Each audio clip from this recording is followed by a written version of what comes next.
This story is where the MC is betrayed but gains an unlimited gacha skill, summoning most beautiful level 9999 warriors who swear absolute fealty to him. Now a powerful level 9999 Overlord himself plans to ascend to the surface and take revenge on his betrayers one by one. Chapter 0. The Unlimited Gacha. Light, we're kicking you out of the party. Huh. I was so dumbfounded by what I'd just heard. That meek response was the best I could manage. The party in question, the Concord of the tribes, was in the process of battling its way through the abyss, the largest and toughest dungeon so far discovered in the realm, as well as the most notorious. I'd joined the quest as the party's baggage carrier and gopher, and we were just in the middle of taking a break in a wide-open cavern to prepare ourselves for tackling the middle layer of the abyss's dangerous depths, when Drago dropped the bombshell on me that I was being kicked out of the party. I let the rucksack I was carrying drop to the floor as I wiped the cold sweat from my brow. Drago, the leader of the party, was a dragonuda, a half-dragon, half-human that walks upright on two legs. Even though he had the outward appearance of a very scary dragon, he was actually a kind, intelligent, and dependable leader. But it was looking like I'd caused trouble for Drago, and the rest of the party, for that matter, and I hadn't realized until it was too late that I'd made them all angry with me. I hurriedly bowed my head in shame and blurted out an apology. I am so sorry, Mr. Drago. If you have a problem with me, I'll be sure to fix it right away. Just please, don't throw me out of the party. Oofed. Ha ha ha. We ain't got no actual problem with ya, kid. We just don't need you anymore. We really gotta spell it out for ya. Garu the Wolfman piped up. Honestly, I know you're an inferior race, but I can't stand how stupid you humans are, Sasha the elf chimed in. Is this lack of understanding the result of your own personal ignorance, or is it characteristic of the entire human race? As a researcher, my curiosity is positively piqued, Sion the dark elf mused.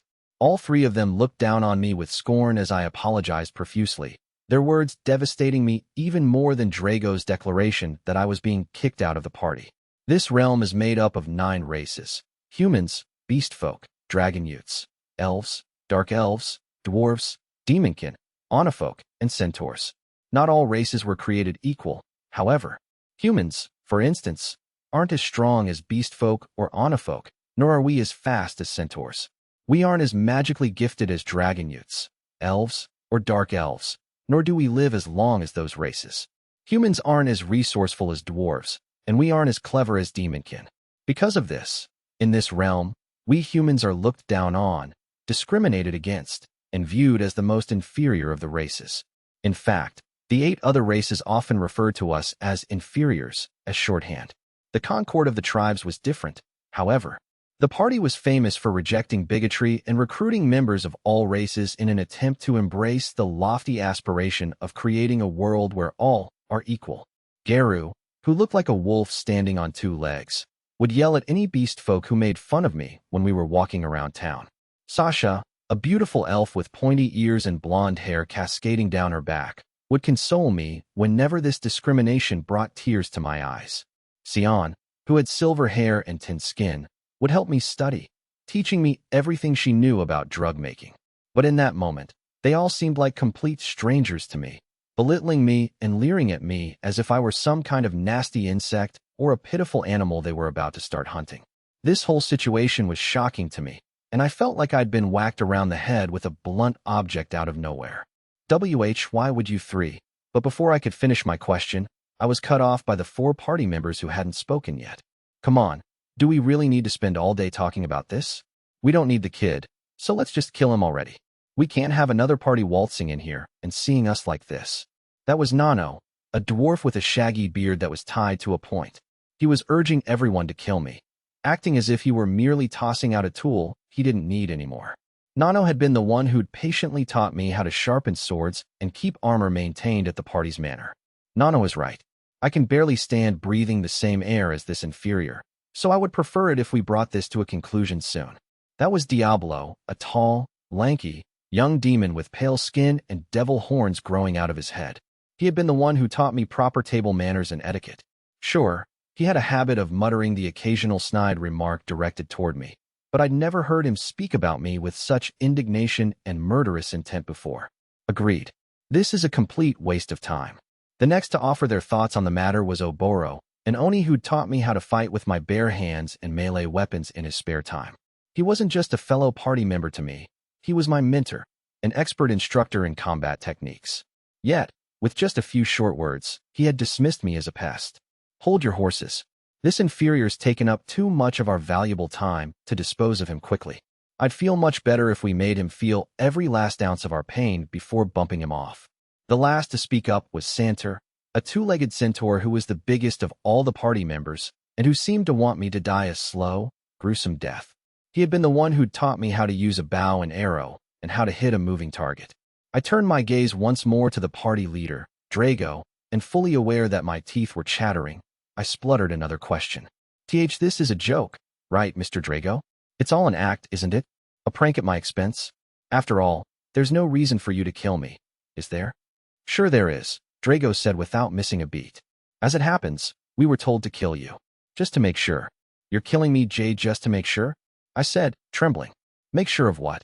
I don't know what you're talking about. Light. You know that. Unlike most other inferiors, you have a gift. Oh yeah? The Unlimited Gacha.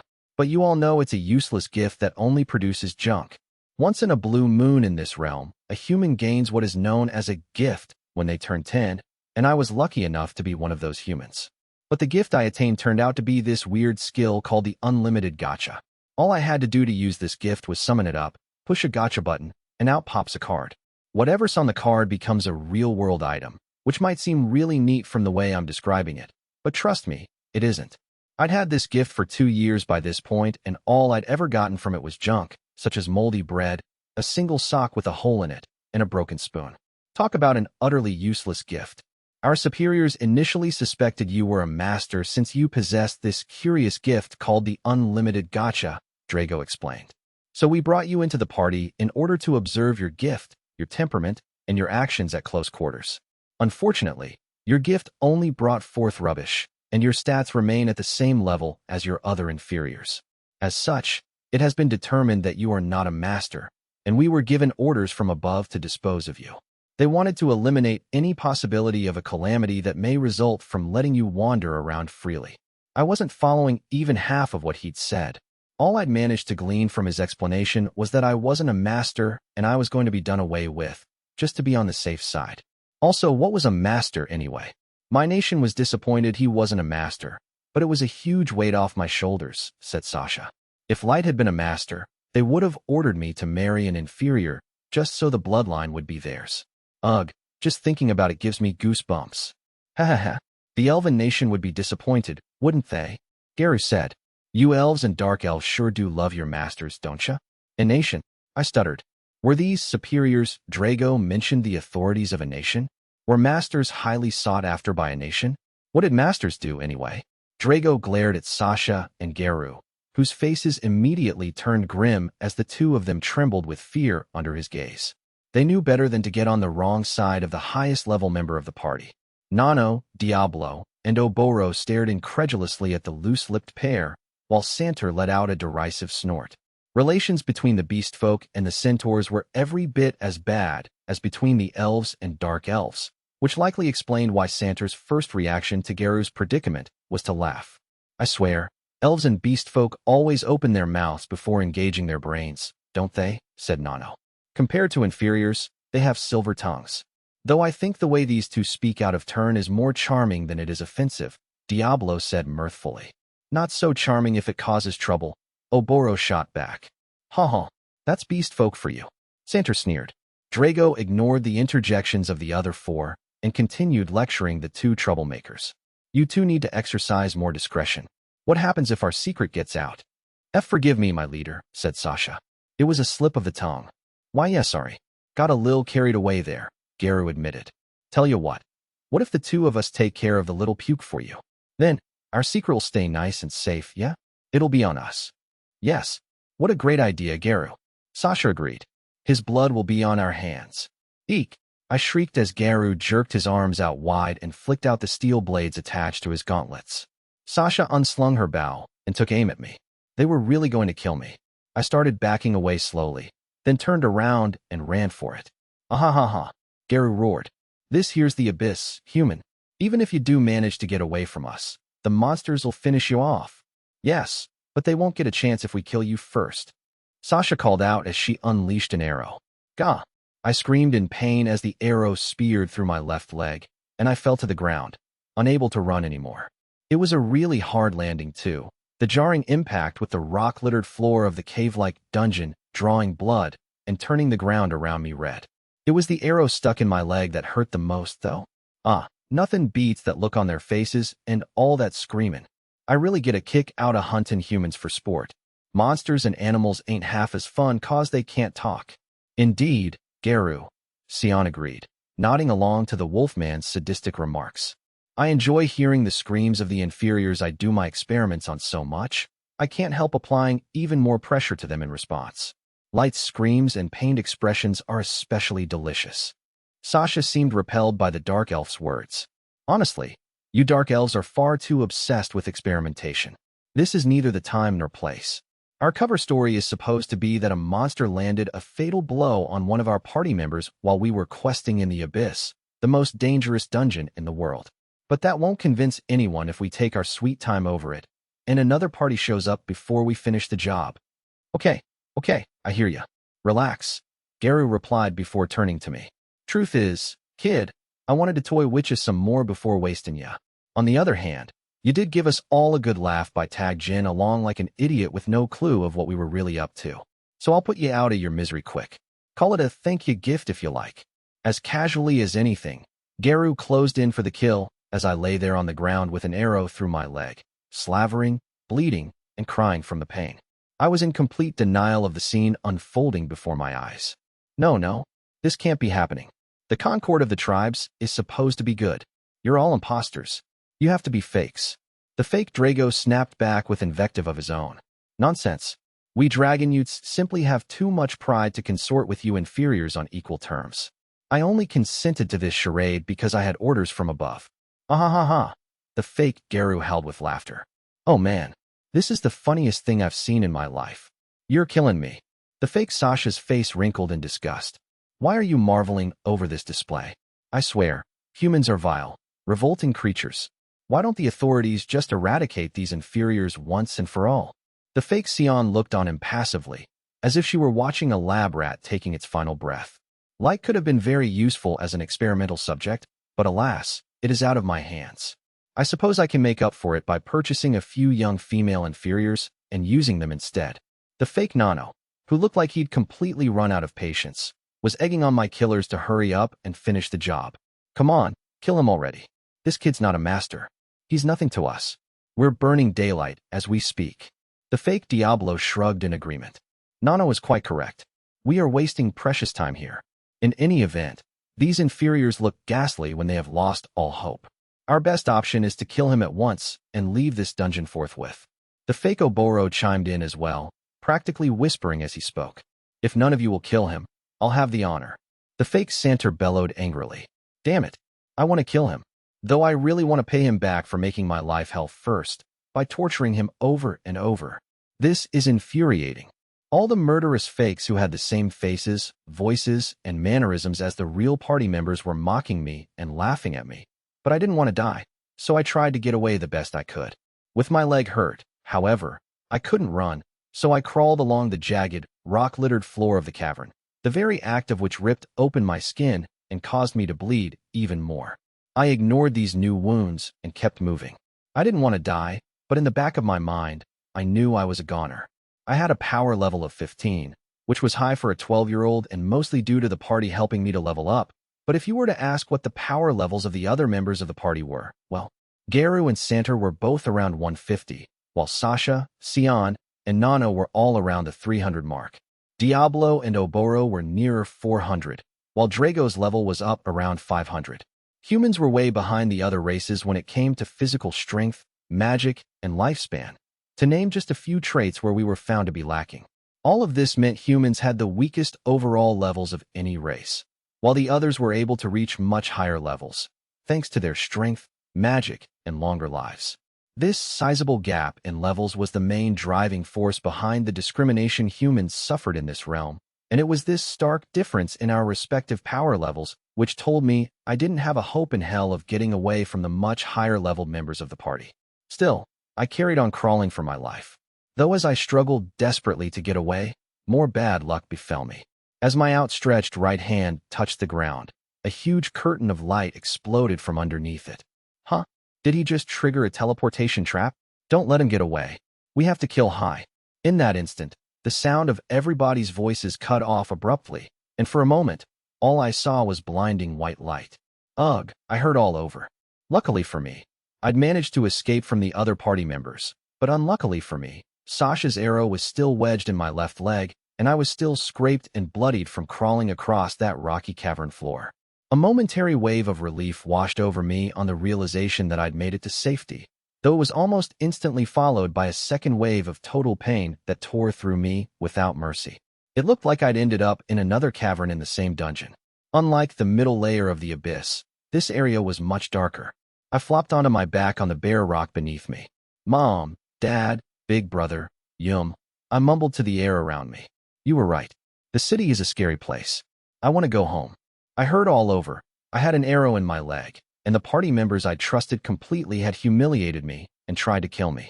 I felt crushed by their betrayal and longed to be back with my family. I was born the second son of a poor farmer, and with my big brother being the one who would one day take over the family farm, I decided to leave home. My parents and siblings told me I didn't have to go, but I'd made up my mind. My family would have one less mouth to feed, and there would be more food for my baby sister, I set out with a plan to make a name for myself in the city, but this was where I'd ended up. I'd be too ashamed to face my family after what had happened. But that wasn't important right now.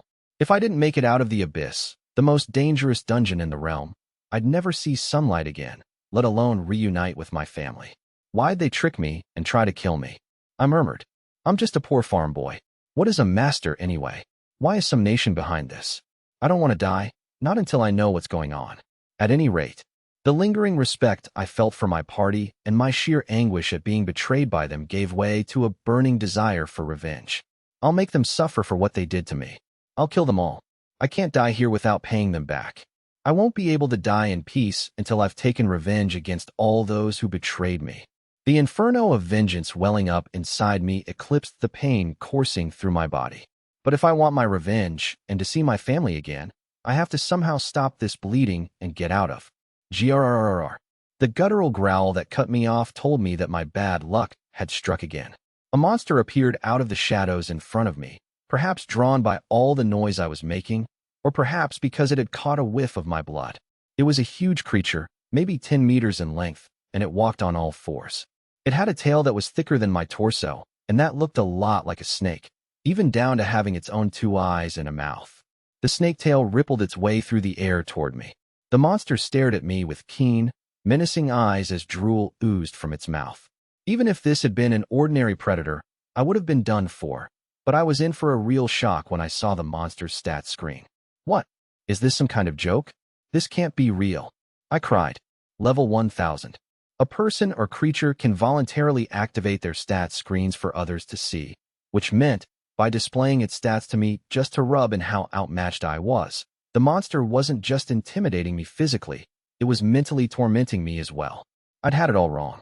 I'd thought the teleportation trap had sent me back to somewhere near the entrance to the middle layer of the abyss, but it turned out that it had actually transported me to the deepest part of the abyss, a completely unexplored area that nobody in the world had set foot in. I assumed that had to be the case, because there was no way I'd be face-to-face with a level 1000 monster otherwise. I have to get out of here. But where do I go? I was a level 15 human, so there was absolutely zero way I was escaping from the bottommost levels of the abyss. There was nowhere I could run to escape from the monster. Grrrr. As if to confirm this, the creature let out another guttural growl and slowly advanced toward me, obviously fully aware of how hopeless my situation was. If the monster reached me, I'd probably suffer a fate worse than death on the wrong end of its carnivorous teeth. But I wasn't dead yet. I'm not going to die without finding out the truth, nor without seeing my family again, nor without getting revenge on the people who betrayed me. I screamed. I'm not going to die like some piece of garbage. Unfortunately, because I'd left the rucksack back with my former party, I didn't have a knife, a canteen, or even a piece of flint on me. The only thing I had was my God-given gift. I smashed the Unlimited Gacha button repeatedly and prayed feverishly for something that might help me out of this. as my gift was my one last hope for escaping this hopeless situation. Huh. Grr. A large, magical seal that gave off a heavenly light emanated from my core, and the level 1000 monster, which had been so cocksure up until just a second ago, stopped in its tracks in front of the mysterious brightness. Grr. Whether due to intuition or instinct, the monster charged at me at top speed. Unsurprisingly for a level 1000 creature, it closed the gap in an instant, and the monster's gaping jaw was soon looming over me. I guess this is the last thing I'm ever going to see, I thought to myself. Just as I'd given up all hope, a glow bright enough to illuminate every corner of the deepest part of the abyss burst forth. I shall not take kindly to any creature who bares its fangs at my master, even if the creature in question is a mere pup. In the light, I could just about make out locks of raven hair fluttering. A moment later, the level 1000 monster was minus a head and the rest of its body had been sliced and diced, as if the creature had already been carved into chunks from the moment it had wandered onto the scene. The speaker, who didn't have a single speck of blood on her, stood between me and the dead monster. She had long, jet-black hair tied up into a ponytail and adorned with a long ribbon, and she was wearing a maid's outfit, like the kind you'd see worn by servants in upper-crust households. She was also wearing pristine white gloves and stockings, and even her shoes were spotless. She was somewhat taller than the average human woman, and long eyelashes framed her large, round eyes, while her rose-colored lips were accentuated by a nose with a straight bridge. All of her features were perfectly proportioned, and her skin was so pale it was nearly translucent. It was as if a divine power had put every last effort into creating an exquisite doll. Her statuesque face alone would have been more than enough to attract attention, yet she was also very well endowed, and the considerable chest area of her maid uniform billowed. No man would be able to resist trying to steal a glance at that bust. Yet her hips were so narrow, she looked like she might snap in half. Her limbs were long and slender and matched her stature perfectly. In short, she had a truly incredible physique. She turned to me, and her eyes trembled with pain as they landed on me. She then dropped to one knee, like a knight in the presence of a monarch. "Forgive me, master. I have taken it upon myself to heal your wounds. I was unable to endure the sight of those injuries to your precious skin and face. I hope you can pardon my presumptuousness." What? The pain. It's gone. I checked myself over and found that someone or something had pulled the arrow out of my leg. In fact, I wasn't wounded anywhere, and I wasn't in any pain. "Master, may I ask to hear your name in your mellifluous voice?" My name. I said. "My name is Light. Master Light, Master Light, Master Light." What a remarkably distinguished name. The woman clasped her hands tightly over her chest while repeating my name. "As is demanded by my honor as a maid, I shall live only to serve you, to devote myself to you, and I am prepared to die for you," she continued. "On my honor as a maid, I swear absolute fealty to you, Master Light, and I pray that you will retain me." Yeah. "I thank you immeasurably, Master Light. As a bird can never be without its wings, and a tree never without its branches, you shall never be without me by your side, from now until your dying day." The "yeah" I'd uttered had been more out of confusion than consent, but it felt too awkward to correct her after that. But never mind all that. Who was she? And what was she doing at the bottom level of the abyss? What had that huge magical seal been about? When did she heal my wounds? And wouldn't it be a good idea to leave this spot since the ground was drenched in the blood of that monster, and the smell of it might attract other creatures? So many questions swam through my mind, but I was so disoriented that a single word didn't pass my lips. The maid must have noticed my confusion at the situation, since she picked that moment to introduce herself. "Forgive me for not introducing myself before. I am the super ultra rare card, level 9999, ever-seeking maid, May." "A super ultra rare card? Level 9999. "Correct," said May. "I am a super ultra rare card that was brought forth by your gift, the Unlimited Gacha. As long as I am here, I promise that the hordes of monsters dwelling in this dungeon shall never lay a single claw on your lovely skin." Well, it had taken her less than a second to dispatch that level 1000 monster, a creature so terrifying it was almost mythical, so I was probably safe with her, but I was still having trouble believing what I was seeing. This is impossible. My Unlimited Gacha only ever produced junk items before. It's never given me someone as amazing as you, Miss May. I mean, first of all, are people even meant to come out on gacha pulls? Master Light, you need not call your maid Miss. You may simply call me by my given name, May. Before I was betrayed, it was natural for me to use Mr. or Miss whenever I was talking to other members of the party. I wasn't used to calling people by just their first names. Wait, I can't. I implore you. Her firm voice and sad-looking eyes made it impossible for me to deny her request. Okay, May. I thank you for accepting this humble request from your servant, said May. Your magnanimity befits you, Master Light, for you possess the magnitude of a ruler. And as such, your gift, the Unlimited Gacha, should not have produced any failures. If you will allow me, I would like to examine your gift using my appraisal. Appraisal. I replied, May, you have the gift of appraisal? People with appraisal were able to assess the attributes of other people and items, and the higher the level of the one possessing this gift, the more that would be revealed to them. Among humans, appraisal was a highly sought-after gift since it guaranteed you work for life. More precisely, it is one of several skills I possess, said May. May I be allowed to appraise you, Master Light? Sure, go ahead. Then, if you will pardon me. Appraisal, May announced. Your attributes are concealed in such a way that no one below my power level could have determined them. You continue to amaze me, Master Light. I could hardly have imagined how much power you possess. Your gift, the Unlimited Gacha, grants you limitless access to gacha cards, she continued. The probability of receiving a certain card changes with the amount of mana. Ranked from high to low, you can receive EX cards, super ultra rare cards, super rare cards, super rare cards, super rare cards, rare cards, normal cards, and errors. Huh? What does all that mean? This was definitely not something a poor little farm boy like me found easy to get his head around. May try to fill in the blanks for me. When a sorcerer casts a spell, that magic uses the mana from the air around them. The Unlimited Gacha appears to produce cards by absorbing that very same mana. However, there is not much mana on the surface world, so the chances of your gift producing an SUR card like mine were infinitely close to zero. However, because there is much more mana in the lowest reaches of this dungeon, the chances of producing an SUR card increased dramatically. Okay, I think I get it, I replied, having not understood half of what she'd said. The bit I did get was it looked like my gift could produce cards as powerful as May on the bottom level of the abyss.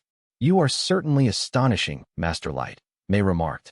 You were unaware of the particulars of the Unlimited Gacha that I have since revealed using my appraisal, yet you knew enough about your ability to travel to the very bottom of the abyss and summoned me regardless. You are indeed the perfect master for me to serve, and it is my honor as a maid to do so. May paused, then continued. But do you not think it was somewhat reckless for you to journey to these depths alone, given your current status? May asked. From this day forward, I will never leave your side, and I swear on my honor as a maid that you will never come to harm in such a manner again. I could only respond with silence. Master Light, whatever is the matter? Oh no, it's not what you think, May. I didn't come to the abyss by myself. I went on to tell May the whole story of how I'd gotten my injuries and how I'd found myself at the bottommost level of the world's most notorious dungeon. But doing so made me recall how the companions I'd once trusted had betrayed me in such a horrible way, and I was unable to hold back the tears. Once I was done telling the tale, May embraced me tightly, and since she was taller than me, my face ended up being buried in her ample bosom. I'd been so focused on my feelings of despair that I didn't at any point consider that a beautiful woman like May might hug me and smoosh my face in between her breasts. My submerged face, as well as the rest of my body, turned beet red. A scent sweeter than flowers filled my nostrils and made me dizzy with elation as May, who hadn't noticed I was blushing, stroked my head over and over, and did what she could to console me. A solitary maid like me could never understand how painful and degrading that was, and how angry you must feel after what you went through, Master Light, said May. However, you have the means to exact the most appropriate retribution against those who have proven themselves to be lower than animal droppings. Please simply give me the order, and within the hour, I will have the heads of those reprobates lined up before you. No, wait, May. You can't. I understand that you are a gentle soul, Master Light, but I do not believe there is a need to show a shred of mercy to those villains. I drew away from May's chest and shook my head. No, I'm not saying I want to show them mercy. I just want to grow stronger and take revenge on them myself. I also want to find out why a nation would seek out and befriend a so-called master, only to turn around and try to kill him. I guess you don't think a human like me would be able to do any of that, do you, May? On the contrary, what you desire is what I desire, Master Light. If you wish to execute this act of vengeance on your own terms, then on my honor as a maid, I pledge to support you in that endeavor. However it comes to pass, it is my firm belief that you will succeed in having your revenge and uncovering the truth. Thank you, May, I said after a pause. I am humbled by your words, May replied. I'd been betrayed by a group of friends I trusted, but on the upside, it had led to my Unlimited Gacha giving birth to May, a woman who swore her undying loyalty to me. My party's betrayal had angered me so much, it boiled my guts, and I'd felt so hurt by it. I'd wanted to die right there on the spot. But because I'd ended up in the bottommost level of the abyss, I'd met May, and now, I felt joy welling up from the bottom of my heart. May took out a handkerchief and wiped my tear-stained face. To my most unbearable shame, I must inform you that I cannot help you fulfill your desires on my own. I ask that you use your Unlimited Gacha to summon other allies like me. What? But you're incredibly powerful. I mean, your power level is 9999. I responded, flustered by this suggestion. Why would I need more allies? Indeed, I can tell you upon my honor as a maid that I am powerful enough to single-handedly lay waste to a nation or two with the utmost of ease. If it were simply vengeance you sought, that would not give me even a momentary pause. But in order to uncover the reasons behind your plight, my powers alone will be far from sufficient, and the most likely outcome would be that you never discover the truth. So in other words, you're saying I can just use my Unlimited Gacha to summon other people like you? The way May talked made it difficult to understand even half of what she said, but I did catch the part about summoning up more allies using my Unlimited Gacha, so I decided I'd run with that suggestion. On hearing that I was ready and willing to do this, May responded with a radiant smile. Yes, your interpretation is quite correct. You should summon more allies with your Unlimited Gacha and build your own kingdom in this dungeon, Master Light. I knew what the words build your own kingdom meant on the face of it, but because I couldn't wrap my head around the concept, I pretended I hadn't heard her say it. Following May's advice, I began once again to push the button on my Unlimited Gacha in the deepest of the depths of the abyss, the most notorious dungeon in the realm. About 3 years had passed since that fateful day when I was betrayed by the comrades I trusted and met May at the bottom of the abyss. What were once dark crags occupying that section of the dungeon had been transformed into a smooth, marble-like hallway. The magical lighting fixtures that lined the corridor shone brightly, chasing away any trace of darkness. As I, Light, walked through the hallway, the fairy maids that were lined up in a row on either side of me bowed their heads in deference. All of these maids were beautiful young girls of varying shapes and sizes, and if any one of them were to go up to the surface world, she would find herself in the middle of a throng of men either trying to court her, solicit her for her hand in marriage, or asking her to marry their sons. At ease, I said. Thank you very much, Master. The maids replied, their voices bubbling with joy. I waved to them impassively as I passed between them, and even though I wasn't particularly near the maids, the way the stone hallway was constructed and my elevated power level allowed me to listen in on their private conversations. I can't believe Master Light spoke to us. I feel so very lucky. I hope we didn't use up all our luck today. Master Light is so handsome. I want to sniff his hair. No, just a piece of his clothing would be enough. Are you some kind of pervert? You'd sniff his clothes too if he let you. Of course I would. I'm fine with having nostrils full of his scent, but I'd rather have him stroke my hair. I want him to glance at me with a look of sheer disgust on his face. Now that's going too far. My face crinkled upwards slightly into an awkward grin as I listened in on their exchange. The maid walking beside me, who I'd chosen to be my bodyguard, turned to me, the veins on her forehead pulsating with rage. Master Light, please give me permission to put an immediate end to the foolish prattling of these fairies. It's fine. It doesn't bother me. It just shows how devoted they are to me. Forgive me for overstepping, the maid said after a pause. The leniency I showed to the fairies caused her pulsating veins to disappear without a trace. As we continued to walk, we came to the end of the elegantly constructed corridor and entered an untouched wide, open space with dark crags that was more typical of the dungeon I dwelled in. This area served as my training ground, so I hadn't altered it in any way. Here, I encountered the 3 people I was searching for. A short, silver-haired vampire girl threw both of her hands in the air and started venting at the girl next to her. I thought I told you I'm not stupid. Look, I even know my multiplications. 1 times 1 is 1, 1 times 2 is 2, 1 times 3 is 4. See? You can't even recite the multiplication table. Making a mistake multiplying by 1 proves just how unbelievably stupid you are, said the young girl, who shrugged in resignation at the vampire. Her blonde hair was tied into 2 long bunches that stretched all the way down her back, and she wore a witch's hat. The third girl, who was shorter than the other 2, wore a hood with cat ears that fitted snugly over her head. She was currently meowing like a cat. It said 3 women can drive a man crazy with their chatter, but I liked how they livened up the place. It was a lot better than everyone being sullen and bleak all the time. I had my attendant hold back as I approached the 3 girls. So this is where you'd all got to. Reacting to my voice, the 3 girls turned toward me, their faces positively glowing. Master Light, did y'all come to see me? You're so sweet. The vampire girl was an SUR card summoned by my Unlimited Gacha, level 9999, Ancestral Vampire Knight, Nizuna. Her blood-red irises contrasted sharply with her long, silver hair, and even though she was a shorty, her chest was very large indeed. At first blush, she had the look of a beautiful, sheltered heiress, but as soon as she opened her mouth, it was quickly apparent that she was full of life in a way that belied her blue-blooded outward appearance. Nizuna was a powerful knight who wore a heavy set of armor, though mostly just on her feet, arms, and shoulders. Armed with a broadsword longer than her body, she was capable of going toe-to-toe with any monster she encountered. Nizuna, you know full well that blessed Lord Light would never seek out a graceless pygmy like you, the girl in the witch's hat said, before turning to me. Blessed Lord, I'm ready to have your holy child any time of the day or night. Come, let us away to the bedroom. And, if we could, I'd greatly appreciate having some time to bathe so I can wash off this little bit of perspiration that seems to have broken out on me. The girl blushed, her eyes turning seductively moist as she said this. She was also an SUR card summoned by my Unlimited Gacha, level 9999, Forbidden Witch, Ellie. She was a master of all sorts of elements of sorcery, from magic and witchcraft to the dark arts and spirit charms. Aside from her lustrous blonde hair, another thing that was noticeable about Ellie was that she was around 160 centimeters in height. But because she always wore her witch's hat, she looked a lot taller than she actually was.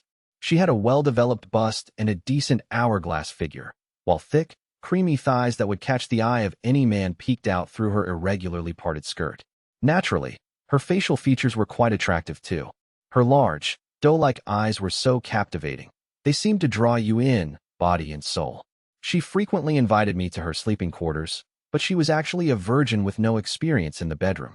And despite her many solicitations, she was a bashful girl who was quick to flush with embarrassment. Although her advances flattered me, I always turned her down. I'd rather steer well clear of having a child to look after. At least, not until after I'd fulfilled my objectives. Though, for the record, I was very flattered that a gorgeous girl like Ellie liked me. Meow. The third girl of the 3 mewed as she rubbed her head against me like a cat. Of course, she was also an SUR card brought forth by my Unlimited Gacha, level 9999, Genius Monster Tamer, Oyuki. As her name suggested, she had the ability to tame any magical beast, divine creature, cryptid, or rare animal. Aoyuki was the shortest of the 3 girls, and not only was she in a cat-eared hood, she also wore an extra-large collar around her neck. The collar was secured like a belt, and it was so long that it dangled behind her like a tail. Some people even thought she resembled a cat in her looks and her mannerisms. Aoyuki was a cute girl with a baby face framed by fanciful blue hair, and unlike the other 2, her breasts were much more delicate things. Her arms and legs were skinny, though they were also long compared to her slight stature. She'd often mew and rub her head against me, like she was doing right at that moment, and I found her mannerisms so adorable. I'd always end up stroking her chin as if she were a real cat. Mario, Aoyuki purred with pleasure. I didn't just come here for you, Nizuna. I need to talk to all 3 of you, I said. Ellie, you can invite me to your room another time. Aoyuki, I need you to sit up straight and listen. From out of the dark recesses, a 4-legged monster suddenly appeared and plodded toward us. The beast was at least 10 meters in length and had a snake tail thicker than my torso. The seemingly sentient tail slithered and wriggled around like a serpent. I'd noticed the monster was lurking there when I came in, but after getting a proper look at it, I realized the creature resembled the brute I'd encountered when I'd first stumbled into the lowest reaches of the abyss. My body instinctively froze due to the trauma of that encounter.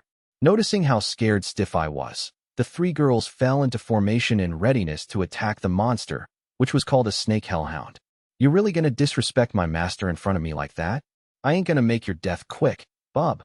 Nazuna barked as she effortlessly raised her broadsword, the pupils of her eyes stretching out vertically. I have spared you creatures out of compassion and because I know your utility, but there is no excuse for this attempt to harm blessed Lord Light, Ellie said, a strong aura of bloodlust emanating from her as she opened her book of spells. I must eliminate every last one of your kind from this dungeon and from the surface world, and erase any mention of your species from the annals of history and the literary canon of this land. Agreed. This thing has upset my master. It deserves to suffer a fate worse than plunging into the fiery pits of hell. The eyes of the normally cat-like Illuki were hidden by the hem of her hood, and dangling down to the ground from her hand was a spiked metal collar attached to a chain. We must destroy this thing at once, she added, as she assumed a fighting stance.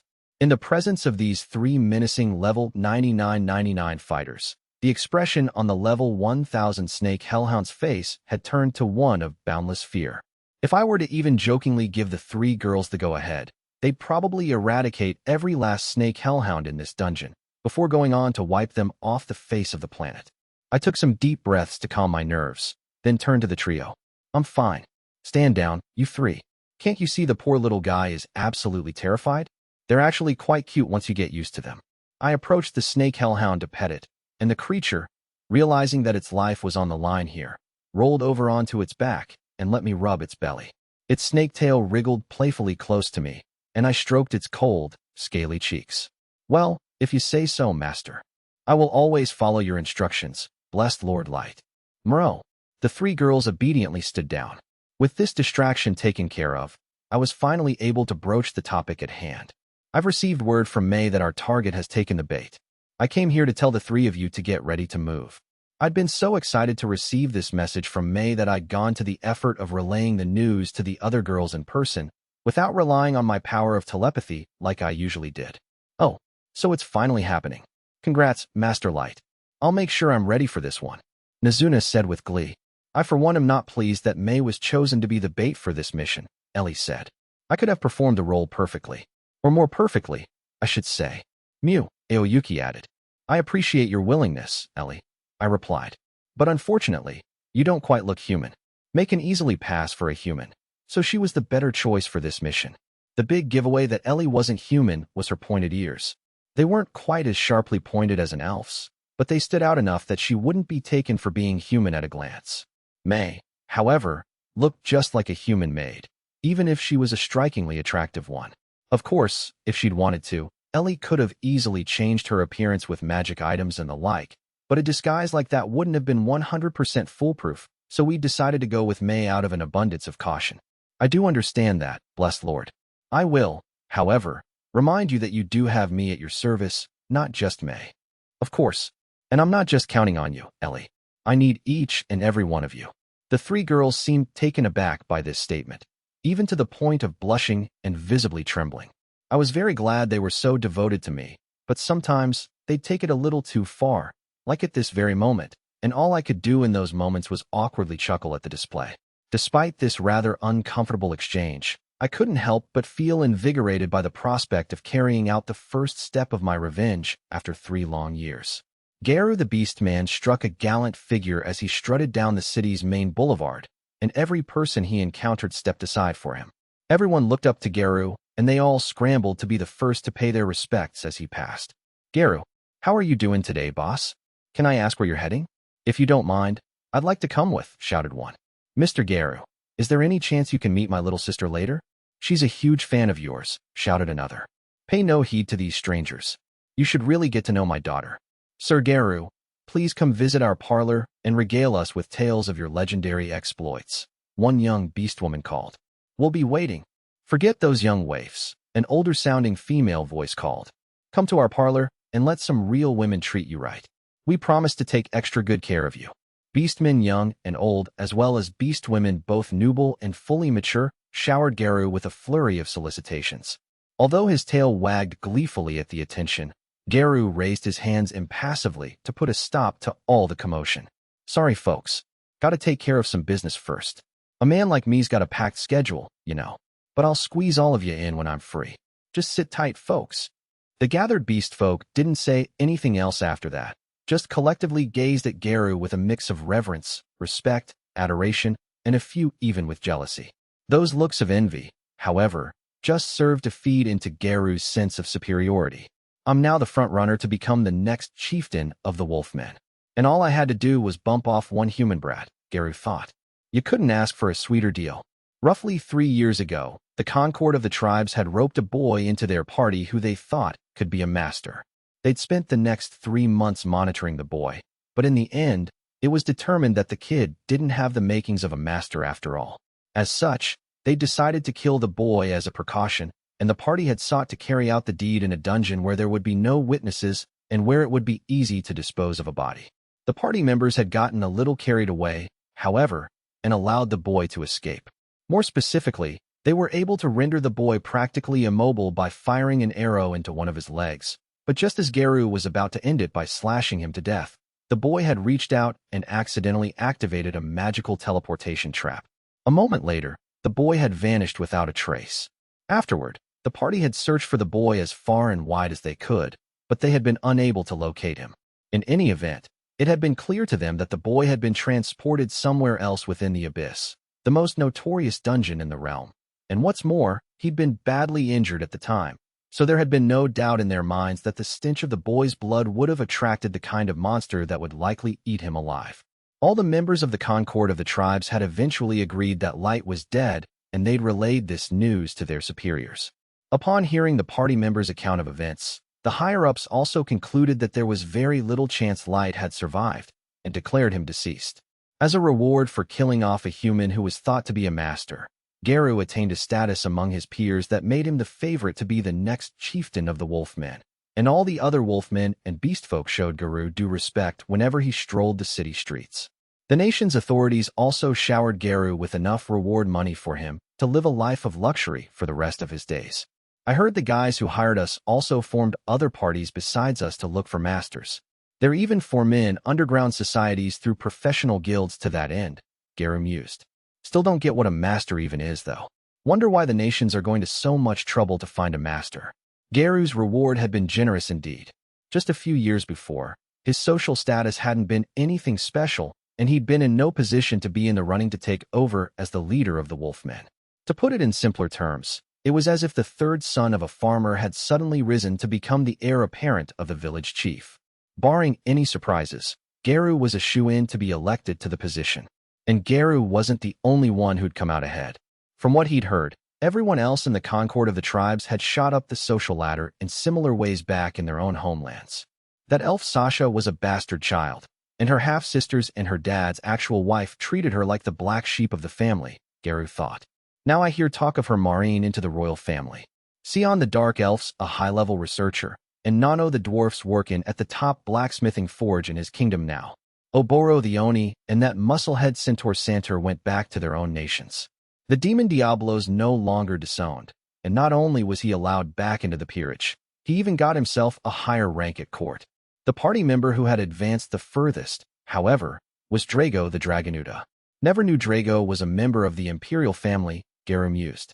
No wonder he acted so high and mighty all the time. He did start off pretty much right at the back of the line of potential occupants of the throne, but thanks to rubbing out one human brat, I hear he's been bumped up real high in the line of succession. He's got a real chance now of being the head honcho of the Dragonutes, the most powerful of all the 9 races. Talk about making it in the world. Light hadn't even been a master, yet the former party members were being given the royal treatment, both figuratively and literally. If Light really had been a master, would we have been treated even better? Garu wondered. If we would have, then what the hell is a master? Garu briefly considered doing some independent research into what a master was to satisfy his curiosity as well as his lust for an even greater reward than the one he'd received, but he dismissed the notion almost as soon as it had floated into his head. Just the thought of probing deeper into it caused the smell of death to fill Garu's nostrils. A wave of goosebumps swept across the skin underneath his fur.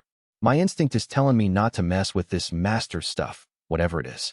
And I better listen to my instinct since I can't even count the number of times it's saved my hide. When he was part of the Concord of the tribes, Garu had fought monsters in dungeons a number of times, and each time, his animalistic instinct had protected him from danger. Garu's instinctual perception was one thing about him that had impressed the other members of the party. There's no point needlessly tossing my life away, thought Garu. I'd lose too much if I gamble what I've got now just to get more. I used to be an orphan who was only good at fighting.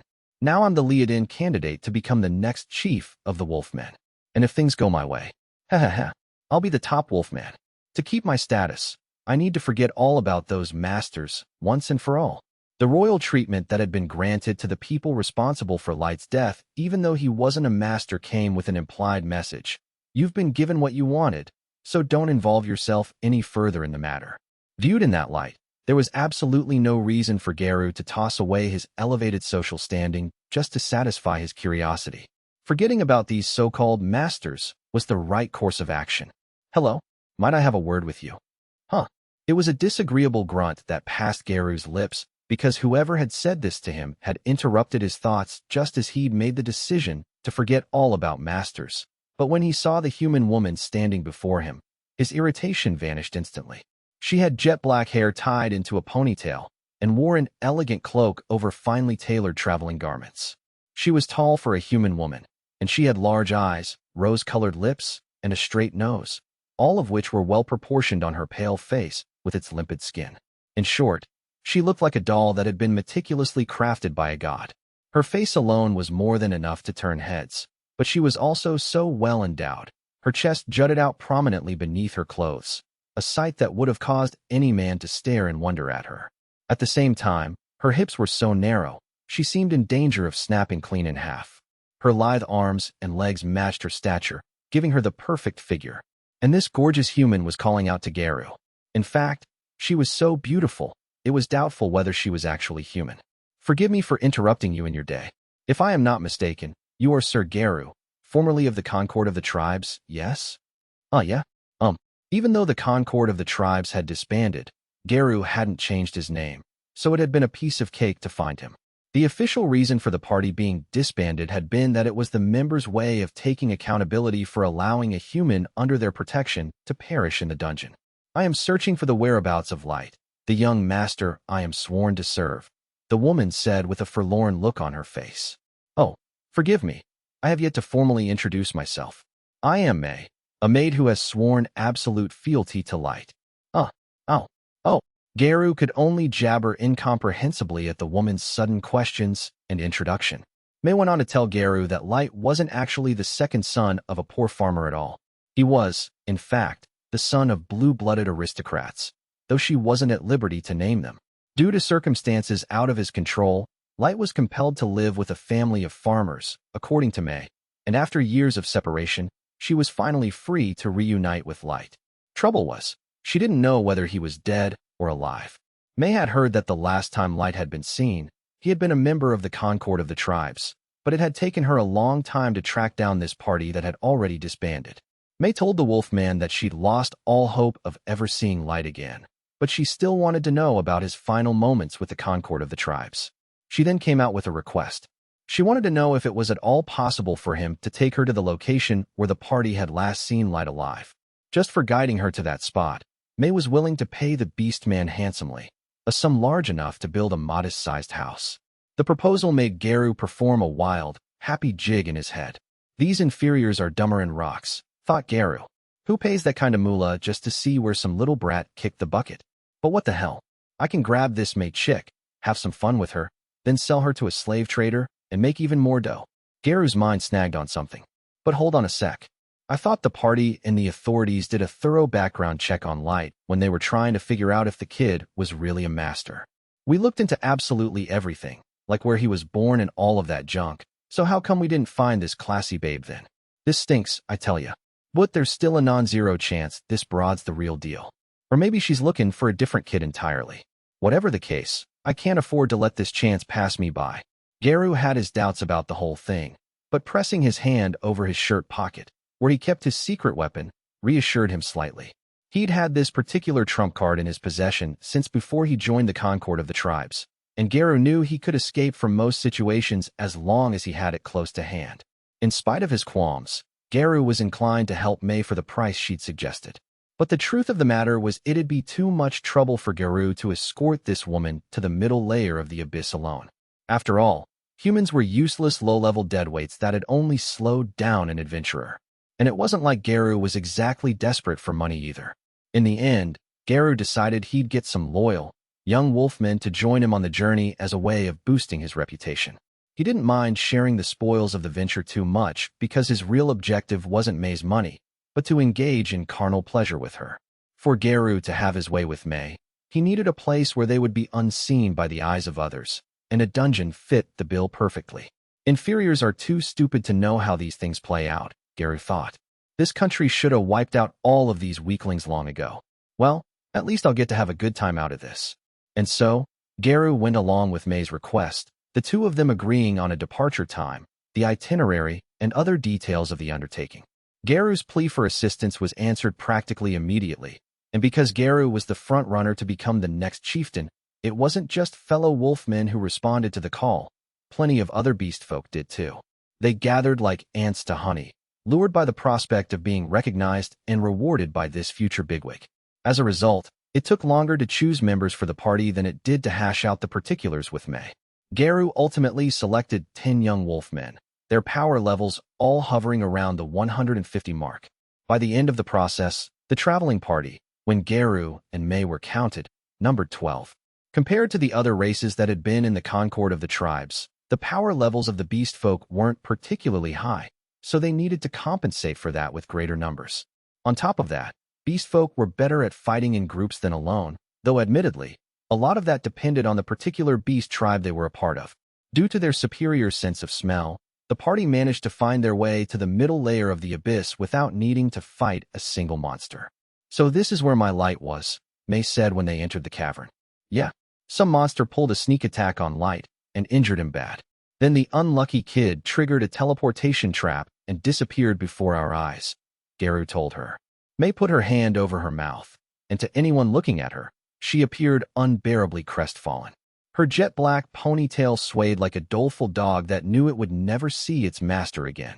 While Garu was feeding May this made-up story, he cast a glance around at the young wolfmen, who were all in on his little scheme. Without making a sound, they positioned themselves between May and the entrance of the cavern to prevent her from escaping. The site leading to the middle layer of the abyss resembled a spacious, rock-filled reception hall, and it was frequently used as a rest area by adventurers. There was one entrance to the cavern, which meant there was only a single access point you had to watch in case of approaching enemy monsters. The high ceiling and wide, cavernous space made the location the ideal resting place. Standing between May and the exit meant she had nowhere to run. Though, neither did the wolfmen. May was lost in mourning, seemingly unaware of what the rest of the party was up to. Man, these inferiors are just too easy to get one over on, Garu thought, while outwardly keeping up the sympathy act. It just all happened so fast, you know? We couldn't get to him in time, and I don't think he would have survived long with those wounds. Sorry I couldn't do nothing to protect him. It truly rends my heart when I think about how he was brought to this dark, filthy place simply to be ridiculed and betrayed by such hateful people, May said. If only I had possessed the power to attend to him sooner, he would never have met such a deplorable fate. There are no words to express my shame. May had paid absolutely no heed to Garu's attempts at consolation, and the tears she had shed up until this point had solely been over the act of betrayal by the Concord of the tribes 3 years prior. It took a few seconds for Garu's brain to catch up with what his ears had just heard, but when it did, he slowly started backing away from May. The other wolfmen sensed something was amiss when they saw the change in Garu's demeanor. When he was a good distance away, Garu barked, "Who are ya? Who sent ya to me?" Only a small handful of people had known about the plan to kill Light after the whole potential master debacle. Though, of course, that hadn't gone quite to plan as Light had managed to escape the fate planned for him by tripping that teleportation trap. May seem to be human, sure, but humans were known to work as spies for other races. As the old saying goes, nations have no friends, only interests. Garu figured May must have been sent by one of the other races to ensnare him and the other wolfmen in here. May, who hadn't listened to a single one of Garu's insincere condolences, reacted to the questions he'd barked in her direction. the hand she'd been holding in front of her. Mouth lowered, and she slowly turned toward Garu and his gang. Her eyes glinted with an anger that could be seen clearly by those gathered in the cavern, even though it was dark in there. I have made myself very clear that I only serve Master Light. If you see fit to heap scorn upon my honor as a maid, I shall disembowel you and present your innards to you. Garu let out a surprised grunt as his fur, and that of his associates, stood on end. The beastmen, whose senses and fighting capabilities far surpassed those of humans, were completely overwhelmed by the intimidating energy May was giving off. It felt like they'd all been treading water in the ocean, and then all of a sudden, a huge sea monster had appeared right underneath their paddling feet. This human bitch was meant to be easy prey, thought Garu. I was supposed to pounce on this inferior in this here dungeon, have all kinds of fun with her, then sell her to a slave trader and make even more dough off her. So why am I cowering in fear? Like I'm standing in front of a hell beast covered in flames. Finding themselves in what appeared to be a very grave situation, Garu's band of beastmen started screaming and casting aspersions. Mr. Garu, what's going on here? Cried one. Hey, boss, I thought you said this was going to be a sweet job. Did you trick us or something? Yelled another. Are you going to kill us all here, erase your identity, and switch your allegiance to another race? Is this some kind of joke? Are you going to betray us? The young beastmen were so shaken by May's consummate intensity that they were even beginning to doubt Garu, the one who'd recruited them for this adventure. And it was a serious charge they were leveling at him. Cherishing your comrades was seen as a core value for beast folk, because without them, they wouldn't be able to hunt or kill monsters to raise their power levels. As such, anyone found to have betrayed their comrades ended up being subjected to severe retribution as an example to others. The punishments meted out were often so ghastly. Death was the more preferable option. Why, you dumb whelps? Garu yelled, turning to berate his lackeys. You know I'm running to be the next chief of the Wolfmen. Why the hell would I give up on that title and skedaddle to another nation? Use what little brains you got, you stupid pinheads. If you turn on me, this sweet deal is going to become a mighty painful one when we get back. The barrage of threats and insults Garu was bellowing at his doubters suddenly stopped mid-flow as an unexpected sight robbed him of his words. Stepping out of the darkness from behind the group, the boy who was supposed to be dead strolled nonchalantly onto the scene. May, don't do anything to them yet. Especially Garu. He's mine. With a start, the other beastmen turned around to face the owner of the voice. He was wearing a black hood and was holding what looked like a sorcerer's staff in his hand. Due to his short stature, and judging by his voice, they guessed the stranger must have been around 12 or 13 years old. The beastmen's keen noses instantly told them that this boy was human, but this revelation only raised more questions, chief among them being. Even taking into account May's overwhelming energy, why weren't we able to sniff out this human kid in the middle layer of the abyss? The boy's arrival on the scene had caused the energy emanating from May to vanish as if it had never been there. As soon as May heard the boy's voice, her expression changed to one you'd be more likely to see on the face of a love-struck maiden. The boy lowered his hood and breezily raised his hands in May's direction. The face of a human boy appeared from under the hood, confirming that the stranger was indeed human. His glossy hair was neatly trimmed, and he had large eyes framed by eyelashes long enough to cast a shadow. His youthful skin was a healthy milky color, and his lips were rose-colored. In fact, everything about his appearance made it quite likely for him to be mistaken for a cute girl. In a nutshell, he was the type of boy who would easily attract a host of women. Garu had been rooted to the spot, frozen in shock, long before the boy had lowered his hood. In no way. This has got to be a joke. You're telling me you're still alive, Light? Garu, it's been 3 years, but I'm here for my revenge, Light said with a smile, as if he were meeting an old friend he hadn't seen in a while. An astonished Garu just stood there as Light, the boy thought to be dead, and the last person Garu ever imagined meeting in this dungeon, addressed him, but it didn't take long for Garu to come to his senses and find his voice again. Never thought you'd survive your lil ordeal. Ha ha ha. And you're here for revenge, you say? You think an inferior runt that's only around level 15 is going to get revenge on me? Ha. Man, you lousy humans are so stupid. Only a few minutes earlier, Garu had been shaking like a leaf out of fear in front of May. But following this new development, he was laughing it up as if he'd been rewarded with a pot of gold, a lavish dinner, and his pick of beautiful ladies all at once. Once he'd recovered from his fit of laughter, an evil expression similar to the one he'd had when he'd first betrayed Light appeared on his face. I don't know how you managed to make it out of that whole ordeal before, but here you are, showing up on a silver platter. Now I can kill you for real, and take your corpse back as proof that you really are dead. The dragon youths will have to owe us beast folk a favor after that. This is huge. Historic, even. Forget being the top candidate for the position. They'll waste no time in making me chief of the Wolfmen after this. As Geru reveled in his lofty ambitions, Light sighed with disappointment. As usual, you don't think things through. Any normal person's first thought would be about how I managed to survive down here, which would then lead on to other, more relevant questions, like what the connection is between May and me. Huh, yeah, you're right about the creepy chick. I don't know her true powers, but I got numbers on my side, kid.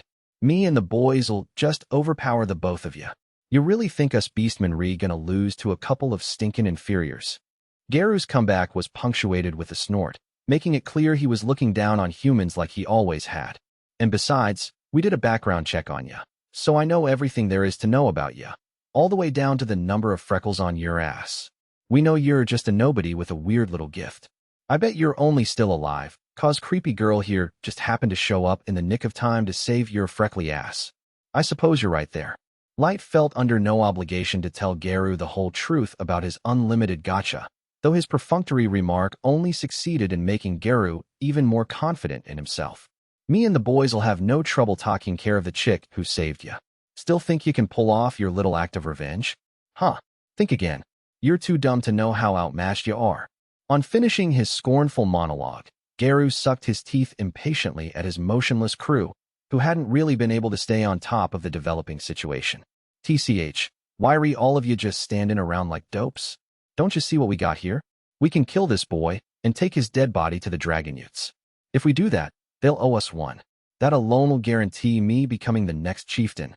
If you boys want in on the sweetest deal of your lives, you better block the damn exit. You stupid mutts. The crew jumped at Geru's words. Of course, this was partly because their leader had just given them an order and they were frantically attempting to carry it out, but it was more than just that. The idea of the dragon youths owing the beast folk a favor gave them extra motivation to get it done quickly. The dragon youths were the most powerful of all the 9 races, and having them indebted to you was a monumentally big deal. Why you got it, boss? We'll keep these 2 caged in. Hey guys, get around behind him, one shouted. On it. Come on, let's go. Gotcha. We're sticking with you always, Chief. Luck's finally on our side. 2 wolfmen used their powerful legs to leap past Light so they could block the exit, but before they made it there, their heads flew off and rolled along the ground as if they'd been ripped off mannequins. Like headless chickens, the 2 decapitated bodies continued running until they both slammed into the wall and slumped to the ground, fountains of blood gushing from their necks as their limbs twitched. A heavy stench of blood filled the cavern. No one shall be allowed to maneuver themselves behind us, May stated firmly. The other wolfmen looked on in horror, startled by what they'd just seen.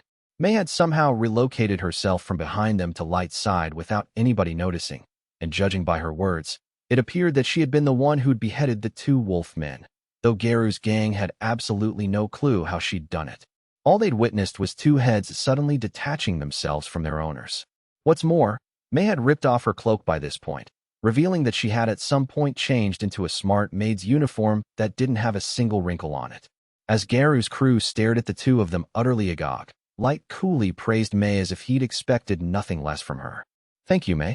Continue to cover the exit so that none of them escape. Understood, Master Light. On my honor as a maid, I shall carry out your command without fail. May bowed deeply and moved back to cover the exit as Light turned to face Geru and his gang again. Both Light and May now stood between the wolfmen and the exit. Usually they'd look down on inferiors who crossed their paths, but all the beastmen in the cavern were disturbed by the power May had unleashed, and were even more shaken by the overwhelming air of confidence Light was exuding. That is, all of them except Geru, who was bellowing at his crew, his face crimson with anger. Calm down, you idiots. I ain't got a clue how they killed our brothers, but it was just a sneak attack. If we stay sharp, we ain't gonna lose to these damn inferiors. Unbelievable, said Light. I can't fathom how you can still look down on me like this after 3 long years. Hasn't it occurred to you even once that you guys might be the weaker ones here? Go to hell. There's no way we'd lose to some lousy, low-level human. Geru barked, and the other beastmen concurred with his declaration of defiance. Of course, there was a reason the other races looked down on humans. Dwarves, for instance, were able to reach much higher power levels because not only were they hardy, they also had the dexterity to forge powerful weapons and armor. Folk had strong physiques, while elves and dark elves excelled in magic, meaning those three races were also able to level up easily. Dragon youths and demons possessed superior physical strength, magical abilities, and stamina, and both races enjoyed extended lifespans. Beastfolk and centaurs didn't possess much in the way of magical abilities, and their lifespans were on a par with humans, but compared to the race they considered inferior to them, they were both many times stronger, faster, and more resilient. Both races were also strong in group battles, and they had sharp enough senses that they could sniff out prey, which meant they had few problems reaching reasonably high levels. Humans, on the other hand, struggled to raise their power levels. Humans were very weak compared to the other races, and only a rare few ever exhibited any magical ability whatsoever. On top of that, their bodies were fragile and weak, and their lifespans were short. All of these factors contributed to humans having significantly lower power levels than the other 8 races, who treated humans with contempt because they were demonstrably weaker. This goes some way to explaining why Garu and his crew were so confident they would be able to overpower Light and May. They figured there was no way 2 humans could be stronger than a pack of wolfmen. You're out of your depth, human. We'll show you inferiors who the weak ones here are. Follow my lead, boys. Garu extended the same steel claws from his gauntlets that had nearly cut down Light 3 years prior and started running toward him. The others joined the charge just a few steps behind Garu. When it came to team coordination in a fight, there were no better races at it than the beastmen, aside from perhaps the centaurs. Despite the impromptu nature of the attack, Garu's cobbled-together crew worked together in a way that topped even a well-trained, seasoned party of human fighters. Drop dead, you cocky inferiors. Claws, kicks, swords, short spears, and knives flew toward Light from all directions, but he didn't move an inch from where he was standing, and simply deflected everything with his staff before delivering a blow of his own to each and every one of the beastmen, sending them flying backwards through the air in a chorus of screams of pain. The various yelps that escaped the lips of Garu's now utterly defeated gang sounded a lot like the noises pigs make when they get kicked in their midsections. With a look of sheer boredom on his face, Light surveyed the pack. All of them were either crawling around on the ground in pain, writhing in agony where they lay, or struggling to stop themselves from retching. What's wrong? Is that all you've got? Those 2 short questions cut Garu to the quick. He lay flat on his back, his hands pressed firmly against his belly, which had taken the brunt of the blow from Light's staff. The capillaries in Garu's eyes were engorged with blood. Why, you lousy inferior? You lousy, stinkin' inferior. You're not better than me. I'm running to be the next chieftain of the Wolfmen. Inferior vermin like you will never be better in me, damn it. You should have killed me while you had the chance, human. That little slip-up's gonna cost you your life. Garu took his hand off his belly, reached into his shirt pocket, and took out his secret weapon, an egg-like sphere. I dunno what kind of trick you pulled back there, but don't go getting full of yourself just 'cause you got a lil stronger. Garu shouted. I'll wipe that hopeful look off your face soon enough. Come forth, Fenrir. The instant the final word had passed his lips, Garu threw the magical sphere, a beast orb, to the ground, shattering it into tiny pieces.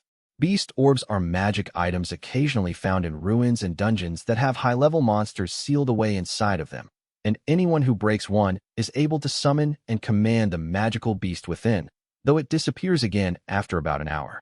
Top adventurers often carried around a beast orb in case of emergencies, like the one Garu was experiencing right at that moment. Of course, beast orbs didn't come cheap. You'd be hard-pressed to get one for anything less than the price of a small mansion, but when it came to surviving life-or-death situations, it was worth the expense. On breaking the beast orb, a massive creature with pale blue fur measuring about 7 meters in length appeared in front of Garu. The creature snarled threateningly at Light and May as Garu roared with laughter, the expression on his face indicating he was absolutely certain that this summoning had just sealed his victory. Ahahaha. Say hello to Fenrir, my level 500 beast. I always keep this secret weapon on me in case of emergencies. You should have killed me when you had the chance, kid. Now your luck's run out. Garu roared.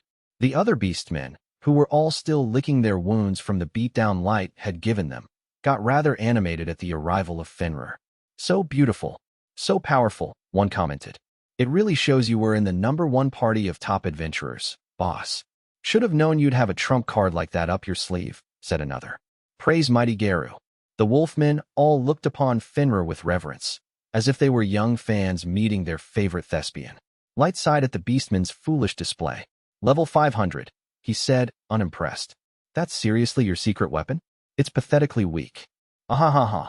Garu howled. You think level 500 is weak? Fenrir musta really scared you, stupid. What you did to all of us earlier can only have been some kind of trick, some magic item or power or something. But this baby's a real level 500 beast. Your lil parlor tricks are no match for that. It'll smash you to smithereens. Now get down on the ground and beg for your life.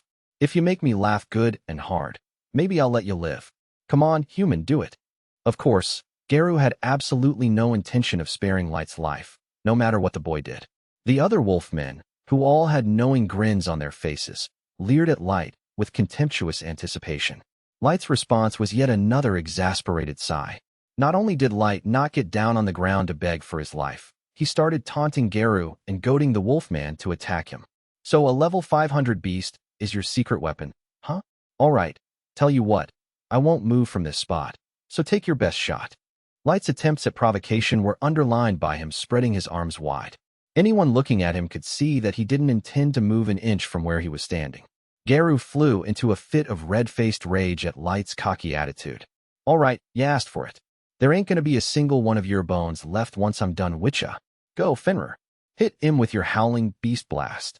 Whoever smashes a beast orb is instantly recognized by the creature inside as its master, and as such, they are bestowed with full knowledge of the creature's level, characteristics, and special moves. With all that data at his disposal, Garu wasted no time in ordering Fenrir to unleash its most devastating attack, the Howling Beast Blast. Fenrir roared as its jaws opened as wide as they could go before firing off a beam of pure concentrated pale blue mana. The giant beast was able to release the entirety of its level 500 powers in one single burst, and even someone of a similar power level would be instantly vaporized if the blast found its target. You know, Light said nonchalantly as the smoke cleared.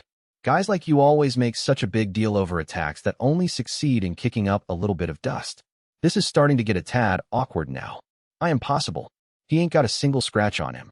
Light had been hit with the full force of the Howling Beast Blast, but his hair and clothes weren't even singed. There was no piece of protection or magical item that could have shielded someone from the sheer power of that attack. So for Light to still be standing there completely unscathed, it could only mean that, at minimum, he was vastly overpowered compared to Fenrir. Garu stared at Light, completely dumbfounded by what he'd just witnessed. The rest of his crew, who had been showering Fenrir with adulation only moments before, did likewise. Light took the collective shock and utter bewilderment of the beastmen in his stride and treated them all to a jovial smile. I guess that means it's my turn now, he said as he reached into his own chest pocket like Garu had done and drew out a card. I feel sorry for that mangy mutt, getting mistaken for Fenrir by you guys. Tell you what, I'll do you all a favor and show you the real deal. You are card. Level 9000, Primal God Wolf, Fenrir. Release.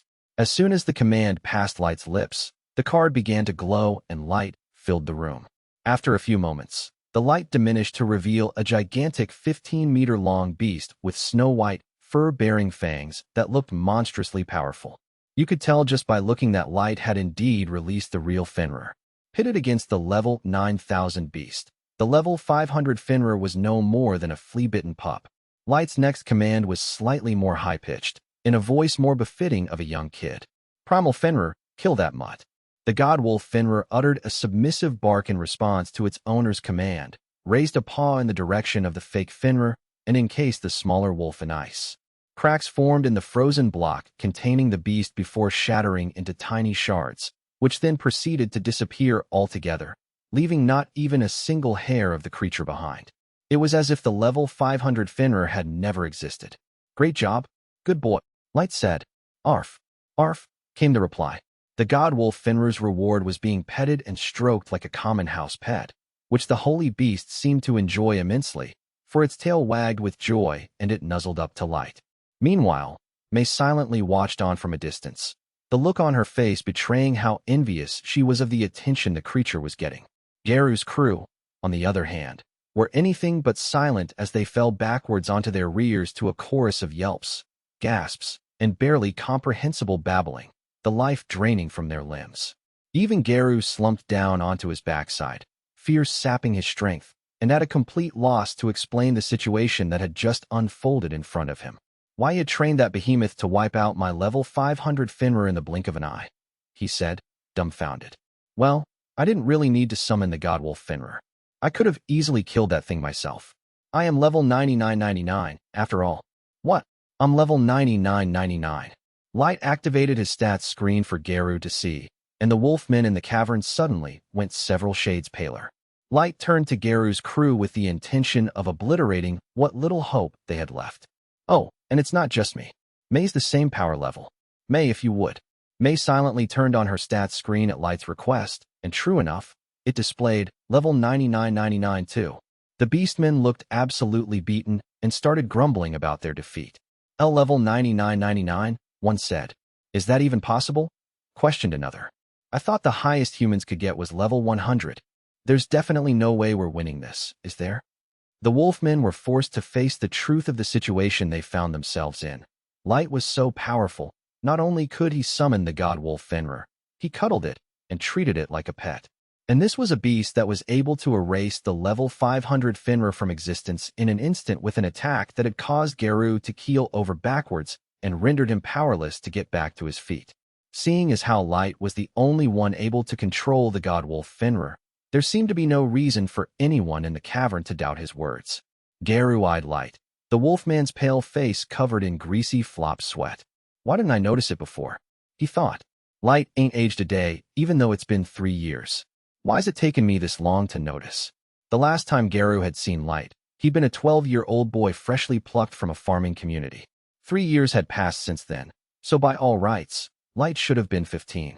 Between the ages of 12 and 15, human boys were supposed to go through puberty, which meant a growth spurt, and getting a more prominent Adam's apple, as well as some other noticeably masculine facial features. Yet Light hadn't changed at all. He was the exact same kid Garu had left for dead 3 years prior. So the burning question was, how in the world had this frankly inconceivable phenomenon come about? He probably ain't just a dumb kid bluffing about having level 9999 powers. And if you look at it like that, it makes perfect sense that he could stop himself again and train the godwolf Fenrir to be as powerful as that. Which means Light really has become a level 9999 freak of nature. In reality, Light was able to retain his youthful complexion due to his Unlimited Gacha, which on one pull had produced a legendary artifact known as the Bracelet of Youth. Light wore this UR item so that he would continue to look 12 years old, and thus ensure that he never forgot the despair, pain, and anger of being betrayed. As Garu was silently coming to terms with the fact that what Light was telling him was the truth, the tails of the other beastmen curled in submission, and they looked over at Garu in the belief that he was their last lifeline. "B-boss, what's the plan, Garu, sir? What do we do now, Mr. Garu?" The young wolfmen, who'd followed Garu to the abyss because they'd been promised a sweet deal, were looking to their leader to tell them what to do next in order to save their lives. However, their leader, who was now paler than a court jester in heavy makeup, was in the process of prostrating himself on the ground. "Forgive me for all the insults I hurled and any offense I might have caused ya." Garu paused, realizing his usual diction didn't sound deferential enough. "Caused you, Lord Light. I had orders from above to deceive you. It was never my intention to harm you, believe me. So please, I beg your forgiveness. I don't care what you do to the others. Just please spare my life. I implore you." "Garu? B-boss, are you betraying us?" One of the wolfmen piped up, aghast. "Why, you cowardly rat," yelled a second beast man. "Don't you feel any shame, double-crossing us like this?" "Shut up. I'm not like you louses. Yes, I know I betrayed my lord, but I used to look after him when we were out around town. Isn't that right, Lord Light?" Garu said, attempting to flatter Light with a fawning smile while rubbing his hands together, a complete 180 from his earlier attitude. "I treated you to meat skewers from food stalls and bought you fruit juice. I'm sure you remember how I used to threaten and drive away those idiots who called you names and treated you like dirt, right? Don't you? We had a lot of good memories together, and I did a number of favors for you too. So I don't think it's too much to ask for you to spare my life. Light looked down at Geru in silence as the wolfman meekly kowtowed for his life.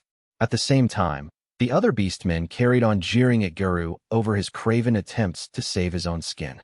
After the ear-splitting din had been going on for a while, Light held up a hand and put an abrupt end to the ugly taunting. A deep hush swept across the cavern, which suddenly had the feel of a graveyard in the dead of night. Light continued to look down at Geru. Before we get into whether or not I spare you, there's one thing I want to know. What is this master you were all talking about back then? I don't know, Geru babbled. The higher-ups just told me to look for one, and why were the authorities looking for a master? Light cut in. I don't know. Why did the authorities decide to have me killed when they found out I wasn't a master? I don't know, Geru stuttered. Light's eyes went a shade colder as a brief silence descended on the cavern, prompting Geru to launch into a furious defense of his actions. I mean it. I really don't know. All they told me was to look for a master. That's it. This is just my hunch, but I don't reckon the Beastmen chieftains know much about it either. Geru paused momentarily before continuing. I mean, look at us. We may have greater physical strength than humans. Or at least, a lot of folks say that. I don't necessarily agree. But we're still inferior to the other races when it comes to our lifespans, power levels, and abilities. They all just see us as pawns who are barely more useful to them than humans. That's why they didn't tell us more than we needed to know, and I don't think our chieftains know much about it either. Light turned to the other beastmen. Do you guys know anything about masters? Every single one of their faces lit up with hope, thinking they might be spared if they could just answer this human's question. They racked their brains harder than they ever had in their lives, but not one of them had any information on these masters. After a slight pause, Light turned and glanced over at May, who understood the signal and nodded. May activated her lie detection magic and scanned the wolfmen. It appeared that none of them had any further knowledge on what masters were or why Light had been marked for death. Light let out a disappointed sigh. This total dearth of information is a worse outcome for this encounter than I'd imagined. What shall we do, Master Light? May asked. Light's reply was an airy one. Well, they've witnessed our true forms, so I see no reason to let these guys live. Leave Geru alive, but get rid of the rest. As you wish, Master Light, May replied. A silent gasp escaped Geru's lips. May bowed, and at the exact same moment, all the beastmen around Geru were sliced up into bloody chunks. It happened so fast, none of them even had time to scream. May had shot minutely fine threads from her gloves and diced up Geru's crew. Even though the threads were so thin they were near invisible, the magic they were infused with made them strong enough to be able to instantly slice through steel or even solid orichalcum. Geru yelped and wet himself at the grisly sight. Luckily for him, the stench of blood in the cavern was so strong, it masked the smell of urine. Light, who showed no sign of being remotely disturbed by the carnage, casually reached into his chest pocket. Now that we've taken care of those nuisances, let's teleport out of here with the guy we were after. Oh, I almost forgot. Geru. Eek. Geru practically jumped out of his skin at the sound of Light's voice, causing wavelets to ripple through the pool of blood he was sitting in and making the mounds of raw flesh around him shake. Light grinned at the comedic spectacle. Before we teleport out of here, I want to ask you something. With how we are now, do you think we'd be able to win a war against all the nations on the surface world? Oh, well. Geru paused as Light waited expectantly for his answer. This situation would usually call for cheap flattery in order to keep the victor in good spirits, but Geru had seen what May's lie-detecting magic could do, and it was likely she would use it again on any answer he gave, which meant spinning some cock-and-bull story, even for the purposes of ingratiation, definitely wouldn't be the right move. Geru mustered up all of his courage and in a trembling voice, gave his honest assessment. I have no doubt in my mind that you are indeed powerful, Lord Light. And not to mention, you have the almighty Fenrir at your command. So I believe you would have a temporary advantage over all the nations of the world. But no matter what level you are just one man, and I'm not sure it's even possible to win against every nation. In other words, as Light has feared, whole nations were just too big for one person to take on by themselves and emerge victorious. Geru continued sharing his thoughts on the hypothetical situation posed to him. After all, it's conceivable that every nation has a stockpile of legendary weapons, tools, and magic items that they've collected over thousands of years. If they were to use them to defend themselves, you and the rest of your gang would be utterly destroyed before you managed to lay waste to half, or even a third, of the world, no matter how strong you are. I see. Yes, That was our assessment too. One person can only do so much, no matter how strong he or she is, Light said. He'd been nodding away while Garu had outlined his reasoning for his answer. After a brief moment of consideration, Light made another request. Then, let me change the question slightly. If I show you my arsenal, will you tell me if you believe it is powerful enough for us to emerge victorious if we wage war against the nations on the surface world? Sure thing, Garu said hesitantly. In that case, let's relocate, Light said. SSR teleportation, release. Was Garu's only response. As the final word passed Light's lips, a bright light enveloped the boy, May, Garu, and the god-wolf Fenrir. Garu was the only one of the quartet who was wide-eyed with fright at what was happening. May and Fenrir didn't even seem to react to the light that was swallowing them up. Everything went dark for a moment, then brightness returned. Garu's reaction to his new surroundings was a mix of outright astonishment and abject confusion. Even though it was bright enough in here to see, the backdrop around Garu was darker than tar. It was a blackness that drained all hope from any who entered this place. Light had used his SSR teleportation card to transport Garu to the deepest reaches of the abyss, the world's most notorious dungeon. Lying in wait for them was an army of monsters that had only previously been spoken of in legends. The ceiling was so high it was barely visible, and the area the waiting creatures were standing in was easily big enough to fit a mansion in. A long red carpet stretched all the way to the back of the cavernous space, and at the very end of it, an iridescent throne made of gold, jewels, and other precious metals sat majestically against a wall adorned with a giant flag.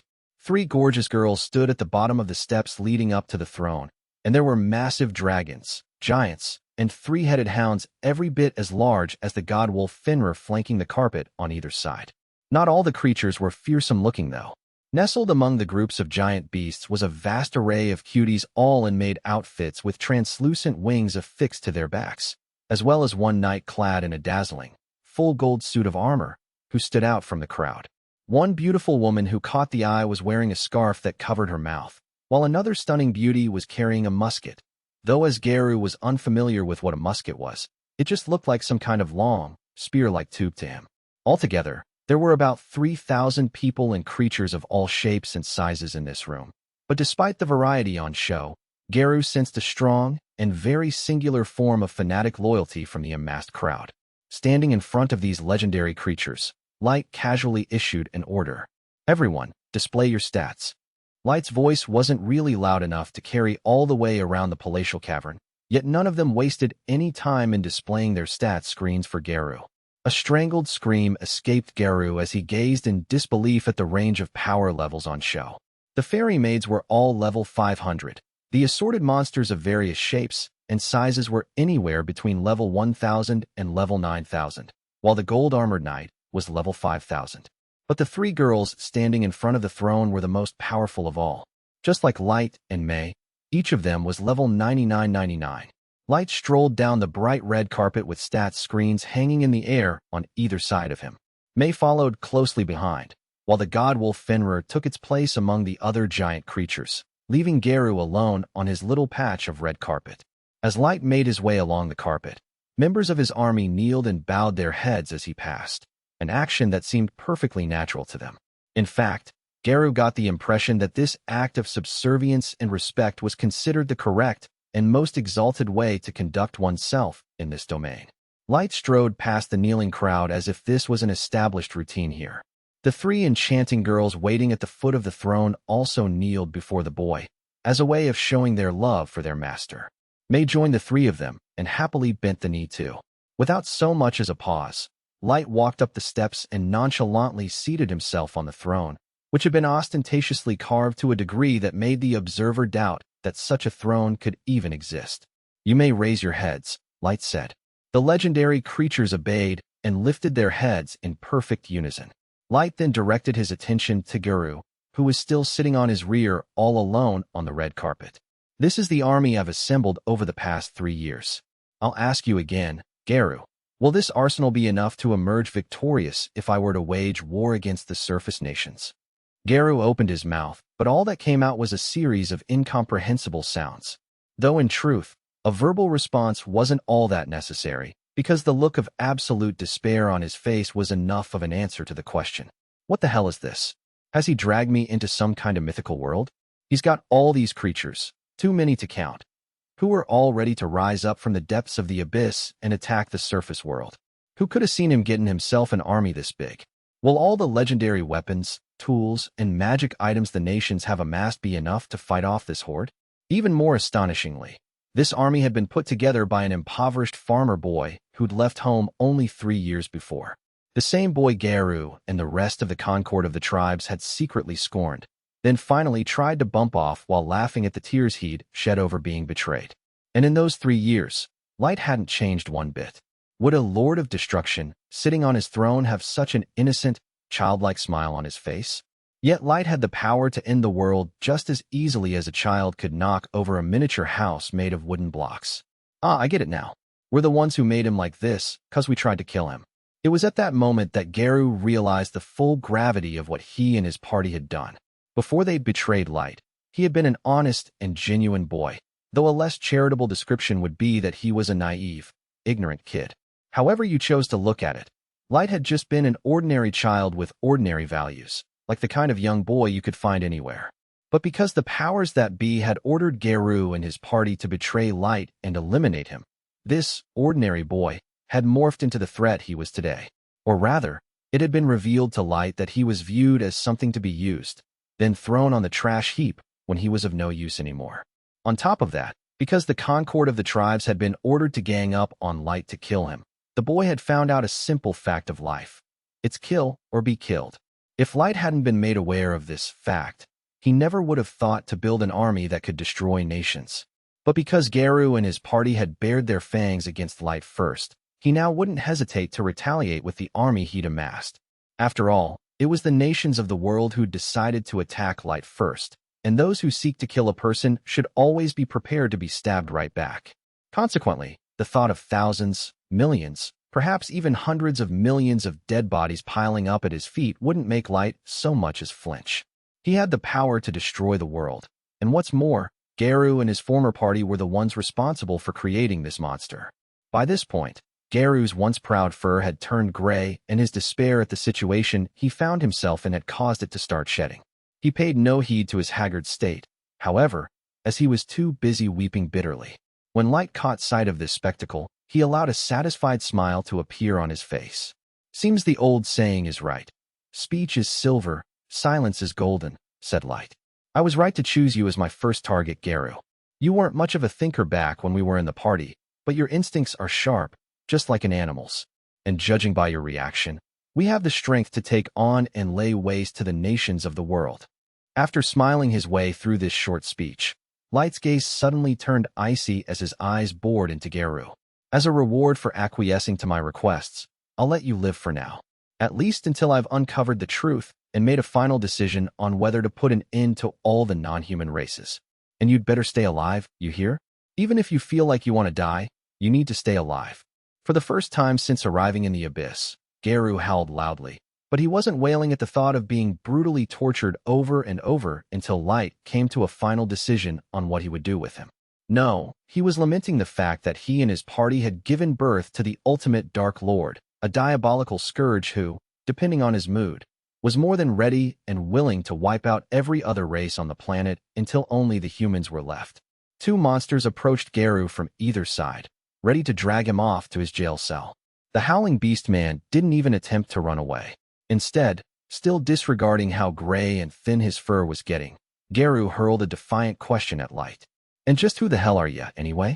Are you trying to tell me you're some kind of monster out of a fairy tale, out to destroy the world? Light didn't answer, instead holding up his hand to tell the creatures who were about to escort Garu to prison to hold on for a moment. The monsters practically froze in response to Light's signal, as if time itself had stopped. When Light's response to Garu finally came, it was fairly lighthearted.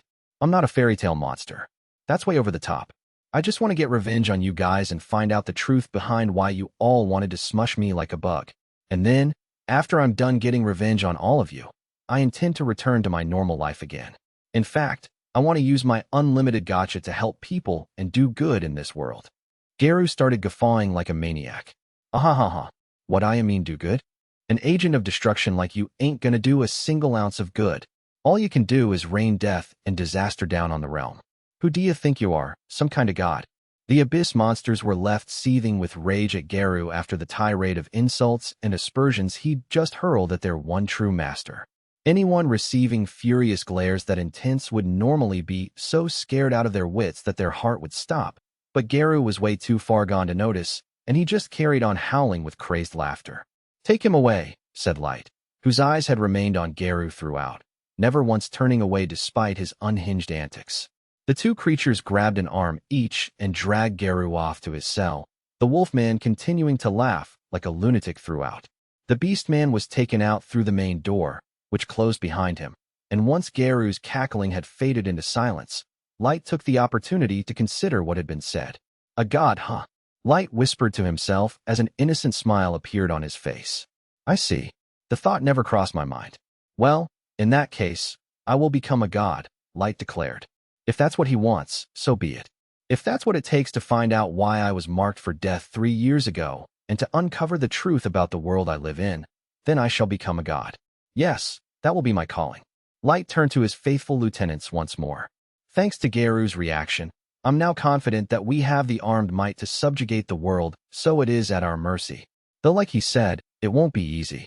We need to take the cautious approach." Even as he spoke, the Unlimited Gacha continued summoning cards.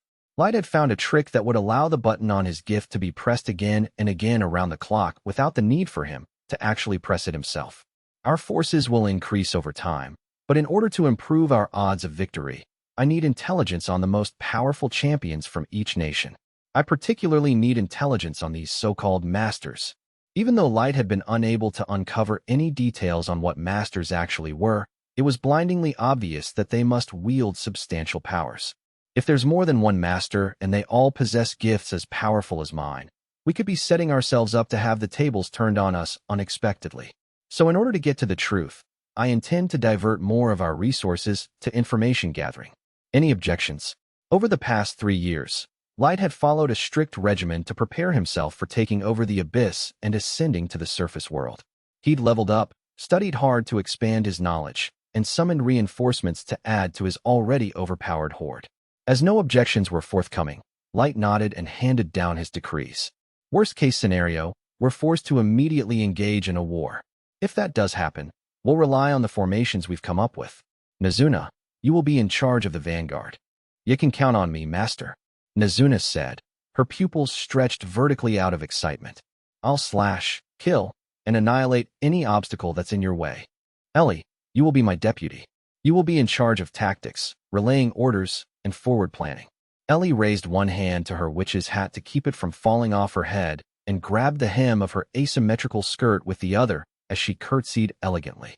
As you wish, blessed Lord Light. I pledge to devote all of my intelligence and capabilities to your cause. Aoyuki, I'm putting you in charge of the monster armies. Can you handle it? Of course. Anything for my master, Aoyuki replied.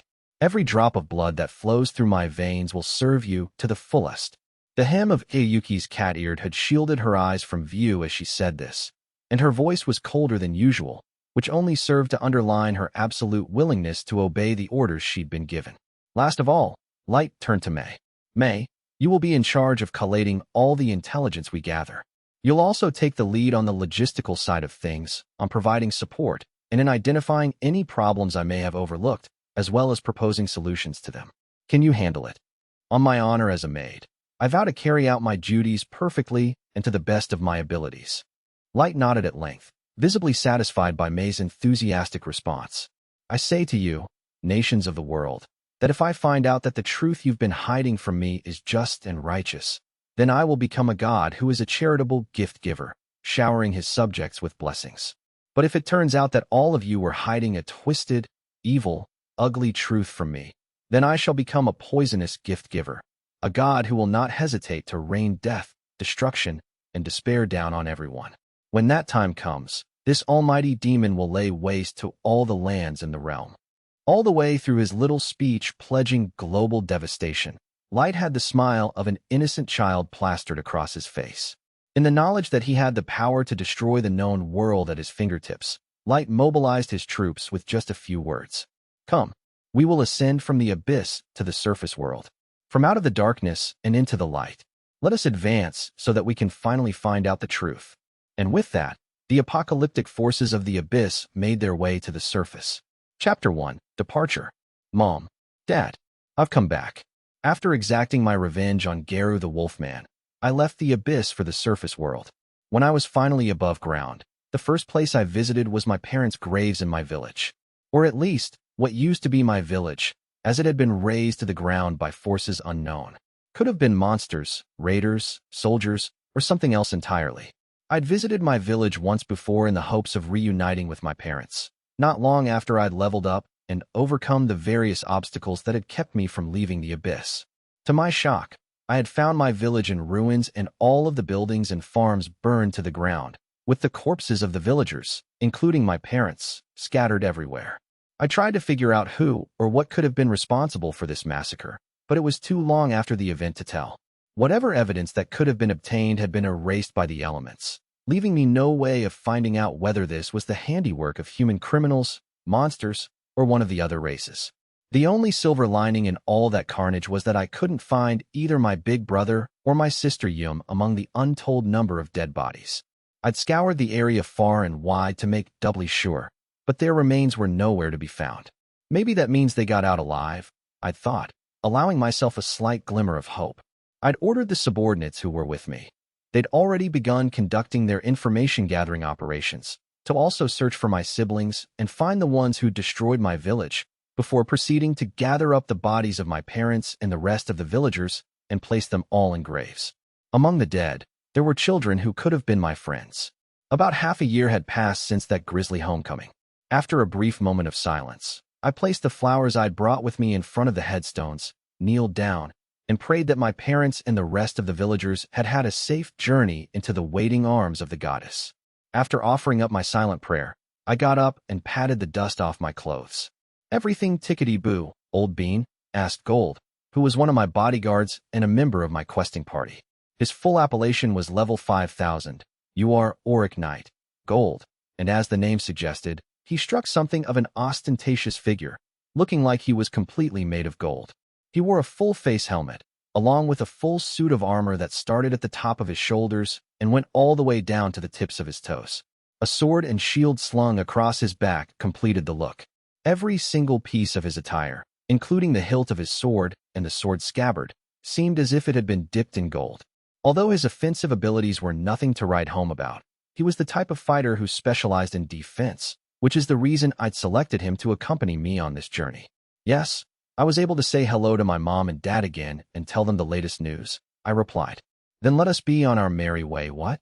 It is best we arrive at our destination while the sun is still high in the sky, so that we can bed down for the night at a real inn.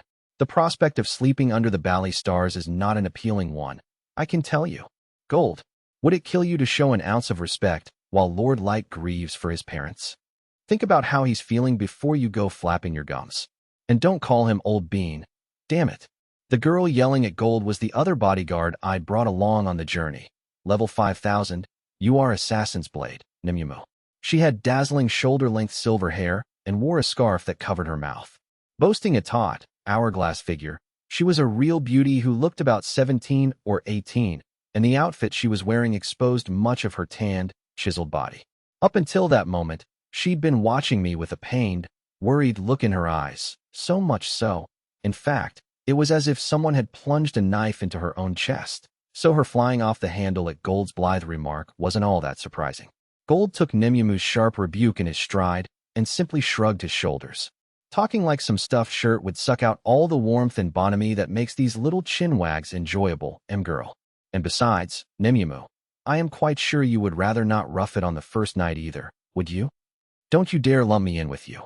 As long as I'm with Lord Light, I'd gladly lie down on the grass, roll around in the mud, or dive into a pit of garbage.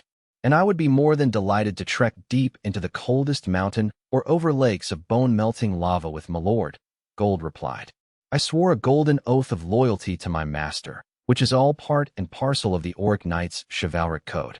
But if we want our lord to get proper bed rest, it is perhaps best to avoid camping outdoors, wouldn't you say? Nimumu let out a quiet gasp. Why, you're right. Camping on the first night wouldn't be good for Lord Light's sleep or health. Oh, and another thing, love, If you ask my advice, it would probably be wise not to compete with Miss Ellie when it comes to putting on raw shows of devotion for our Lord. What? If you go overboard, it could blow up in your face and you might end up royally cheesing him off. I am not putting on a show, and Lord Light would never stop loving us. Even if he does end up being repulsed by the sight of me, I will remain his loyal servant. Even if I die, my spirit will continue to serve Lord Light. Nimumu's voice quavered as she made this declaration to a visibly exasperated Gold, and tears welled up in her captivatingly angular eyes. I knew it wasn't Gold's and Nimumu's intention to cheer me up, but their comical exchange was like a fresh breeze sweeping away my previously heavy, somber mood. In spite of myself, a smile spread across my face. "It's fine, Nimumu," I said.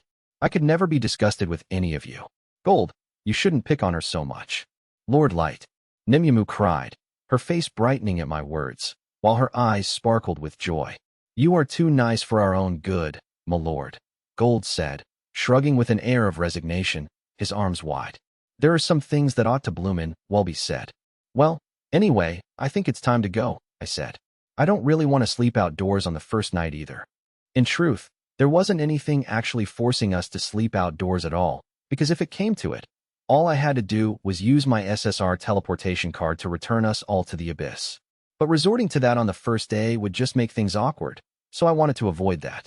I turned away from my parents' graves and retrieved an Unlimited Gacha item from my item box, the SSR Fool's Mask, as well as grabbing my hooded cloak and staff from where I'd put them down.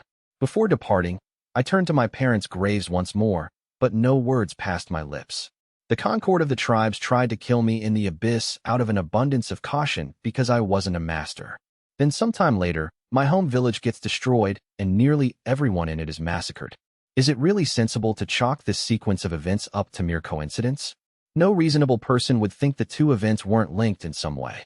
It's true that the village bordered a primeval forest, meaning it was particularly susceptible to being attacked by monsters and pillagers.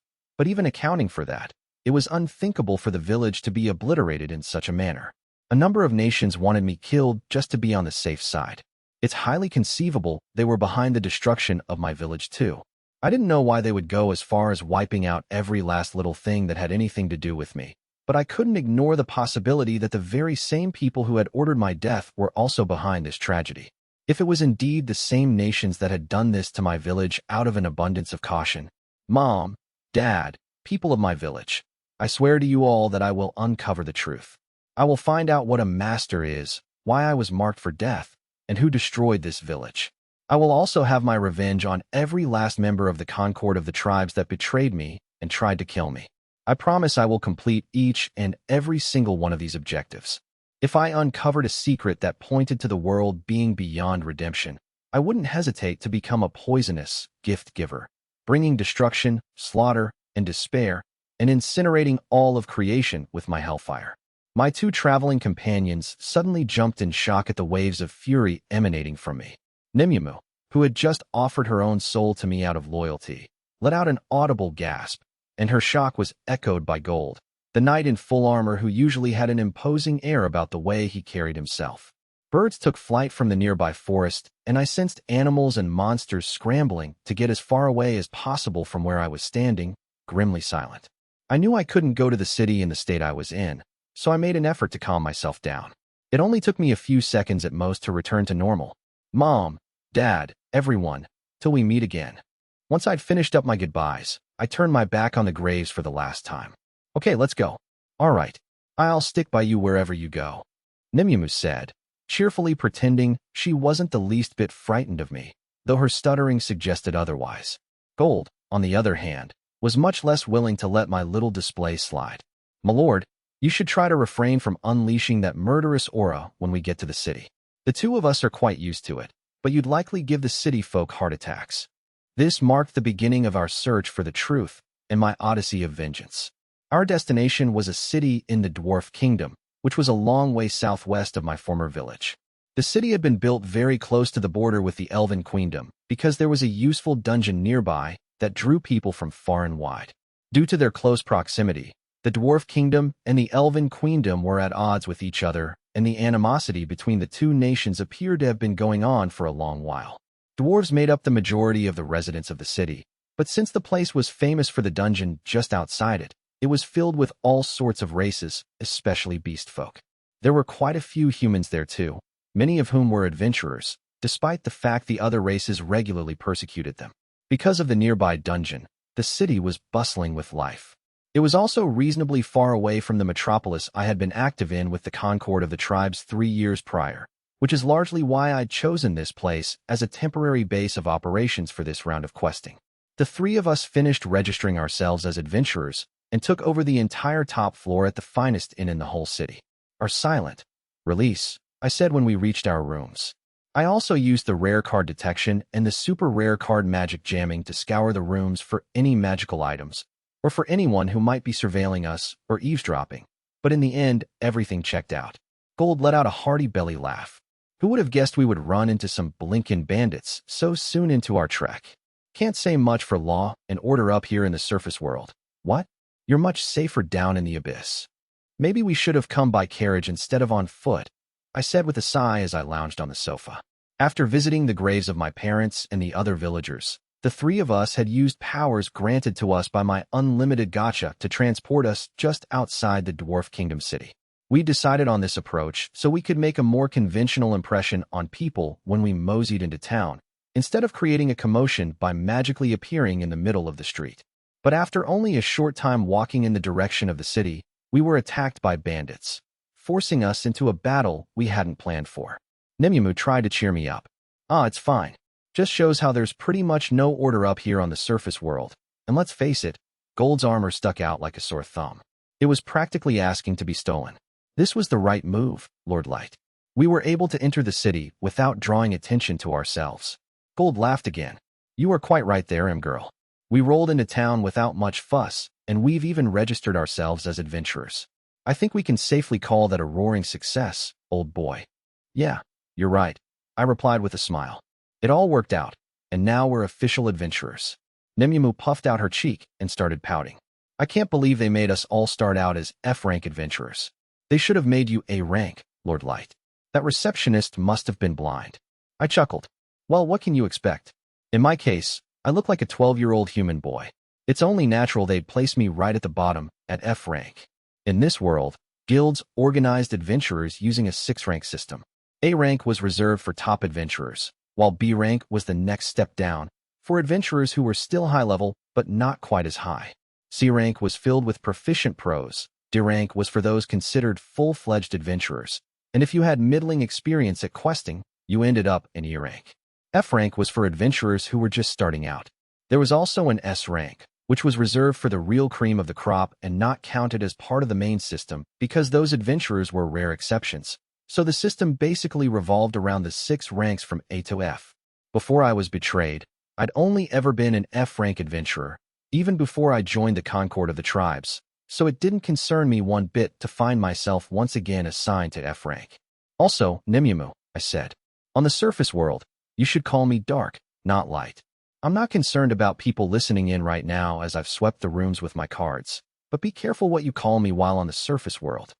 Sorry, Lord Lie. I mean, Lord Dark, a flustered Nemimu replied. My original plan had been to use Light as my name while on this adventure, but I figured I didn't really want any of the former Concord of the tribe's party members hearing about me, as it would instantly put them on guard. I couldn't risk my plan for revenge ending in disappointing failure, so I'd chosen an alias for my trip to the surface world and gave that when I'd re-registered as an adventurer. I also decided to don my SSR Fool's Mask, which had the power to create illusions and hinder recognition. Still on the sofa, I turned to my 2 escorts. I want to make sure we're all on the same page about what we came to the surface world to accomplish, I said. Our goals were to conduct a probe into the nations that were looking for masters, and to get in contact with anyone seeking these masters, to gather intelligence on champions and high-ranking magic items, to increase our rankings and gain access to higher-quality intelligence and connections, if at all possible, to get our hands on a master that hadn't yet been found by any of the nations, to gather other kinds of intelligence. After relating these goals, Gold raised his hand. That's all fine and dandy, my lord, but are you expecting us not to be earning any money at all for the duration of this little foray? Surely we will need some readies if we want to get on all right up here, no? The people I sent to gather intelligence on the surface world are working as traders and earning money that way, so there's no need to worry about our finances, I told him. Plus, if we don't have enough, we can always make fake money. While money is important, I don't think we need to make too big a deal of it. 6 months ago, I dispatched agents to work undercover as merchants and in a number of other jobs, giving them all seed money so they could start up businesses. I'd gotten a subordinate who was an expert forger to make counterfeit money based on every nation's currency, made from the gold and silver bars generated by my Unlimited Gacha. Thanks to that skilled underling, the counterfeits were completely indistinguishable from the real coins. Hearing we had made fake money caused a deeply impressed Gold to bellow, "Oh, good show, my lord. Whoever would have thought we could build a war chest using such a contrivance? Takes an extremely imaginative fellow to come up with a trick like that. What? And furthermore, it amounts to a nice bit of payback to all those other races that look down on you. So it's 2 birds with 1 stone. But wait a tick. Wouldn't it cause a bit of a hoo-ha if anyone were to find out about the counterfeits? That won't be a problem because the forgeries are perfect. We're also minimizing the amount of money we're bringing up to the surface world. After all, we're not here to wreck economies. In other words, the money we had on hand wouldn't be enough to grant us any influence to speak of." Nimimo was the next to raise her hand. "I understand why you want us to be adventurers on the surface world, but is there really any need for you to dirty your hands with any of this, Lord Dark? I know you're all powerful, but there is a non-zero chance that an accident might befall you. I would feel much better if you were safe and sound back in the abyss, ordering us to." Nimimo suddenly found herself unable to finish her sentence. "Nimimo," I said, "are you saying you want to deprive me of exacting revenge with my own 2 hands?" "And no, I was just," Nimimo stuttered. "Are you looking to stand in my way?" I said. "Eek. Forgive me, Lord. I didn't mean for it to come out like that." Nimimo squeaked as she got down on her knees and groveled in apology, sweat dripping from every pore in her body. As tears streamed down her face and she trembled in fear, she folded her hands together as if she was feverishly praying to a deity. Gold roared with laughter again. "There are certainly times when a man has to grab the bull by the horns and do the thing himself, even if it means putting his own life in danger. He's getting down in the mud to take his revenge without relying on anyone else for help, Imgirl. Our lad is a real firecracker, if you ask me. I swear upon my title as the Auric Knight that I am proud of you, my lord." He guffawed once more. Gold's laughter helped me to regain my composure. Whenever I talked about getting revenge for being betrayed, I always lost my cool. Even nearly 3 years later, my burning desire for vengeance hadn't subsided even a little. I didn't know whether that was something to curse or celebrate. I got up from the sofa, went over to Nimimo, who was still on her knees, praying for forgiveness, and patted her silver hair. "Sorry. I let myself get a bit emotional. I shouldn't have scared you like that. No, it was my fault for going too far." Nimimo objected. "Please allow me to demonstrate my loyalty to you, Lord Light." Sure." Nimimo had just called me Light again, but I felt like this wasn't the right moment to correct her. I went back to the sofa, sat down again, and took off my right shoe, then offered my foot to Nimimo. "Pardon me, Lord," Nimimo said. Her face flushed as her fingers softly clasped my right foot as if it were a jewel made out of extra brittle rock candy. With no small amount of tenderness, she slowly pressed her lips to the top of my foot, and even though I was still wearing a sock, I could feel the heat from Nimimo's face. Kissing someone's feet would normally be considered one of the most humiliating acts of submission one could imagine, yet my followers would often insist I let them do it, as if they saw it as some kind of reward. Meanwhile, on the flip side, I was usually the one who ended up feeling embarrassed by this show of loyalty. Gold looked on as Nimimo performed this deferential act. "Having fun, are we?" he quipped quietly. "You maggot." Nimimo bit back. "How dare you mock my deep devotion and dedication to Lord Light in that way?" "Gadzooks, madam," Gold retorted. "Whichever way you slice it, this scene plainly looks like a full-grown woman getting her jollies by canoodling with the foot of a 12/13-year-old lad. I thought I already impressed upon you the need to keep these raw shows of devotion in check, Imgirl. It's not a show, damn it. I'm acting out of pure love and devotion for our exalted Lord Light. And for your information, I was not getting my the word stuck in her craw, jollies, as you put it. I was simply demonstrating my unadulterated fealty to Lord Light." "Calm down, Nimimo," I interjected. "I don't doubt your loyalty to me, Lord Light." On hearing my words, a rush of emotion turned Nimimo's cheeks beet red and her whole body trembled as what could only be described as a noise of pure pleasure passed her lips. Witnessing this spectacle, Gold turned the palms of his hands upwards and shrugged in a snidely resigned manner. I smiled awkwardly at the 2 superpowered warriors and carried on where I'd left off. "Anyway, tomorrow, we'll go questing in the nearby dungeon. Though once Ellie's finished laying all the groundwork for me to take revenge against Sasha the elf, I'll prioritize that mission. You both got that. As you command, Lord Light, Nimue replied. You will bear witness to the quintessential Auric Knight in the dungeon tomorrow, my lord, Gold declared. I nodded my satisfaction at their enthusiastic replies. Chapter 2. Plans Below the Surface. The following scene took place a short while back, only a few days after I'd taken my revenge on Garu.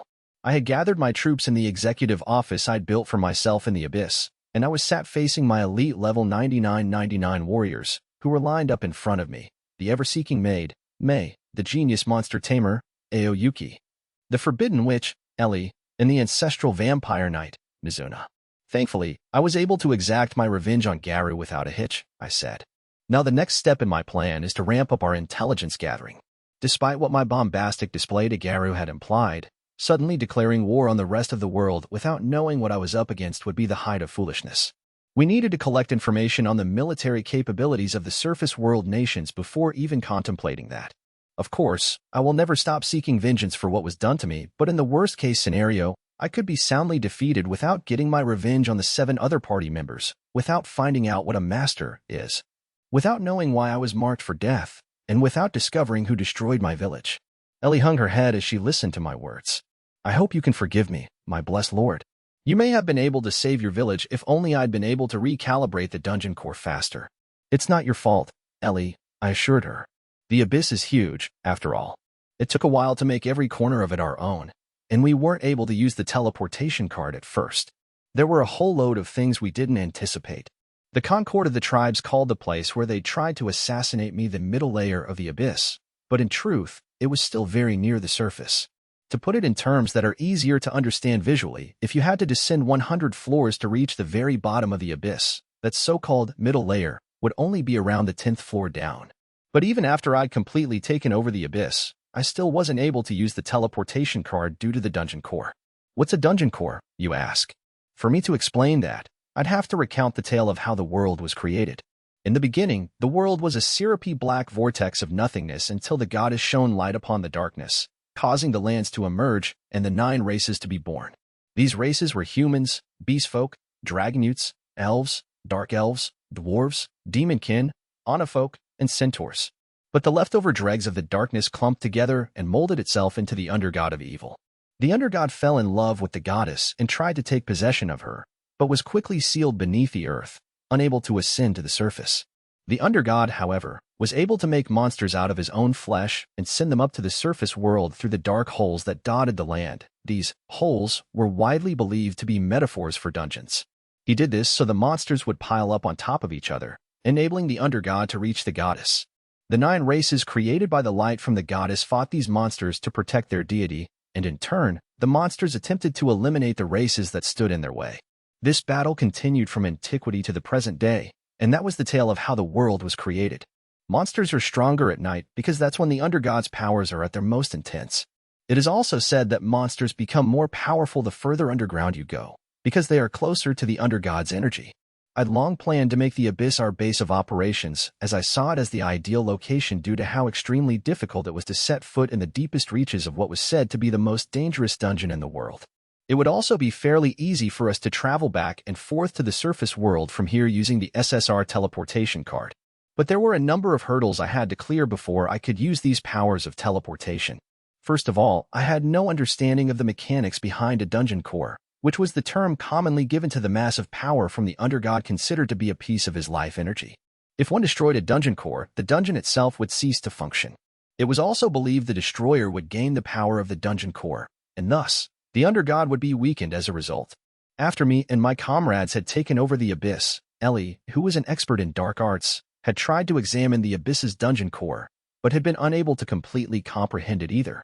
According to Ellie, a dungeon core absorbed energy and mana from the planet and for some unexplained reason, created dungeons, then amassed minerals and other materials to craft treasure chests and items, produced monsters, and created magical traps. The dungeon cores were responsible for creating the wide diversity of environments that came together to form the world we lived in. But when I asked Ellie how the dungeon cores could do all of these things, even she wasn't really sure. And if Ellie didn't know, then none of my other followers were likely to have a clue either. Ultimately, thanks to Ellie's efforts, we were able to limit the powers of the dungeon core to a level that kept the Abyss intact. She also managed to find a workaround for the teleportation jamming problem we'd been having, which allowed me to successfully transform the Abyss into a stronghold. Due to these modifications, the Abyss no longer produced items or monsters, so I'd been compensating with cards from my Unlimited Gacha. Then, about 6 months before the scene in my office, I was finally able to leave the Abyss, and not long after, I had that fateful homecoming at my already devastated village. Monsters or bandits may have been the ones to actually destroy my village, but it must have something to do with the same people who tried to have me killed after they determined I wasn't a master, I said in my office in the Abyss. It's completely plausible that, whoever these people are, they made some kind of deal with a pack of monsters or bandits to wipe my village out of existence. Even if there's an entire nation behind this, I'll make sure they pay the ultimate price for destroying my family and village. The level 9999 warriors standing in front of me suddenly went pale due to the murderous vibes that were radiating off of me. The dark energy was so intense, the office audibly creaked in several places. I breathed out heavily and forced myself to calm down, because I knew getting angry wouldn't help me find the offending parties. At this particular moment in time, I needed to focus on gathering intelligence. So besides collecting information, I'm also thinking about my next target for retribution, Sasha the elf. Sasha, a former member of the Concord of the tribes, had deceived me, called me stupid, and tried to assassinate me. At the mere mention of her name, the faces of all the girls except for May lit up, and each of them volunteered for the mission. Bless Lord Light. Ellie said, if you're going to bait and double-cross the elf like you did to Garu, then by all means, let me take on this assignment. No way, toots. I got this one. Nizuno butted in.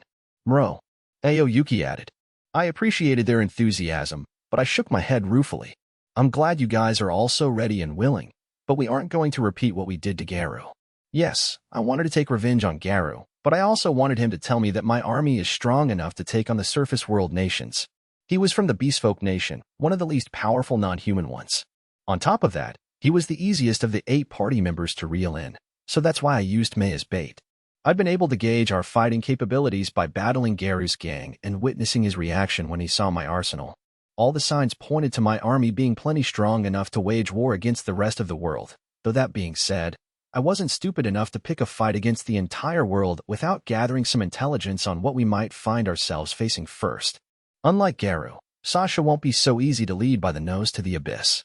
And besides, where's the fun in repeating the same revenge plot? I want her to experience the same misery I felt. The same misery, Master Light? Asked May, her head slightly cocked to one side. I responded to her question with an innocent, cherub-like smile. Our agents on the surface have informed us that Sasha is about to marry the Deputy Knight Commander, who is related to the royal family by blood. She must be on cloud 9 right now, and as a former fellow party member of hers, I want to celebrate this happy occasion in the best way possible. Just the thought of wreaking terrible vengeance on Sasha made me smile so broadly even I was painfully aware of it. And I've just figured out the exact wedding present I should get for her. Once I'd related my plot for revenge to the girls, Ellie was the first to throw her hands in the air in elation. What a simply marvelous idea. I knew you would come up with the perfect plan, bless Lord Light. But if you let me handle it, I know I can achieve an outcome very close to what you desire, bless Lord. Oh, I asked. Let's hear your idea then. Of course. What I do is, and so Ellie proceeded to lay out a new plot for revenge that was somewhat modified from what I just described. It basically stuck to the main outline of my proposal while vastly improving upon it by adding additional elements that closely manifested what I was going for. There are still some specifics I need to work out, but I believe this general framework will do nicely, Ellie said once she'd finished explaining it all. What do you think? Bless Lord Light. It's awesome. It's absolutely genius, I said excitedly. You're incredible, Ellie. That's so much better than what I came up with. Ellie bowed sheepishly as I heaped praise on her. Oh, please. I could only come up with those additions because of your original plan, bless Lord Light. However, in order for this plan to succeed, we will require the use of your Unlimited Gacha, and we will need plenty of manpower.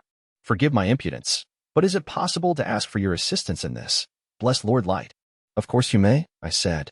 I'll give you all the materials, labor, and information you want, plus anything else you deem necessary. I authorize this plan to be carried out in my name. Thank you very much, bless Lord. Ellie exclaimed as she bowed deeply once more. When she lifted her head again, she shot a triumphant look in the direction of May. I knew Ellie viewed May as her rival, so I pretended not to see it. May didn't say a word, though she definitely noticed the look, while Aoyuki had also caught the silent exchange, uttering a meek mew to sum up her feelings.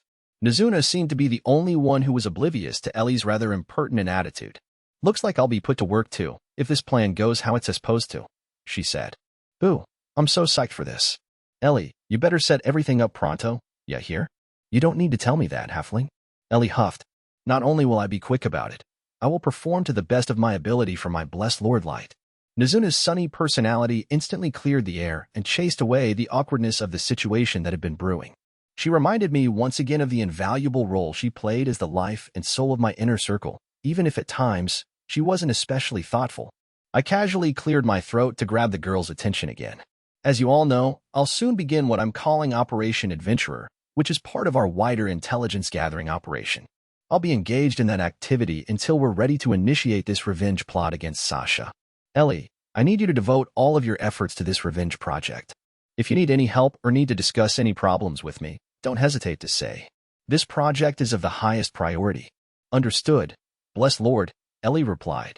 Once I'd finished giving Ellie her instructions, May interjected with a request. Master Light, if you are intending to re-register with a guild as an adventurer, I would like to accompany you as well. This prompted the two other girls to chime in too. Meow. Aoyuki piped up. I'm stronger than May and Aoyuki. Come on, Master. Take me along as your questing partner. Nizuna begged me. I'm flattered that the three of you want to come with me, but that would leave Ellie all alone to take care of things down here. May, I need you to take charge of the dungeon while I'm away. We captured Garu and killed his lackeys, so we should expect search parties to show up in the abyss sometime soon. I don't want to draw too much attention here just yet though, so kill half of the searchers and spare the other half. As you wish, Master Light, May said. On my honor as a maid, I will do everything in my power to carry out my duties as requested. May didn't need any further explanation on the matter. By killing half of the searchers in the most horrific manner possible, it would maintain the Abyss's reputation as the most notorious dungeon in the realm, at least for the time being, despite the fact I'd brought order to my domain. The other half that survived would go back home and faithfully relate the horrors they'd seen to the rest of the world. Aoyuki, I need you to patrol the forest around the Abyss, I said. We don't want any dangerous individuals or monsters disrupting our plans. Mro, Aoyuki purred, her cat-eared head swaying in assent. And Nizuna, I started. Nizuna looked at me, her eyes sparkling with anticipation at what kind of job I was about to assign to her. She was peerless when it came to close combat, and if equipped with enchanted items that repelled magical attacks, she would almost certainly be the strongest fighter in my army. But therein lay her weakness. She was simply too powerful to take on regular quests. She also wouldn't be a good fit for situations that required quick thinking and adaptability. She might be the life and soul of this dungeon, but well, everyone has their strengths and weaknesses. I couldn't just leave her with nothing to do, though. Nizuna, I need you to protect this dungeon while I'm away. I don't think anyone will make it as far as the bottom of the abyss, but just in case anything like that does happen, I can't think of anyone better to drive out the intruders. You got it, Nizuna said with gusto. You can count on me, Master. I'll make sure to keep everyone safe. And with that, I chose the Auric Knight, Gold, as the tank I'd take on my journey, and since questing in dungeons was the fastest way to gain reputation on the surface world, I also chose to take the Assassin's Blade, Nimyamu, with me due to her exceptional abilities at scouting, disarming traps, and sniffing out enemies. And that was the whole decision-making process that had brought me and my party to the city in the Dwarf Kingdom in the present day. Chapter 3. Line Jumpers. Early the following morning, we joined the line at the dungeon entrance so we could start questing. The dungeon was all the way over on the other side of the city from the inn, and since the Dwarf Kingdom was encircled by mountains, it probably wasn't a huge surprise that the dungeon was at the foot of one of them. The entrance to the cave-like dungeon was enclosed by a tall wall similar to a castle's, with a steel gate that was open wide so that adventurers could enter. Dwarf soldiers stationed at the gate checked the tags of the adventurers as they passed through, and the whole place was teeming with food stalls and hawkers trying to sell their wares to the people in line. Meat skewers. Start your day with meat skewers for breakfast, shouted one. We've got great discounts on dried food right now, another hawker bellowed. Healing potions. Sell for your wounds. Arrows. Other projectiles. You name it, we got it, yelled a third. Gold, who was standing in front of me in line, surveyed the scene, deeply captivated. He hummed. It would appear it's mainly humans, beast folk, centaurs, and dwarves here. There are hardly any elves, dark elves, demons, onofolk, or dragonyuts. That's because the elves and the dwarves have been fighting over this dungeon for absolutely ages. It's been something of a source of strife between the two races, I explained. That's why you don't see too many elves here. The reason dark elves, demons, onofolk, and dragonutes are few and far between is simply because of geography. I guess there are a lot of humans here because they're looking to quest in the dungeon. You're so smart, Lord Dark, said Nimue, who was in line behind me. You have perfectly dissected the situation. I was sandwiched in between Gold and Nimue for a reason. Gold was in front because he was my tank, and due to her superior skills at detection, Nimue took the rear and kept watch. It was practically unthinkable that I could be bested by a surface world adventurer, but we'd taken this formation just to be on the safe side. At least that's what Nimue had said when she'd first suggested this approach. I can't let anything happen to you, Lord Light, she told me at the time with an especially serious expression on her face. Back in the present, she was standing behind me with her arms wrapped around my shoulders. I didn't doubt that this was her way of carrying out her bodyguard duties, but this particular pose meant 2 soft lumps were pressing up against the back of my head. Even though it made me blush to stand like this, I had no choice but to quietly acquiesce to Nimue's methods. And anyway, I looked like a boy of no more than 12 or 13, while Nimue looked like she was either 17 or 18, which meant anyone looking at us would have just assumed we were very close siblings. That said, we did look strangely out of place here. The adventurers, hawkers, food stall workers, and all the other folk around us were eyeing us with great curiosity. Some of the glances cast our way were altogether more disdainful, as if they were wondering what these humans were doing in this line. We must have been some sight, though. Gold, resplendent as always in his head-to-toe golden armor, was a head taller than most, and on top of being a tan-skinned beauty, Nimue's silvery hair shimmered in the bright morning sunshine. She was attracting plenty of looks, some affectionate, some lecherous, from the men in the crowd, while the women stared daggers at her, their eyes filled with jealousy, but there were a few lustful glances in there too. Because I was standing between these 2 curiosities, and partly due to the mask I was wearing, I drew a number of prying stares as well. I looked down the line and saw party members all seeming to get along with each other, talking and laughing as they waited to go into the dungeon, which put me in mind of my days in the Concord of the tribes.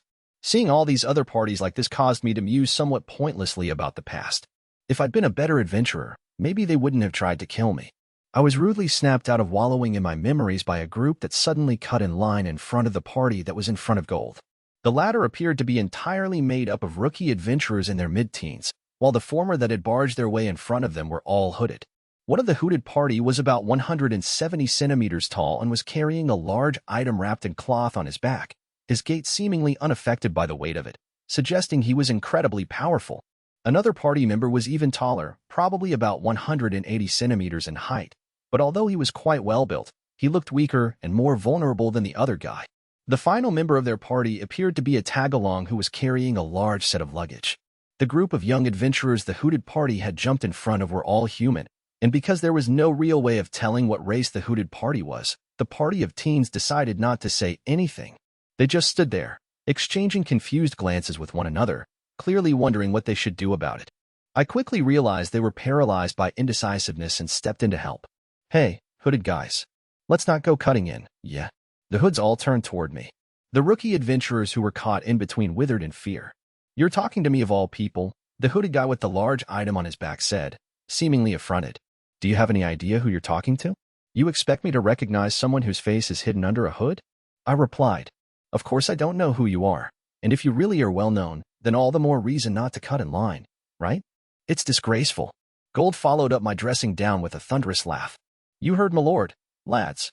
It'll go a darn sight better for you if you keep those hoods up and stay anonymous. What? Did you chaps come doddering on over here after a mid-morning tipple or 3? Now, that's quite enough of this tomfoolery. Get yourselves to the back of the queue, quick smart. It's not just us you're inconveniencing, you're causing trouble for everyone else who's obeyed the rules and queued up properly.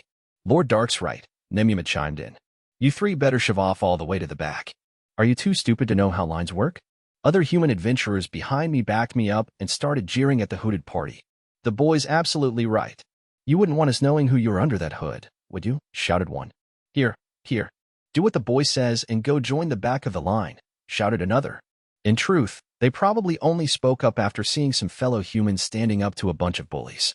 While adventurers were known for having a whole heap of bravado anyway, it probably helped that they didn't know what race the hooded party were. The dwarf and beast folk adventurers in line stood in silence, watching the scene with frosty looks on their faces. They probably didn't care much for the hooded party either, but lowly humans making a ruckus probably peeved them even more. Why you people are no more than inferior insects waiting to be crushed under our feet, said the hooded man who'd spoken before. Judging by his words and conduct, he was very prideful, and I could see him shaking with rage at the jeering directed toward him. But I ignored his anger and carried on giving him a dressing down. I'm trying to explain it to you, because even an insect knows the rules. I'm sure you know I'm right, so I'll ask you once again to go join the back of the line. Why you dare talk back to me? The hooded man spat, and he was just about to start unwrapping the large item he was carrying when he was stopped by the taller member of his party. Calm yourself. It is not in our best interest to use that thing in front of all these people, he said. The shorter of the two let out a noise of pure frustration and gritted his teeth. Stupid inferiors. You think you're better than insects? This isn't over. After he'd spat out that last bit, the hooded man and his two fellow party members vacated the spot in the line that they'd stolen and trudged off, all the way to the back. The humans behind me congratulated me for driving off the bullies. That's showing we humans got guts, kid, shouted one. After me and my party had thanked the crowd for their kind words, the leader of the rookie party in front of us stepped forward to express his gratitude for what we'd done. Thank you very much for helping us out. He was a fairly young boy with short red hair, and the group he commanded appeared to be a party of 4. Standing directly behind the boy was one of the party's other members, a young girl with the same color hair as the leader and who closely resembled him. There was also a somewhat shortish boy who had a mischievous look about him, and another boy who was the tallest member of the group.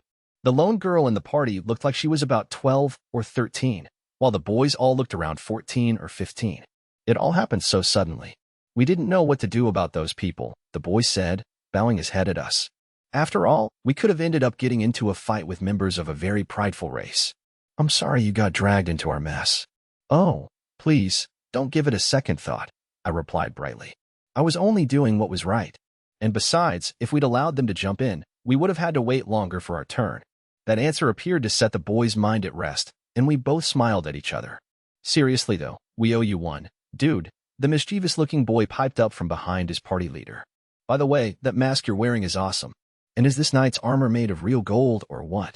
Gimra, stop, his leader snapped. You're being rude. Come on, boss, the boy known as Gimra said. I bet we're all dying to know. Gold guffawed at the exchange. I can't say I blame you whippersnappers for being curious about my golden armor. Now, to answer your question about this here armor. No, it's not made of real gold. Nemimo interjected before Gold had a chance to explain. It just looks like it. Because if you think about it, it wouldn't make sense to cover yourself in real gold. It's too soft a metal to be of any use as armor.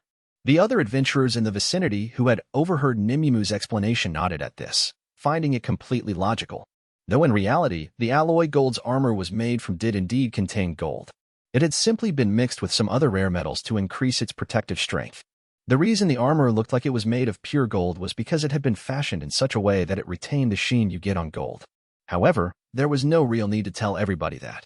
The boy with red hair bowed his head again. Forgive my party member for being so impolite. It's perfectly all right, I said matter-of-factly. Gold chooses to wear that armor, or should I say, he insists on wearing it, and people often make that mistake. He's used to it. This was actually a cover story. There was no point in even trying to paint the armor another color because some kind of magic on it just ended up restoring its gold hue. In any case, if gold stayed, well, gold, it'd help us gain fame as adventurers, which was crucial to our operation, so I didn't see his armor as much of a problem. I guess people can be quite particular over one thing or another, said the boy, tying a neat bow around that thread of conversation. The other adventurers probably accepted that Gold was just a regular knight with a really odd hang-up about his armor. After the slightly awkward mood had dissipated, the young leader continued the conversation. This might sound a little disrespectful after you helped us out and everything, but is this your first time questing in this dungeon? He asked. Huh? You can tell that just by looking at us. I asked, puzzled. The leader nodded with no hint of hesitation. Well, there are many different types of dungeons, you see, and this dungeon is unique in that each floor is absolutely massive. Because of that, you're usually forced to spend the night in there, which is why everyone's brought camping equipment with them. Your party doesn't seem to have any gear, so I figured you can't have been to this dungeon before. I recommend bringing camping equipment with you the next time you come here to quest. Now that he mentioned it, his party wasn't the only one that had brought camping equipment with them. I looked around, and it seemed as if every other party had camping gear in tow, alongside the usual weapons and armor. Of course, camping equipment would be essential if you were looking to venture deep into a dungeon, but for short-haul quests that lasted less than a day, it was less of a necessity. If this were any other dungeon, turning up without gear wouldn't be unusual enough to remark on. Each member on my team was equipped with an item box, so we hadn't thought to bring luggage with us. But I thanked the boy with red hair for his advice all the same. Thanks for letting us know that, I said. We're only here for a bit of a preview of this dungeon today, but I guess next time, we'll make sure to bring some camping gear. To be honest, I wish I could give you more pointers to thank you for helping us, the boy said. It's fine, I assured him. Your advice has helped us a lot. Next, while we were conversing, the party of teenagers was finally beckoned forward to enter the dungeon. All four of them bowed to us one last time before hurrying off toward the entrance. My party was called next, and as I crossed the threshold into the dungeon, I pondered the conversation I'd just had. Item boxes are rare, so would it have looked even more suspicious if I told them we do actually have camping equipment? Maybe if anyone else asks, I should reveal that one of us has an item box. Or maybe we should have brought physical luggage with us to blend in a bit better. I continued weighing up my options as my party made its way into the dungeon. Oh, wow, I said, barely unable to contain my amazement as I stared out at the green meadow sprawling before me. From outside, the entrance to the dungeon had looked like a cavernous structure dug into the foothills of a mountain, but once inside, I could see forests off in the distance, and there was even a river winding its way across the scenery to complete the illusion. Above my head was a gorgeous azure sky that seemed even bluer than any you'd find in the world outside. This is way different from the abyss. I couldn't help silently comparing this place to my own dungeon, which me and my allies had converted into a stronghold. No matter how far down you went into the abyss, there were no grasslands, volcanoes, or glaciers in there, and the dungeons I'd visited while I was in the Concord of the tribes had all been cave-like affairs. So seeing a totally natural-looking meadow inside this dungeon was a new experience for me. There were other kinds of dungeons too, of course, such as the complicated labyrinth variety, but how environments like these could develop inside a dungeon remained a complete mystery to experts. A wide range of researchers were prone to ascribing this phenomenon, almost dismissively, to the powers of the undergod. Lord Dark, said an expectant Nimue, who was bringing up the rear. Other adventurers will be coming this way soon, so let's move, I said to Nimue as I started walking off. I pointed to the forest in the distance where I figured we could have a bit more privacy. Gold, who was walking in front of me, surveyed the scenery, visibly fascinated. That lad was right, he said. This place is ruddy enormous. This one area might be bigger than the whole Bally City we were just in. Yes, probably, I replied. Back when I was part of the Concord of the tribes, I heard this was a great dungeon if you wanted to make some money and find treasure chests, but this is nothing like I was told it would be. I guess we really do need camping equipment if we want to quest in a place this huge. Plus, if we were to set up camp for an extended period of time to fight the monsters in here, we'd end up walking out with huge quantities of materials and magic gems after just one round of questing. It'd save us heaps of time because we wouldn't have to keep entering and exiting the dungeon, and it'd increase the chances of us finding treasure chests. I'd chosen this dungeon because it was far enough away from the metropolis where the Concord of the tribes had been active that fewer people would recognize me here. Another reason was that it would be easy to raise my rank since this dungeon had a favorable reputation among adventurers. But I'd never expected this dungeon would require camping gear to basically do anything in it. Lord Dark, don't you think we should maybe change locations? Ever since we'd entered the dungeon, Nimue had let go of my shoulders and positioned herself a little further behind me, and I could tell she was busy checking out our rear and the general surroundings. We hadn't ventured all that far from the entrance, so other adventurers could still be seen milling around here and there, though due to the fact that monsters could jump out at any moment, they weren't at liberty to linger and listen in on our conversation, even if they did register our presence. I shook my head at Nimue's suggestion. I'm surprised each floor can be as vast as this one, but that's the only unforeseen development. It doesn't change our objectives in any way, I said. Our mission was to raise our ranks as adventurers so we could gain access to any intelligence the elites might have. To achieve that, all we needed to do was defeat some monsters and make progress toward clearing floors. I will admit that this dungeon is novel and interesting, I added. We should make the most of our time in here by raising our ranks. Gold laughed uproariously. It's certainly not like the craggy hole in the ground we're all used to. What? Well, I like our dungeon, Nimue said, a little sniffly. It's the one Lord Dark has conquered. The only dungeons I'd been in before were set up like caves, so the natural beauty of this one was a refreshing departure. Gold and Nimue both agreed with my conviction that we should raise our adventurer ranks in this dungeon, and we strolled airily across the landscape, as if we were just going for a picnic. We eventually reached the forest without encountering any monsters to speak of, and plunged deep into the mess of trees to get away from prying eyes. Nimue, I prompted. I sense no monsters or people present within a 100-meter radius, she replied. Our detection, our silent, SR magic jamming, release. I didn't distrust Nimumu's detection skills, but I felt it was best to activate these cards just to make doubly sure we were in the clear. After using the detection card to confirm there were no creatures or people nearby, I used the silent card to prevent anyone from eavesdropping on us, and magic jamming to make it impossible for anyone to observe us using sorcery. Once we'd made sure our location was secure from any potential encroachment, we proceeded to the next phase of our operation. All right, I said. Let's find the stairway quickly and head to the second floor. We aren't going to give the monsters on this floor a jolly good hiding, my lord? Gold asked. Better to defeat monsters on the second floor than the first, I told him.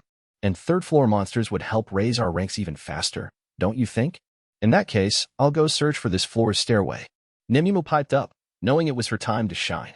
With an excited glint in her eye, she took a deep breath in through her nose, but I immediately stopped her with a wave of my hand and an awkward chuckle. Even in a humongous space like this, the level 5000 Nimumu would likely take only an hour or so to find the stairs. It was an amazing ability without a doubt, but an hour was still more time than I was willing to expend. Plus, it was completely unnecessary to waste all that time as I had an Unlimited Gacha card in my possession that could pinpoint the location of the stairs almost instantly and guide us toward them. I'd chosen to head deep into the woods, away from curious onlookers, so we could use it without attracting unwanted attention. Nimumu, I know you're eager, but I want to use my SSR clairvoyance to find the stairs, I told her. Forgive me, Lord, for being so impulsive. You don't have to apologize, I said. I'm glad you're so enthusiastic about the mission. Lord Dark, Nimumu cried after a pregnant pause. Her cheeks were flushed, her eyes were moist with tears, and her body was trembling.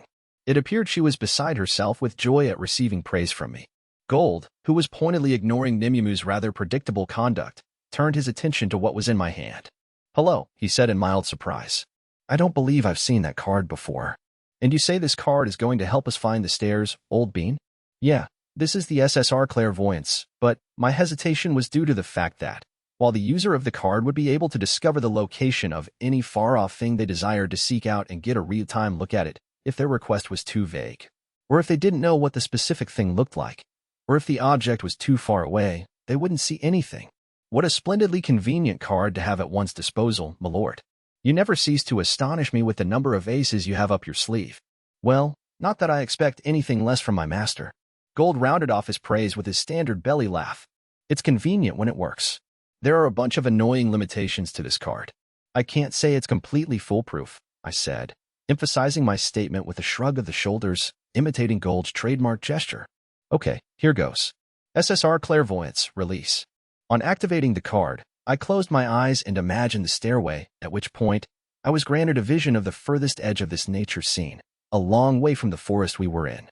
The view automatically transitioned to the interior of a cave on the side of a mountain, which looked for all the world like a dead end, and in this cave was the stairwell. Almost as soon as I caught a glimpse of the stairs, the clairvoyance card disappeared from my hand. Okay, I've found the stairs, I said, before relaying the location of the staircase to the second floor to Gold and Nimumu. Good thing there's someplace easy to spot. Let's hurry and move on to the second floor. Yes, it's jolly good news that we can find this place so easily, Gold remarked. And if we go there in the same manner that we winged our way to this city, the journey will be over in no time. It was a long, long way from my village to the city this dungeon was in. Normally, it would have taken 2 or 3 months to cover the distance, first by boat down the river, then by horse-drawn carriage. But instead, we'd used the SSR Conceal card and the SR Flight card in tandem to fly to the city, landing nearby without anyone seeing us. With those cards in hand, we would literally reach the staircase in a single bound. So you'd already thought that far ahead when you chose to walk over to these woods? Nimumu said in awe. You're amazing, Lord Dark. Your judgment is as flawless as always. Thanks, Nimumu. Now, let's get a move on. I was flattered by her words, but the adulation made me blush, so I immediately used the cards to distract from my embarrassment. SSR Conceal, SR Flight, Release. The Conceal card first made us impervious to detection by all 5 senses, magic powers, or by any magical item. The Flight card, as the name suggested, allowed us to fly for 24 hours. All you had to do was wish really hard to fly, and then your body would become light and float up into the air. Then, after reaching a certain altitude, you just had to think which way you wanted to fly, and you'd soar off in that direction. What a marvelous view, my lord, Gold said once we'd taken flight. I have to tip my hat to you and your powers, old boy. I bet nobody on the surface world has ever laid their peepers on a view quite like this one. I hate admitting it when you're right, Gold, but unless you can turn yourself into a bird or a dragon, you'd never be able to see a view like this, said Nimyamil. The trip to the surface world was well worth it just for this, even if we are still in a dungeon. I'm so glad we were summoned by you, Lord Dark. I'm glad you two are happy, I said. Now, let's keep going until we get to those stairs to the second floor. And with that, I soared away in the direction of the staircase to the second floor with my two companions in tow. During the flight, we feasted our eyes on the scenic view below us, taking in the rivers, forests, mountains, and the sight of adventurers traveling on foot, battling monsters as they went. Chapter 4. Growth Limit. A shrill porcine shriek echoed around the furthest corner of the dungeon's first floor. An orc with a club in its hand swung wildly at a hooded adventurer who had engaged the creature at close quarters. So close, in fact, he only just managed to dodge the blows aimed at him. The adventurer circled around the orc and struck its unguarded back with his two-handed broadsword, making the beast squeal in surprise. Normally, an orc's thick subcutaneous fat, tough sinews, and strong bones made it virtually impervious to swords, but this particular broadsword sliced effortlessly through the monster as if it were made of wet paper. The blade sliced its way down from the orc's right shoulder to its left hip, causing the shocked beast to scream in pain before it went lifeless. As for the swordsman, the force of the blow unseated his hood to reveal the face of a male elf. He seemed to be a young adult with hair the color of honey that was tied at the end, green eyes that shimmered like emeralds, and long pointed ears that peeked out between flaxen locks.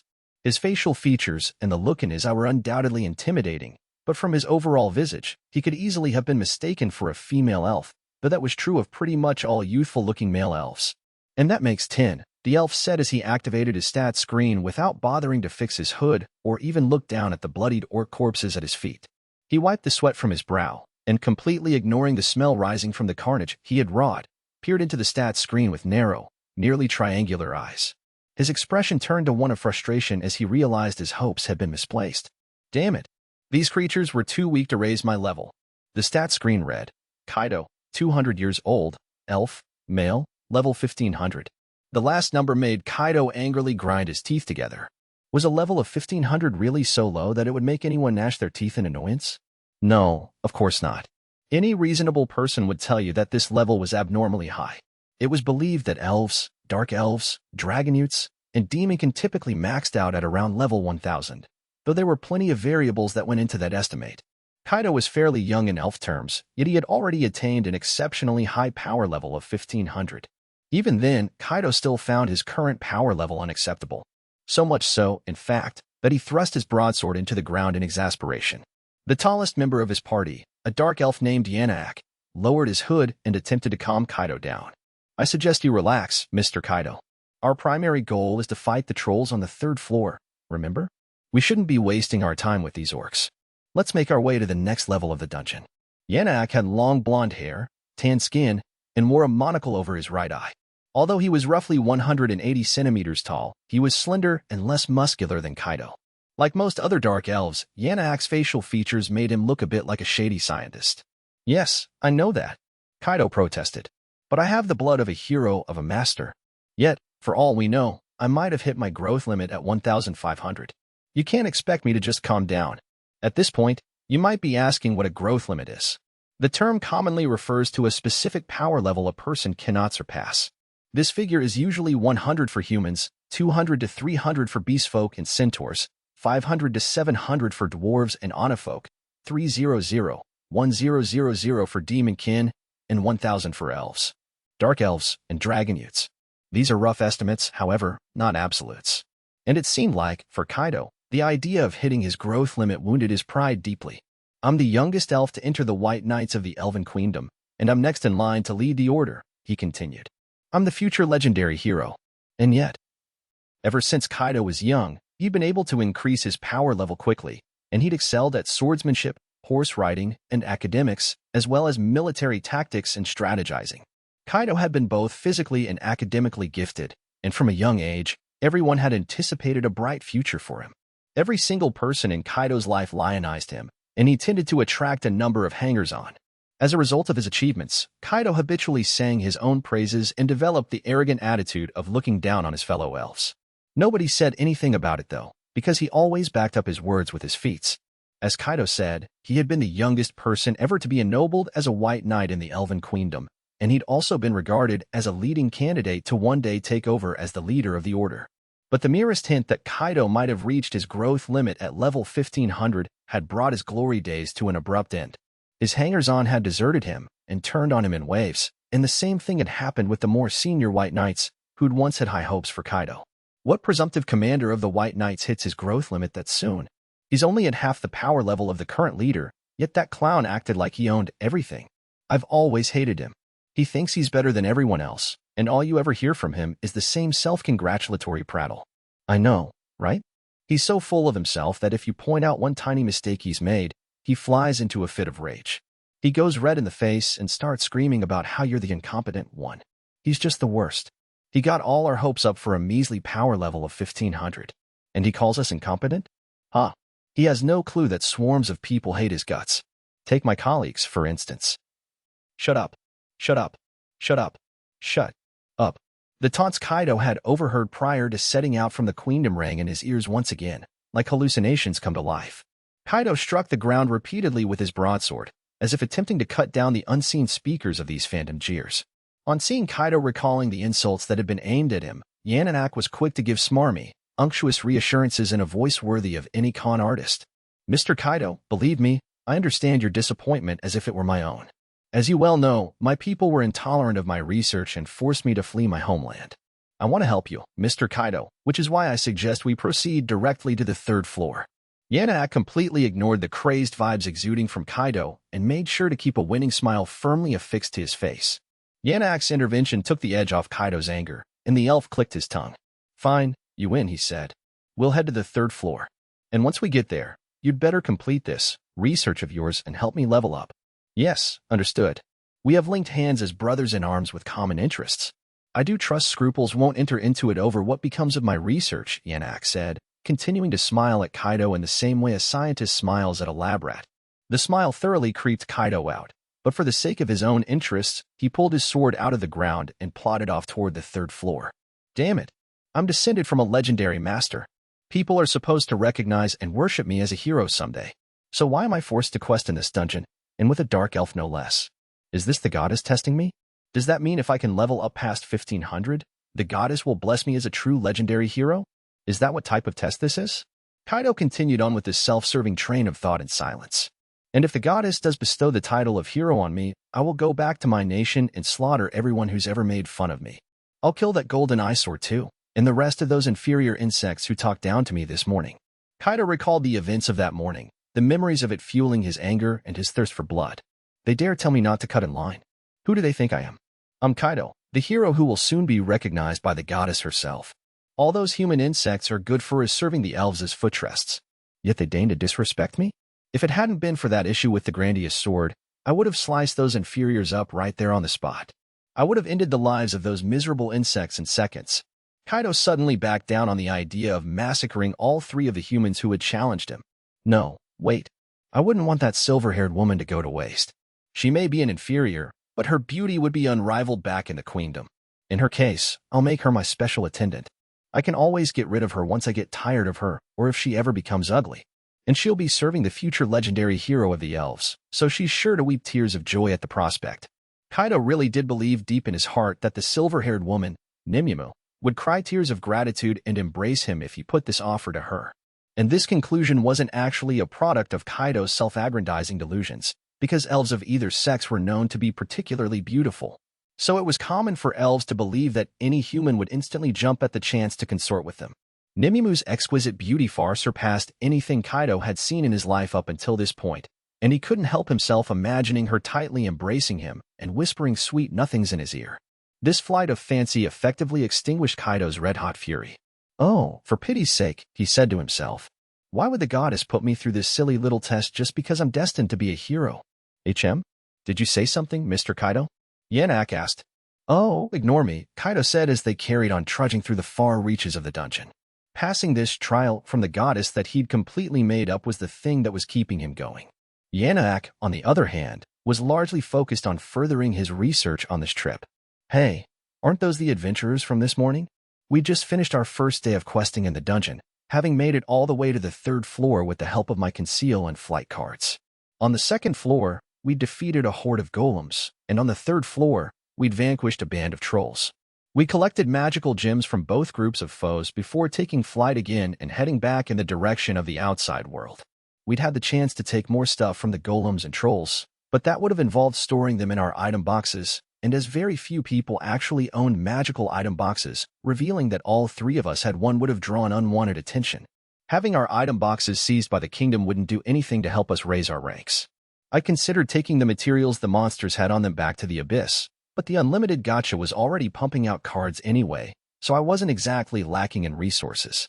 Not to mention, items won by defeating trolls were of such low quality they'd only get in the way, so we decided to just take back the magical gems as proof that we'd reached the second and third floors. We were back on the first floor of the dungeon, flying straight for the main entrance, when we spotted 3 green blobs emerging from a wooded area. Those blobs, likely goblins, seemed to be fighting with a group of young human kids, the same party who'd thanked us that morning for chewing out the line jumpers. I directed Gold and Nimumu to monitor the fight as well. You have some bally good eyes, my lord. Those are the same young ragamuffins we came to the aid of this morning. Yes, Gold said. Such a low-level fight. There's no value in watching it, Lord Dark, Nimumu said. Nimumu's assessment of the fight appeared to be correct, for the young adventurers were too focused on the goblins in front of them and paid no heed to their surroundings. The 3 boys were each fighting a goblin one-on-one, while the lone girl, who appeared to be the leader's kid's sister, stood in the back holding a staff, ready to assist if needed. The boys likely wouldn't need any help though, since goblins were the size of kids and could easily be defeated one-on-one. However, because everybody in the party was too focused on what was in front of them, no one noticed the bush snake creeping up on the group from behind. A bush snake bite was strong enough to temporarily paralyze its victim, and even though its venom wasn't deadly, it did leave the person completely vulnerable to any other monsters prowling around in the vicinity. It was standard practice for parties made up of low-level and intermediate members to assign one person to watch for attacks from the rear for precisely that reason. What's the plan, my lord? Gold asked. Worst case, that young lady in the back gets a nasty bite and screams her head off, distracting the lads on the front line and leaving them wide open to be massacred by those goblins. I wouldn't be able to sleep at night if I let that happen, I said. I think I'll go intervene, just this once.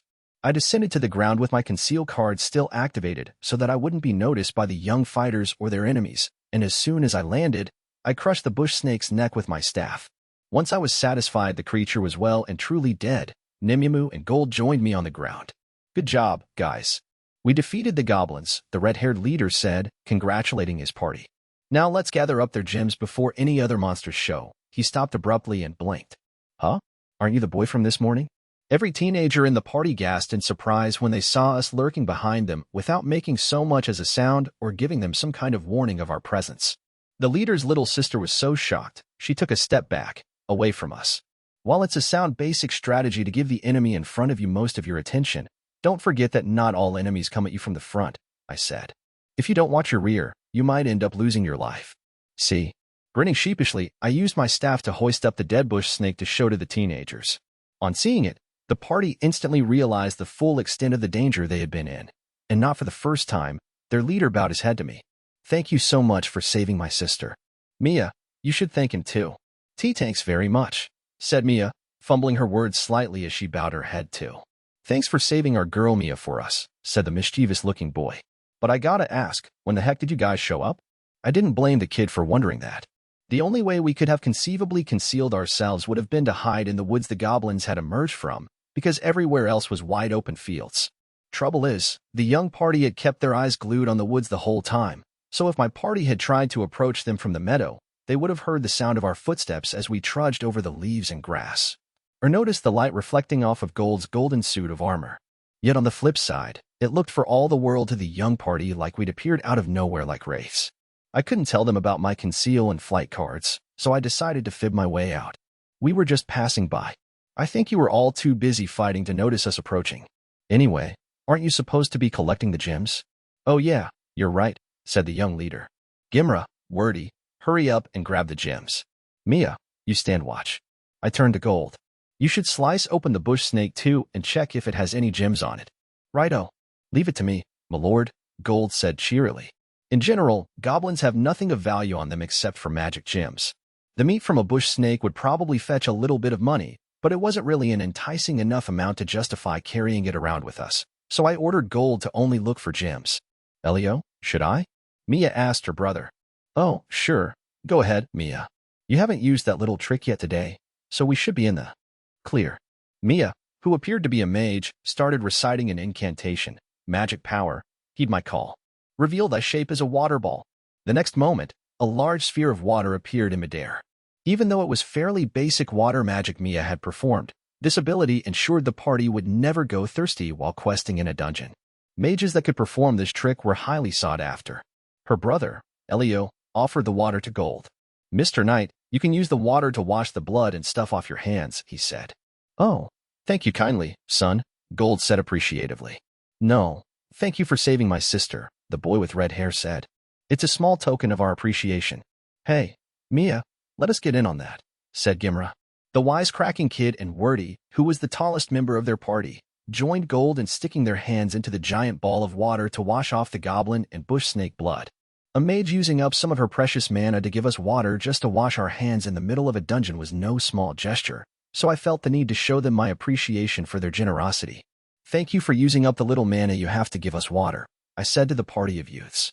No, really, thank you for saving my sister, Elio said. Not only did you help us out here, you also came to our aid this morning. I have no words to express my gratitude. We were also victims of those line cutters this morning, I replied.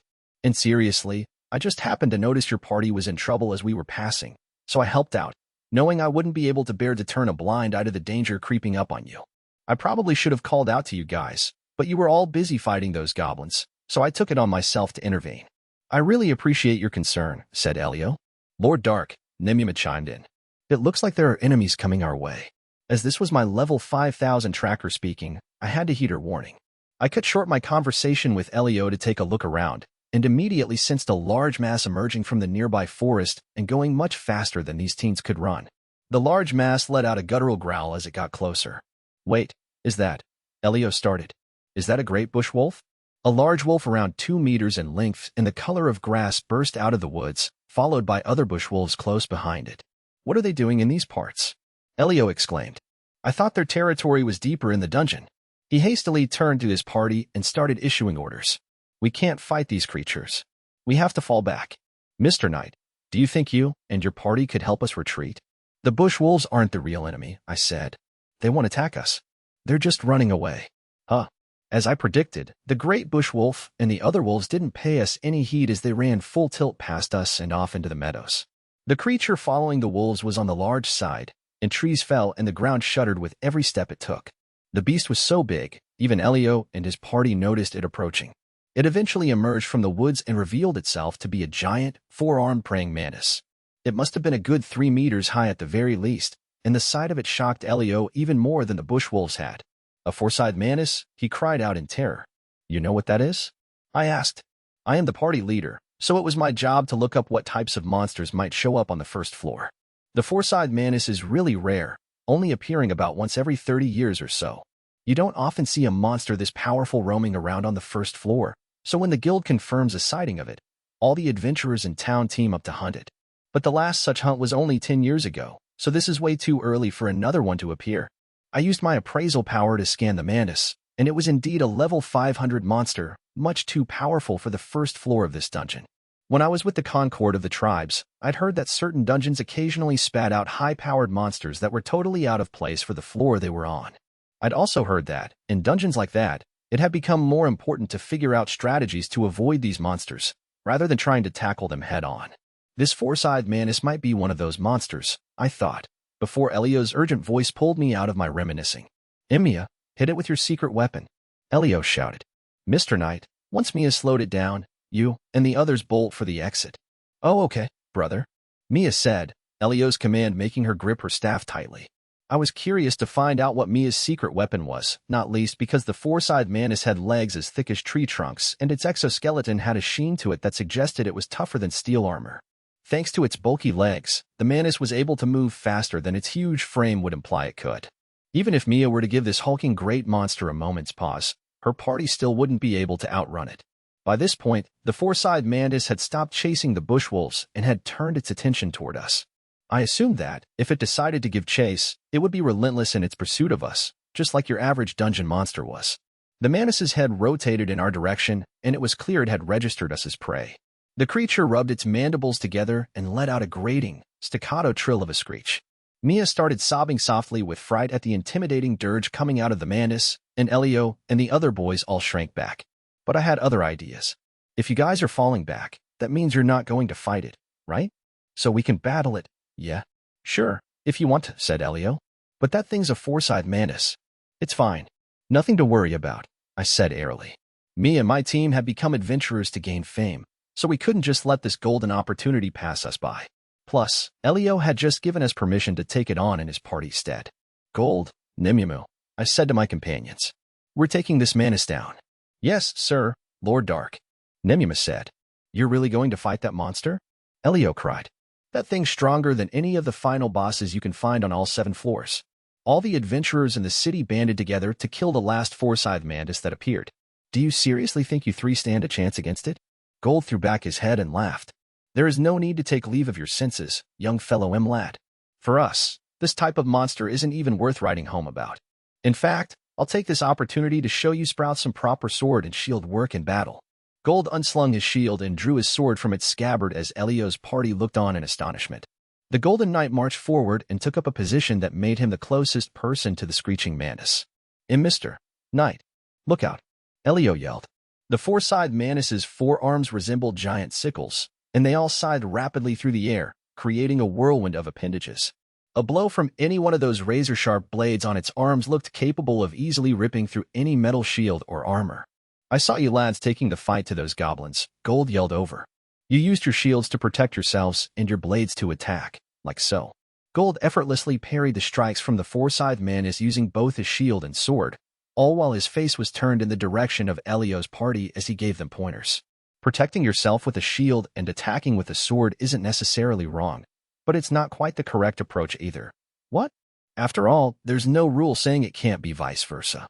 Take this, for instance. Gold swung his golden shield around in an arc, timed perfectly to connect with one of the mantis's descending blade arms. Unable to absorb the shock of the impact, the blade on the mantis's arm shattered, leaving the monster to trill quizzically at what had just happened. As you can see, lads, you can strike a blow with your shield. A shield isn't only meant for protecting yourself, you see. And you shouldn't go swinging your swords around all willy-nilly either. You have to read your opponent's attacks and strike accordingly. Feast your eyes on this. This time, Gold advanced on the four-sided mantis, which had hesitated momentarily due to the shattering of its blade arm. With a swing of his sword, Gold cut through one of the mantis's legs like butter, drawing an uncharacteristic, uninterrupted scream from the mantis. You should also use your noggins to think of ways to annoy your opponent and hit them with surprise attacks, Gold said, not missing a single beat as he continued with his lecture. You lot aren't going to get better simply by swinging your swords like a windmill and hiding behind your shields, no matter how long you keep at it. What? Not one to be one-up by Gold. I decided to join the fight too. Fire Arrow. I unleashed my attack card, Dear Fire Arrow, but the four-sided mantis used one of its remaining blade arms to swat away the flaming shot. The mantis screeched. Even though Gold's attack had taken it by surprise, the giant insect seemed to display a higher level of confidence when facing me. Slightly miffed by this, I drew 30 Fire Arrow cards to shoot at the creature this time. Fire Arrow. The deafening chittering from the four-sided mantis suddenly had a note of surprise in it at the firestorm I just unleashed. The insect found itself unable to bat away all of the fire arrows flying its way, and I succeeded in burning off one of its arms. I always wanted to use magic spells when I was in the Concord of the tribes, I thought. I'm so glad I have my Unlimited Gacha cards, because now I can pretend to be a mage. There were humans who could perform sorcery, but unlike all the other races, they were few and far between. Well, all the other races except for the beast folk and the centaurs, that is. Those races prioritized physical abilities over magic, so they had much fewer mages even than humans. This meant Elio's party was quite an unusual case among rookie adventurers because they had an actual mage on their team, even if the main reason she was in the party was because she was related to the leader. Oh my gosh. Mia, the mage in question, whispered in astonishment as she marveled at my attack. He's only around my age, but he already knows how to use combat class magic without reciting the spells. And on top of that, he can fire off 30 blasts all at once. Ordinarily, one needed to concentrate hard and recite spells in order to use magic, in much the same way Mia had done earlier, though a skilled veteran could perform nonverbal magic. The fact I was able to nonverbally fire off 30 fire arrows in short order, even though I looked practically the same age as her, was frankly unbelievable to Mia. Finding itself down 2 blade arms and a leg, the four-sided mantis sensed it didn't stand a chance against us, and attempted to make its escape, chittering loudly with anxiety as it did so. "You're trying to run away because you know you can't win?" I asked. "You know, you're surprisingly smart for a bug." Despite having lost a leg, the four-sided mantis was making a pretty speedy getaway. But I wasn't going to let our valuable quarry scurry away that easy. Firewall. I unleashed my SR Firewall card to entrap the giant mantis, eliciting a confused screech from the creature. "No way," Mia yelled. "You can use tactical class magic without vocalizing the spell too?" "Mia," Elio said. Before this moment, I hadn't seen Mia so much as raise her voice, not even once, but after my latest attack, she had such an astonished look on her face, her eyes seemed on the verge of popping out of their sockets. This appeared to be unusual behavior for her since it caused her brother to turn his attention away from Gold's swordplay and toward her. Me and my team continued to focus purely on the fight. "Nimumu," I shouted. "Allow me, Lord Dark." Nimumu drew her knives and dashed toward the four-sided mantis, which had been completely immobilized by the firewall. She kicked off from the ground and leaped the last 3 meters, straight toward the creature's head. "Be grateful you're giving Lord Dark a leg up. Now die." Nimumu furiously slashed away with her knives, as if my performance in Gold's, as well as the fact there was a young audience watching, had encouraged her to show us what she was made of. She roared a battle cry as she rained down blows on the creature. The four-sided mantis's steely arms and exoskeleton were no match for Nimumu's blades of fury. When she landed back on the ground, the deed done, the four-sided mantis crumbled into several dozen chunks of insect flesh. Gold sighed in disappointment at the sight. "Hey, Gold. Lord Dark told me to take care of that oversized grasshopper." Nimumu admonished him. "Be jealous all you like, but you don't have to start moaning like some drama queen. You're only embarrassing Lord Dark." "Ponder on what you just did, girl," Gold retorted. "The mantis's blades and exoskeleton fetch the highest price at market, but you dice them up into blinking, tiny pieces. Now we've got nothing to sell." "Oh no," Nimumu said, suddenly realizing what she'd done. "Lord Dark, forgive me." I laughed, genuinely amused. "Oh well, not much we can do with damaged goods, is there? Anyway, me and Gold can't blame you too much, because between us, we destroyed one of its legs and 2 of its arms." "Lord Dark," Nimumu croaked, her eyes welling up with tears as my name passed her lips. As my team and I engaged in our usual comedy routine, Mia excitedly grabbed Elio's shoulders and rocked him back and forth. Brother, did you see that?" she said excitedly. "That human boy's my age, but he's able to use combat class magic and Firewall without vocalizing the spells for them. Firewall's a low-level tactical class spell, but it's still amazing." "Calm down, Mia," Elio said. "Is it really that big a deal?" "Of course it is," she replied. "Elves, dark elves, demons, and dragon youths might be able to do those things as they get older, but I've never heard of a human who can use nonverbal tactical magic. We're standing in front of a legend in magic history." "For real? Mia, are you serious about that magic history stuff?" asked Gimra. I am. He's like a hero. Or a champion." Mia, a girl whose taciturn personality wouldn't usually allow for her to repeat words in rapid succession, was gazing intently at me, her eyes visibly twinkling. Nimumu giggled triumphantly at Mia's assessment. Glad to see someone smart enough to recognize how wonderful and amazing Lord Dark is. I chuckled modestly at Nimumu's complete 180 from tear-filled gratitude to vainglorious pride on my behalf. Her behavior was so adorable, I couldn't help but be tickled by it, even if it did make me feel somewhat uncomfortable at the same time. Yes, we know you're happy that our Lord is being showered with praise by other folk," Gold said, unimpressed. "But getting too giddy over it will bally-well draw more enemies toward us if we're not careful. What? Now, stop puffing out that scrawny chest of yours and help me find this ruddy gem, plus whatever else there might be in the way of useful material, so we can be on our merry way." "I know that, damn it," Nimumu said, annoyed. "And I do not have a scrawny chest." "Oh, Nimumu," Gold said with mock pity in his voice. "You most certainly do, girl." Nimumu, her face beet red, banged her fists on Gold's back, but he ignored her and continued gathering up the magical gem and whatever useful parts of the four-sided mantis he could find that were still intact. Sympathizing with Gold's sense of urgency, I joined in with the task. We'd like to help too," Elio said. "To show our thanks." "We appreciate it," I replied. "Please, dive right in." Thanks to the help of Elio's party, we finished looting the corpse in less than 10 minutes and left the area before any more creatures or bad guys showed up. Not long after we left what remained of the four-sided mantis, Elio put a suggestion to us. Night's closing in, so we're going to set up camp, he said. It's dangerous to wander about at night, and we want to thank you again for saving us from the bush snake and that four-sided mantis. We can only offer you some food and a pretty basic tent, but we'd like you all to camp with us tonight. You're right about us saving you from the bush snake, but we were the ones who decided to take on that four-sided mantis, remember? I replied, oh, and we also wanted to thank you for this morning. And there's another thing too. Elio trailed off and stole a glance at his sister, who was still gazing at me with a glint in her eye. My sister really wants to talk with you about magic, so please, I insist you camp with us. I giggled. Okay, I'll take you up on your offer. Elio couldn't say no to his sister, and I totally understood how that felt, even if it was something of a painful reminder, so I accepted his invitation without reservation. We set up the tent Elio's party had brought with them and helped to build a simple stove out of handily shaped stones. While all this was going on, both parties were properly introduced to each other. We found out that Gimra and Wordy were childhood friends of Elio and Mia from their hometown, and apart from their mage, Mia, the rest of the boys were fighters who wielded swords and shields. When we asked them why all the boys were frontline fighters, they all replied as one. Because being a knight is awesome. Oh ho. Is that right, lads? Gold said wryly. My team felt Elio's crew should have a better balance of roles, but it wasn't our place to stick our noses into the affairs of other parties. Mia produced water with her magic again, and we boiled some dried meat and vegetables with a little salt in a pot.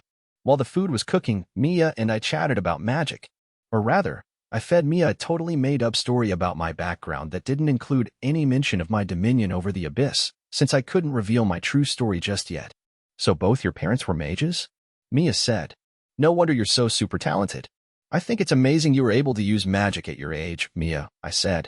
I could never compare to you, Dark, Mia replied. I can't use tactical class magic, let alone nonverbal spells. There were basically 3 classes of magic: combat, tactical, and strategic. Roughly speaking, the 3 classes escalated in terms of scale and power in that order, and these types of magic encompassed attack spells, protection spells, healing spells, and support spells. Raising one's power level opened the door to learning magic, if one had the potential for it, and a seasoned veteran could even cast unvoiced spells, though it took a lot of grueling effort to attain that particular skill. Each of the classes contained lower-level, intermediate, and high-level spells. The SR Firewall I used was considered a low-level tactical class spell. To get even more specific on the different classes, combat class magic consisted of magical spells any mage could cast by themselves. These included fire arrows, ice arrows, and other attack spells along those lines. The spellcaster could either be biased toward learning certain attacks, or they could end up deploying a wide range of attacks. It was typically believed that mages biased toward more specialized attacks were more successful. Tactical class magic generally referred to spells that had a wide area of effect. Only elite mages were able to use this class of magic, and almost no human was capable of reaching this particular echelon of magic. However, dragonutes, elves, dark elves, and demons were easily able to attain the ability to use these spells. Strategic class magic was regarded as the sorcery of last resort, and its spells often had a wider area of effect than tactical magic. Some of its spells could cause a meteorite to fall, create a giant tidal wave, or even trigger an earthquake that had the potential to split a landmass in two. This class of magic called for multiple mages to chant spells in unison and combine powers, and not only did this particular category require high-level competence, performing spells of that magnitude was highly taxing. Even races renowned for their magical abilities rarely performed strategic class magic. Ellie, my magic teacher, is capable of performing ultimate class magic, a level of sorcery that exceeds even strategic magic, I thought. Nobody knows about this 4th class of magic, and Ellie told me not to mention it up here on the surface world. Ultimate magic could raise the dead, though there were a lot of hoops you had to jump through to satisfy all the conditions to perform the spell, could summon an angel of the goddess, and could create portals to other dimensions. But even the Forbidden Witch, Ellie, could only use that type of magic once a day. I myself had made it to level 99 by using ultimate class magic. Man, was it ever hard to level up, I thought. While I was wrapped up in my wistful musings, Elio stroked Mia's head consolingly. I don't know much about magic, but you're talented enough to get a recommendation to the School of Magic in the Duchy. I'm sure you'll be able to use tactical magic someday, so cheer up. Brother. Don't do that. You'll mess up my hair. Mia exclaimed as she squirmed away from Elio's hand, clearly embarrassed by his display of affection. The duchy referred to the Principality of the Nine, a nation created through a joint investment by all 9 races, though in reality, the Dragonutes ran the duchy and treated it like their colony, which perhaps went some way to explaining why the Dragonutes called their homeland the Dragonute Empire. But the duchy was regarded as one of the most prosperous nations in the world, and it seemed that representatives of the 9 races gathered there once every few years to hold meetings and make important decisions. The School of Magic in the duchy was considered one of the best in the world by those who studied magic, so Mia getting a recommendation to that institution showed she was indeed gifted. But our parents died in an epidemic, so we didn't have any money to send her there, Elio explained. On top of that, she had to quit her old school because we couldn't afford the tuition. So the 2 of us formed a party with our 2 friends and started questing. I hope to make enough money on these quests to send Mia to the School of Magic in the duchy. Mia was 13, Elio was 15. The common belief was that it was better to learn magic at a young age. It wouldn't be totally impossible to make up for a gap of a few years in your training, but it'd still be a painful hit to overcome. Hey, boss, that's supposed to be the dream of all of us, ain't it? Gimra grinned, and Wordy nodded silently. Just being here with you guys is all I could ever ask, Mia said to the 3 boys. So you don't have to go overboard on my account. I hear you. We'll keep it sensible, said Elio, before rubbing his sister's head again. This time, Mia didn't seem to mind her brother's touch as much. Elio broke the silence of this touching moment by changing the conversation to ask about my team. So why did you all decide to become adventurers? He asked.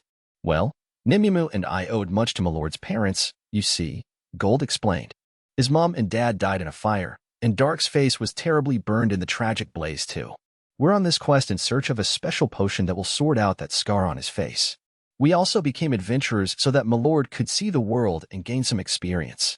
Like clockwork, Gold reeled off the backstory we'd come up with beforehand just in case anyone asked us about my past on this mission. Thanks to the power of my fool's mask, I was able to create the illusion of having a terribly burned face, which in turn gave me a reasonable explanation for why I always wore a mask. Gimra stuck his hand in the air. Ooh, I've got a question. Is Miss Nimemu Mr. Gold's girlfriend? Like a typical teenage girl, Mia's eyes gleamed with anticipation at the prospect of talking about romance. Wordy also seemed to perk up at the question, though he did so in complete silence. For reference, we told Elio's party that I was 12, Nimemu was 18, and Gold was in his late 20s. A remarkably nauseated look passed over Nimemu's face at Gimra's question, as if someone was forcing her to eat 1,000 stink beetles. I don't have anything to do with this walking garbage can. He's too loudish, flashy, tacky, and brainless. He's totally not my type. Gold, who was sitting next to Nimemu, guffawed vociferously at the exchange. And for my part, I don't go in for girls who are as flat as ironing boards. Sorry to break it to you, love, but I prefer the more mature woman, the type that looks good in gold. Her face going red, Nimemu turned and whacked Gold repeatedly on the shoulders. Who are you calling flat? I'm normal-sized, damn it. Gold's reply fascinated me so much, I completely ignored Nimemu's antics. Wow, I never knew that was your type, Gold. It's not as if I was intentionally keeping it to myself, but I didn't see it as anything to crow about, old chap. Miss Nimemu, what if I asked you to be my girlfriend? Gimra interjected. I would refuse, Nimemu replied soberly. I have sworn a solemn duty to protect and serve Lord Dark. That answer caused Mia to look at me and Nimemu with eyes that were sparkling even more than before. So this is age gap love. It's so wonderful. Even though we were sitting quite close to each other, Nimemu and I didn't have that kind of relationship, but before we could correct the record, Gold roared with laughter and waved his hand dismissively. No fear. Perish the thought. My lord is far too good for a washboard like her. For the last time, I'm normal-sized, you flashy buffoon. Nimemu got to her feet, unsheathed her knives, and bashed Gold's helmet with the hilts. But it didn't bother Gold in the slightest, whose belly laughs continued for quite some time. Elio, on the other hand, was taken aback by the scene and turned to me to apologize. I am so sorry. I didn't expect my party to be so rude, he said hurriedly. Oh, don't worry about it, I said. I should be the one apologizing for my party of loudmouths. While we were offering our mutual apologies, the food finished cooking. Night fell almost as soon as we'd finished eating.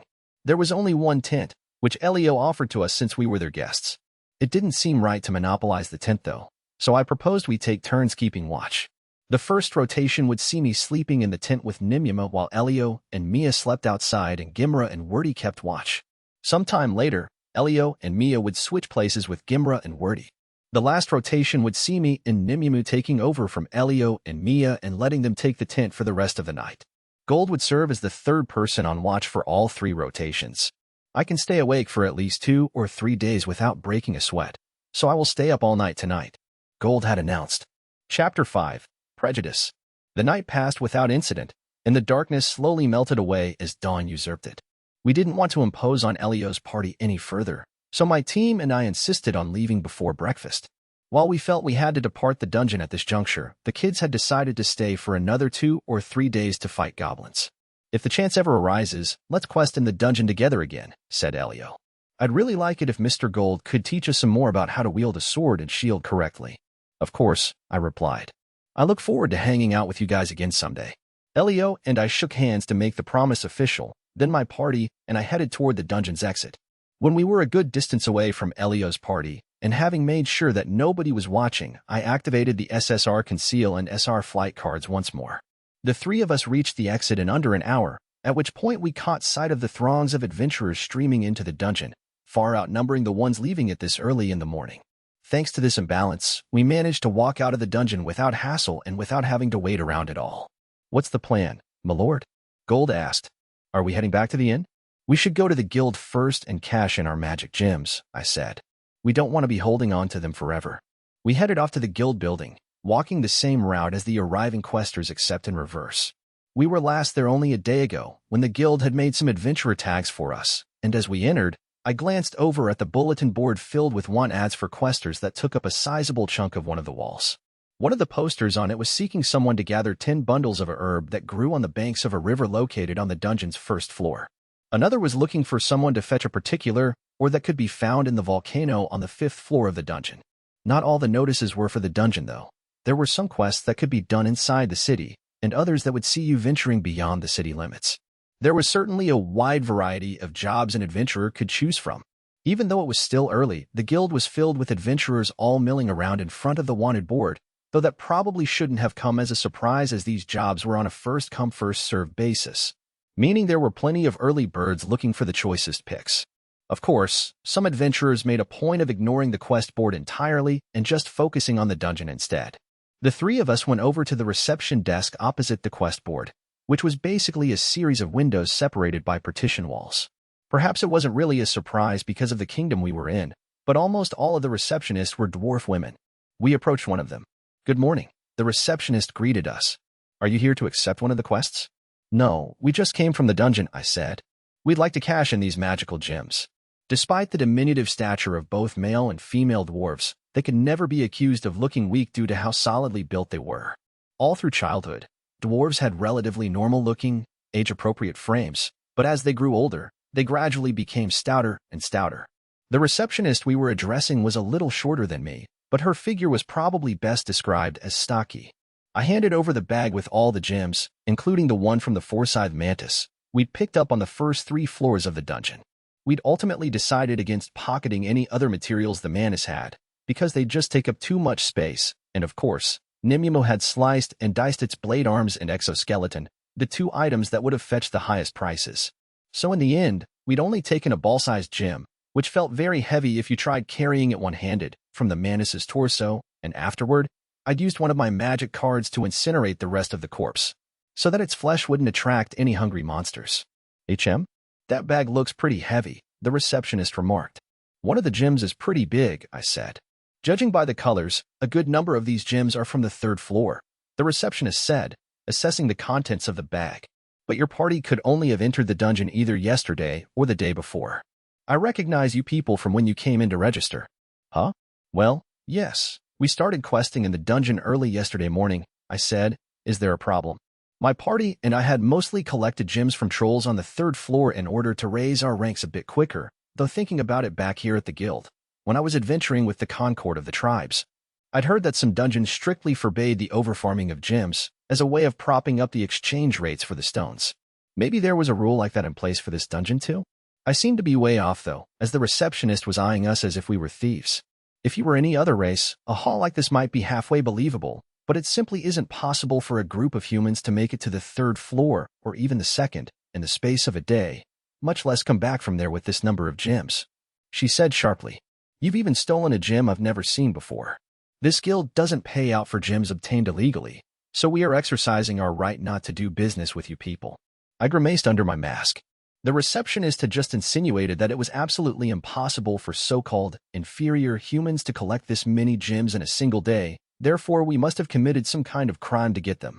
We'd figured the gems we'd salvaged from the 3rd floor and the Forsyth Manus would at least move us up to E rank, maybe even D rank, but I hadn't for one second thought that it might lead to us being accused of criminality. It just went to show the extent of the prejudice the other races had for humans.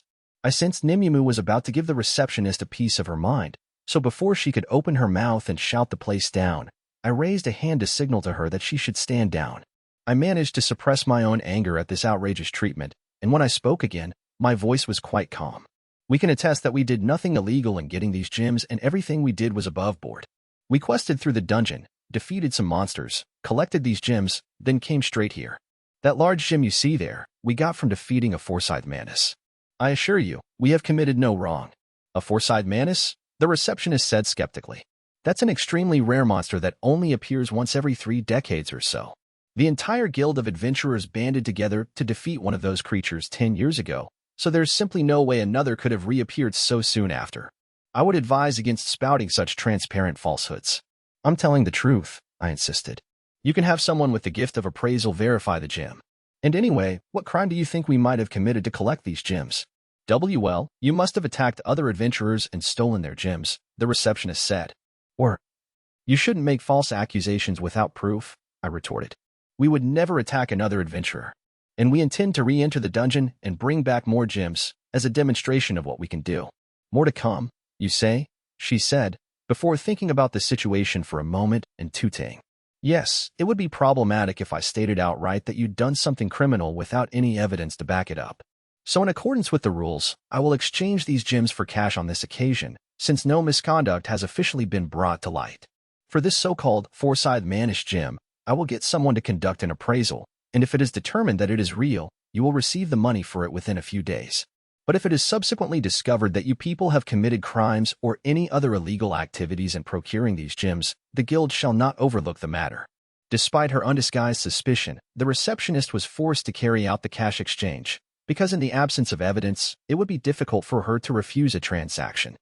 Though that didn't stop her from implying that the guild would make my life a living hell if they caught even a whiff of wrongdoing. Yes, of course, I replied politely. We will continue to be upstanding, trustworthy adventurers who will keep our noses clean for the sake of the guild. The receptionist, who couldn't have failed to pick up on my sarcasm, cashed out our gems in a somewhat brusque, careless manner, all while glaring at us and muttering something about me being a know-it-all inferior. But she finished up the task swiftly, and we left the building with the money in our pockets in what I considered a reasonable amount of time.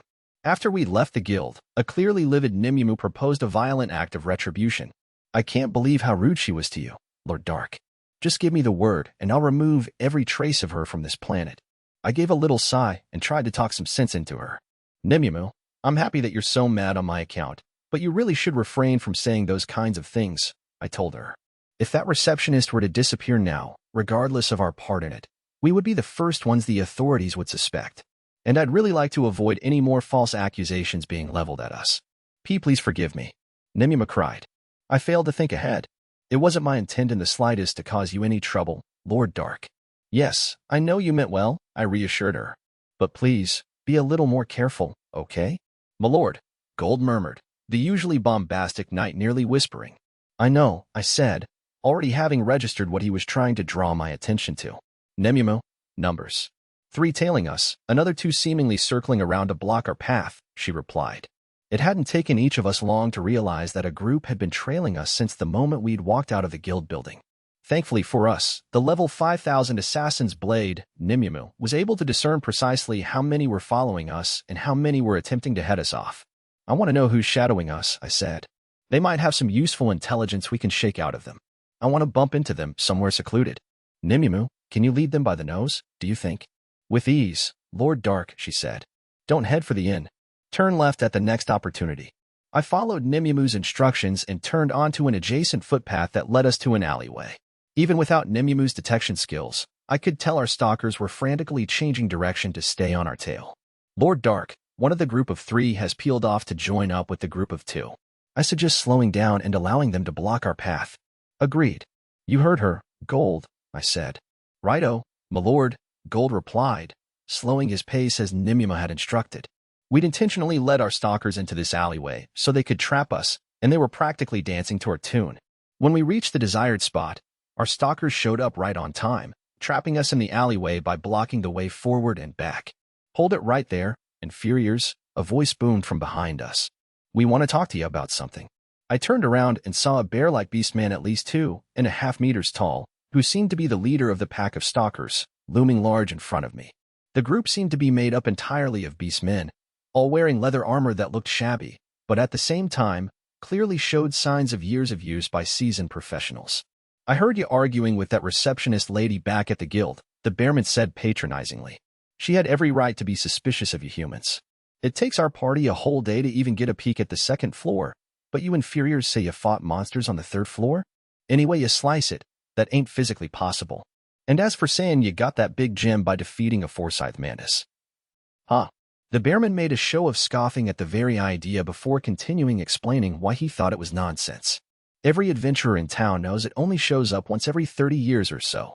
The last one was killed only a decade ago, so there ain't no way one of 'em could have turned up yet. So where'd you pilfer that giant rock from, huh? If you really didn't commit a crime, then you'd better tell us the real story behind that gem and how you inferiors made it all the way to the third floor. Come on, human, spill. I'm afraid I must decline to answer that, I said immediately. A good adventurer never reveals his secrets.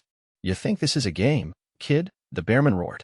A beast man who was half man, half monkey stood next to him, and stealing a glance behind me, I saw that the rest of his gang consisted of a raccoon dogman, a foxman, and a rat man. We were all cramped into a secluded alleyway that was only just wide enough to fit 2 adult-sized humans standing shoulder to shoulder. In other words, it was the perfect place to beat people up.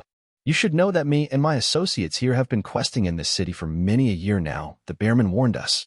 That means we're higher up the ladder than you, and seniority means everything in this business. Your betters are a skin, you politely whether you committed any crimes, so quit stalling and answer the question. The bearman started to crack his knuckles. You don't want to end up hurt, do ya, boy? Our boss ain't the patient type, so it'd go better for you if you were quick about answering, said the monkey man, who appeared to have the position of top flunky in the group, in a high-pitched voice. These beastmen were all acting tough, but their power levels were so low, I didn't fear them in the slightest. Though there was another issue too. I thought they might have some useful information we could wring out of them, but looks like I was wrong. If they were a party looking to recruit a potential master, like the Concord of the tribes did with me, there would be no reason to try and intimidate us. And they didn't strike me as the kind of people who'd know anything else of value either. Nemimu, I whispered. Do you sense anyone else in the vicinity? No, no one, Nemimu whispered back. All the ones who were following us are in this alley. No other party is monitoring us from a distance either.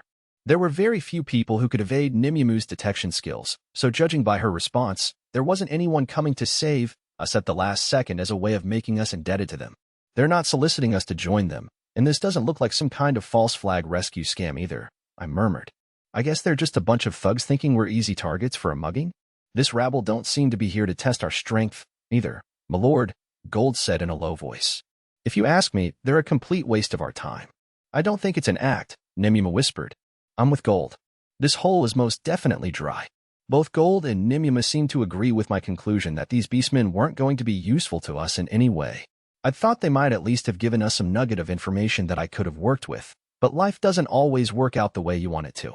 I sighed and let my shoulders droop, which the bearman misinterpreted as a sign of resignation. What are you people whispering about, anyway? Finally decided to give up and tell us what we want to know. Boss, why don't we take the silver-haired girl back to our inn for a nice little heart-to-heart? The monkey man suggested. We can let her go once we've gotten tired of her. That's actually not a bad idea, monkey, the bearman said. She may not have much of a rack on her, but she's prettier than any elf. I've never seen a chick as fine as her. We can teach her how real adventurers do things while she tells us her story. Hey, boss, shouldn't we take that guy's gold armor as our teaching fee too? This time, it was the raccoon dogman that raised his voice. The foxman and the rat man standing behind him both murmured excitedly. I heard that armor was made of fake gold, but I guess sellin' it should get us some beer money, the bearman said before turning to me and Gold. Now, hand over the gem money and the armor, and beat it. We'll let you keep enough cash to pay for a room somewhere, so you can thank your lucky stars we're so generous. The entire time this exchange was going on, Nimue was silently fuming beside me, the veins on her forehead throbbing. Lord Dark, I await your orders. Give the word and I'll turn these disgusting wretches into fine mist of blood and wipe them off the face of the surface world in an instant. I understand how you feel, but we can't just go killing them. It'd create more problems, I said. But I don't want to have to deal with these idiots for a moment longer, so put them out of commission. As you wish, Lord Dark, Nimue said. HM? Are you inferiors out of your pitiful little minds? Don't you know disrespecting a member of the bear tribe will cost you your worthless lives? My lord, Nimue, a moment? Gold had interrupted the bearman and raised his hand to grab everyone's attention. When we turned to look, we saw that the three beastmen behind us were flat out on the ground, seemingly having been knocked senseless. It appeared Gold had already dispatched our foes with his fist the second I had given the order. Even though Gold's face was completely hidden by his helmet, I could tell from his voice that he was enjoying himself. Do you mind if I take care of these blighters, my lord? I want to make sure they won't bother us again, he said, before adding, oh, without killing them, naturally. Okay, you can deal with them, Gold, I replied. Do you mind if me and Nimue head off to the inn by ourselves? Oh, splendid, my lord. Glad we could work it out. Gold said delightedly. Nimue, are you sure you're all right heading back to the inn with my lord? Or should I say, heading back alone with him? Gold hadn't really needed to add that last part, but he had anyway. My job is to be at Lord Dark's side at all times, Nimue said, clearing her throat. I'd be more than happy to be put on babysitting duty. I'll let you have your fun with these guys, Gold. I simply chuckled at Nimue's reaction without saying anything, as her poker face and forehead veins gave way to a more buoyant expression. I was just glad Nimue had gotten over her barely controlled rage. Gold let out a huge belly laugh as he approached the bearman. Good show. Leave everything to me, Nimue. These bounders will know what true chivalry is once I'm done with them. Screw you. You dare to defy seasoned adventurers like us. You'd better not mess with us, inferior, the bearman yelled. Gold walked right up to the bearman without even bothering to draw a weapon. The fact that Gold had laid out 3 of his lackeys in an instant had shaken the bearman, but he wasn't about to turn tail and run, especially not when it was an inferior he was facing. The bearman threw a heavy right hook at Gold, but a petty thug was never going to be a match for the level 5000 Auric Knight. Gold caught the fist in his hand as if it were a bag of beads and squeezed it just hard enough to draw tears and screams of pain out of the beastman. Yoch. Damn you. I'm a proud beastman, a member of the bear tribe, and the bearman yelled before the pain interrupted his little speech. Ow, ow, ow. Stop. You'll break my hand. Ow. Are you running out on your boss? I said to the monkey man, who I'd spotted attempting to sneak away, thinking he could use the bearman's screams as cover. Of course, I wasn't having any of it. I summoned a single gacha card. Fire arrow. The fiery shot grazed the monkeyman's leather armor, causing him to yelp and stopping him in his tracks. Why you stupid inferior? He yelled. How are you able to use magic? Who the hell are you people? Gold guffawed at the monkey inn. You seriously thought you could wriggle your way out of here without being noticed by my lord? None of you are getting away, sport. I just relish teaching ruffians like you what good old-fashioned chivalry is all about. What? And well, this is as good an opportunity as any. Gold ambled over to the monkey man with the bearman's very sore right fist still firmly in his grasp so that he couldn't flee. Ow. Yoch, the bearman cried. That hurts. Please don't pull my hand like that. But Gold didn't pay any heed to the beastman's whimpers. I didn't know Gold was into that, I remarked. I believe it's better to teach them a non-lethal lesson if we wish to make sure they do not cross you again, said Nimue. In any case, we shouldn't waste any more time here. Let's return to the inn and get some rest. Since you didn't have a bath last night, would you mind if I scrubbed your back, Lord Dark? We set off for the inn, leaving Gold to finish up in the alley. In case you were wondering, I bathed and changed by myself when we got back to the inn. Back in the abyss, May and the fairy maids would often insist on bathing me and helping to change my attire, so I took this rare opportunity to do both of those things by myself. When I got back from my bath, I noticed Nimue trying her best to conceal the look of disappointment on her face, but taking a bath with her would have been outside my comfort zone, so I simply laughed it off. We didn't see Gold for the rest of the day, and it wasn't until the next morning that he finally showed up while we were having breakfast. The results were highly satisfying, I would say, he said, seeming rather chipper. In a swamp on the 3rd floor of the dungeon, Golden Locks danced about in the air, accompanied by a sword. Kaido the elf was engaged in close combat with a troll that was swinging its fist this way and that, and snarling like a bullfrog. You think you can hit me by doing that? Kaido bellowed. The elf expertly ducked the troll's fist of fury before getting in close enough to sink his sword into the side of its torso. However, due to the troll's powerful regenerative abilities, the wound wasn't fatal. A typical troll measured more than 2 meters tall and its flesh and bones were rock solid. Under normal circumstances, just driving a sword into a troll was a feat in itself. Due to trolls having better resistance to weapons than orcs, it usually took a team of adventurers with a carefully planned-out strategy to take them down. But thanks to his level 1500 abilities as well as the powers infused in his sword, Kaido was able to take on a group of trolls all by himself. And this makes you the last one, Kaido yelled as he decapitated the roaring troll. While its head was still in midair, Kaido chopped it up into quarters to make extra sure the troll couldn't regenerate. Once Kaido had finished eviscerating the trolls, his traveling companion, the dark elf, Yanaak, excitedly trotted up to the corpses and ordered to cut samples off with a knife. So these are the trolls that are said to have superior regenerative powers, the dark elf said. I never thought I'd get my hands on samples like these. My curiosity as a researcher is well and truly tickled. I am glad I was able to accompany you, Mr. Kaido. This just proves that a researcher must travel and do on-site investigations, rather than stay cooped up in a lab forever. Hey, Yanaak, said a clearly agitated Kaido, who pointed his sword at his traveling partner. You'd better not be messing around. I'm supposed to prevail in this trial sent to me by the goddess by breaking through my growth limit and becoming a legendary hero revered by the people. Not to mention, I need to kill everybody in the queendom who made fun of me, as well as those impudent inferior insects. Kaido paused briefly before getting to the point. To achieve all that, I took a huge risk in helping you, a dark elf, of all people, to complete your research. We are not here to satisfy whatever piffling curiosities you may have. Or do I need to cut off one of your ears or gouge out an eye to make you understand what the stakes are? The elves and dark elves weren't on good terms to begin with, so a little friction between the two was to be expected. Yet despite their racial animosity, Kaido had partnered with Yanaak solely for the purpose of surpassing his growth limit. For his part, Yanaak didn't flinch even once during Kaido's crazed diatribe, seeing fit to simply refix his monocle before breezily giving his retort. I assure you I am not messing around, Mr. Kaido, he said. As I've told you before, I'm collecting these samples because they are necessary for my research on how a race can surpass its growth limits. In fact, I am quite grateful to you, Mr. Kaido.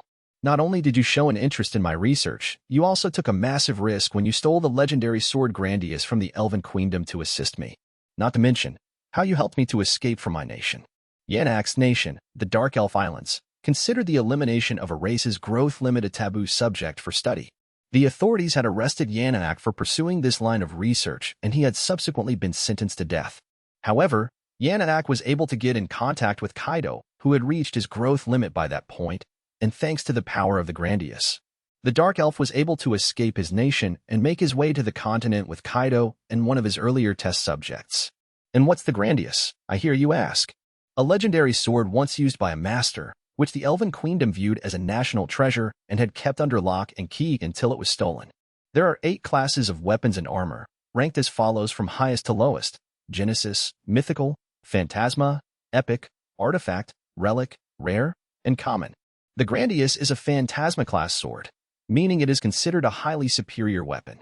Anyway, returning to the story, Yanaak's taboo research involved transplanting cells harvested from other races, monsters, and various other creatures in order to artificially breach a growth limit. During the course of my research, I have been able to successfully surpass the growth limits in human subjects by transplanting cells from monsters into them, said Yanaak. Even though the power levels of the monsters weren't all that much higher than 100, this approach allowed the subject to break its growth limit. I hope to refine this technique and one day use it to artificially remove the growth limit of dark elves simply by transplanting a few cells. The overall power level of our race would be infinitely raised. Yet my people see this as something that is strictly forbidden. Humph, I can see where your nation's coming from, Kaido said. A proud race would shudder at the thought of having its blood mixed with cells from monsters. But in the past, didn't the elves mix their blood with that of the masters in order to produce submasters? Yanaak pointed out. And weren't those masters of an entirely different race? All I'm doing is an artificial version of that practice. Huh. That just means the way we elves manage our bloodlines is far superior to your research, which hasn't even produced any good results yet. Kaido scoffed. You were certainly harsh in your assessment, Yanaak laughed. Then again, I cannot state that my experimentation up until now has been an unequivocal success. As a researcher, I find it incumbent upon me to own up to the current state of affairs. But in the future, I would like to be able to constantly churn out superior beings in the same vein as Hardy the Silent, the leader of the White Knights. Hearing a familiar name stopped Kaido from firing a sarcastic remark straight back at the Dark Elf, and all he could do was recoil and glower at him. By this time, the Elven Queendom had probably sent the White Knights on a manhunt for Kaido for stealing the Grandius, and even with the legendary sword in his hand, Kaido stood next to no chance of defeating Hardy. Kaido had known the risks when he'd gone against the Queendom, but just imagining Hardy hot on his heels put him in a state of melancholy. This is just another test I need to endure in order to break my growth limit and become a true hero. Once I've rid myself of this accursed growth limit, I'll be able to level up again and overpower Hardy. And even now, we still have a backup plan if we find ourselves having to face Hardy prematurely. As Kaido once again mentally steeled himself for the worst, Yanaak brought up a different topic to lighten the mood, which had become increasingly somber. Now that I've retrieved these troll cell samples I've been seeking, the next thing I require is human test subjects. And I would like inferiors who are spry and full of life, if at all possible. Fine, whatever you say, Kaido said after a brief silence. This dungeon's always jam-packed with strapping young inferiors, and capturing them will be a piece of cake with the Grandius. Very good, Mr. Kaido. I knew I could count on you. And this dungeon is more magnificent than I would have dared imagine. It's full of monsters and inferiors who can be used in my experiments, so many, in fact, that a potential subject might stroll toward me at any moment. This is truly a marvelous place. Now my research will advance in leaps and bounds. Yanaak's eyes twinkled like those of a kid in a candy shop as he began to relate in graphic detail how he intended to splice humans and monsters together. Even Kaido, who was used to the kind of grotesque carnage you get on the battlefield, winced at Yanaak's lurid ideas for how he'd carry out his experimentation. Good goddess, I'm starting to sympathize with the inferiors destined to become this creep's lab animals. But I can't surpass my growth limit without breaking a few eggs. In fact, those inferiors should be happy that they get to help out a future hero. Once Kaido had finished self-rationalizing, he walked away from the corpses of the trolls and began looking for a place to camp for the night. Now that he'd finished killing monsters so his partner could take samples of them, his next target was a few fresh humans Yanaak could experiment on. The Dark Elf followed close behind Kaido, as did the hooded third member of the party, Yanaak's test subject. Chapter 6. Wish Bracelet. A dozen or so days after my party and I had cashed in our first bag of magic gems from our opening foray into the dungeon, we joined the back of the line to enter it again. While we were standing there waiting our turn on this fine early morning, familiar voices called out to us from somewhere behind us. Dark. Mr. Gold. Miss Nimumu. Elio's young party came running up to us, waving their arms around to attract our attention, though thanks to our finely honed senses, we'd already known it was them before a word had even passed their lips. We hadn't seen the teenagers for quite a while, which wasn't all that unexpected, since adventurers typically stayed in this dungeon for long spells at a time, and the two parties were on completely different schedules.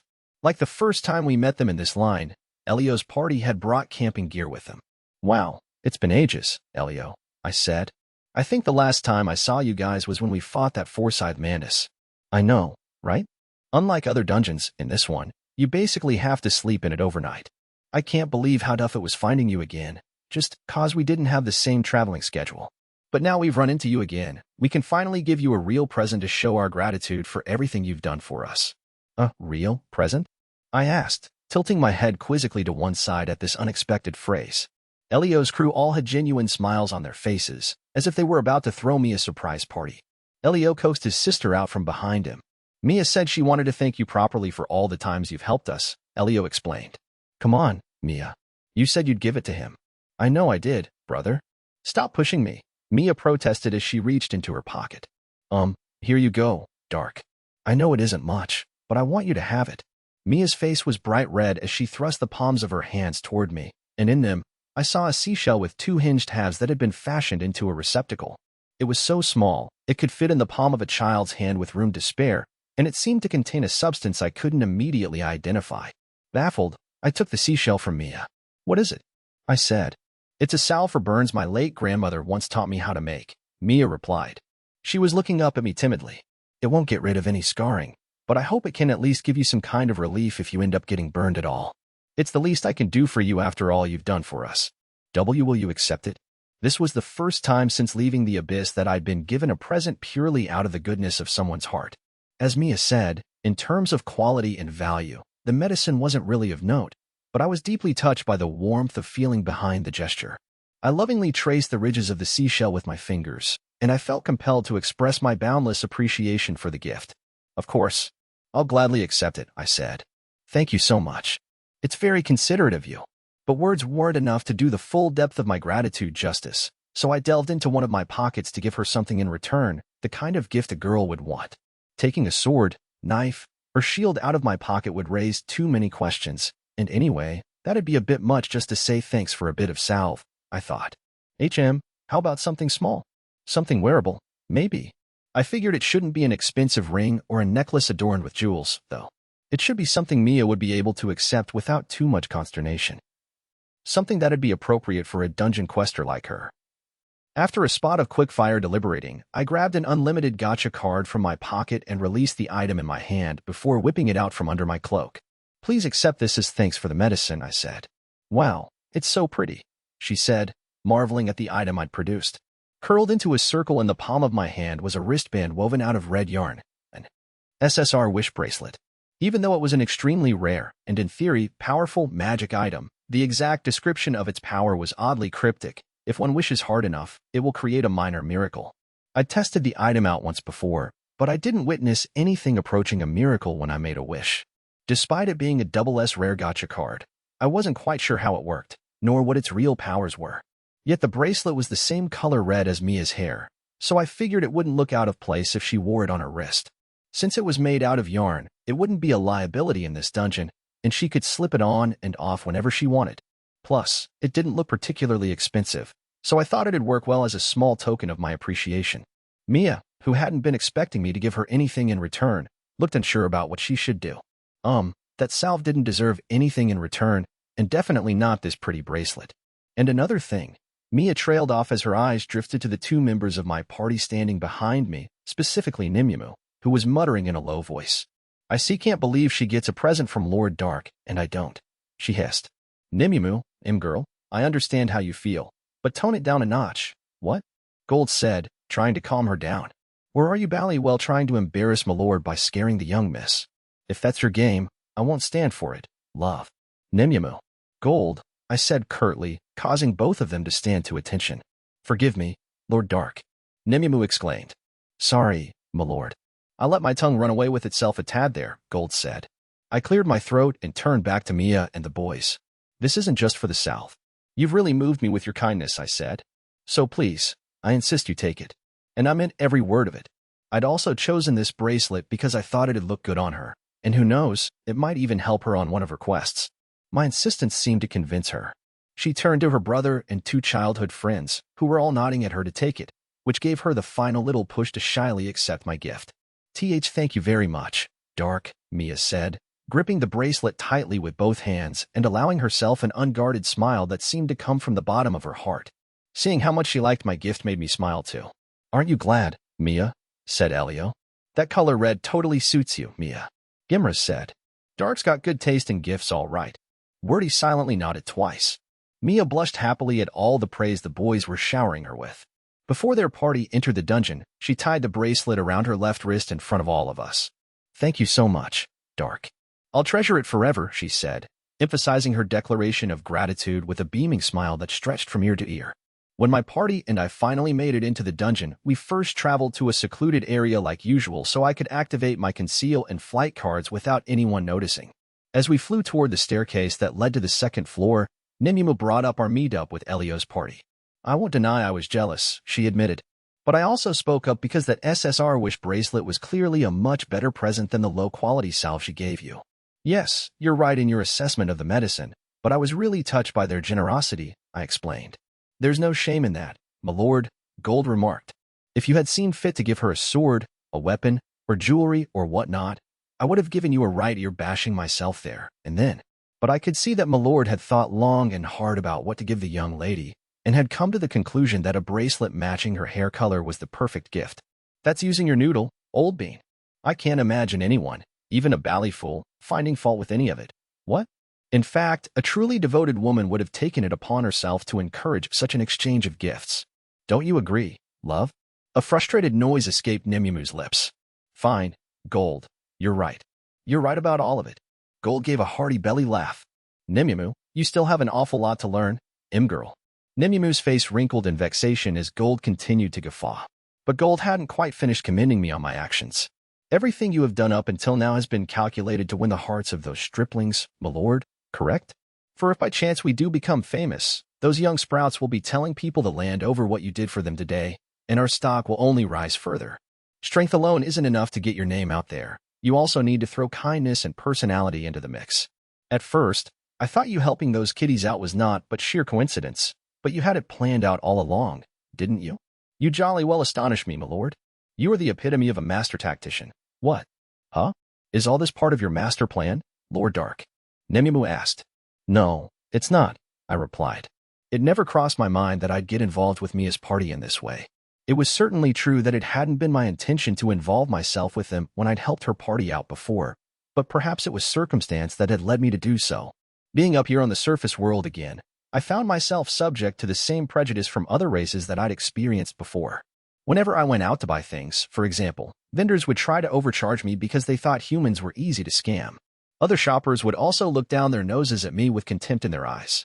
But the pure, unconditional kindness Mia's party had shown toward me had made me feel like this world was still worth saving, and I'd found myself assisting them in their hour of need and reciprocating a gift.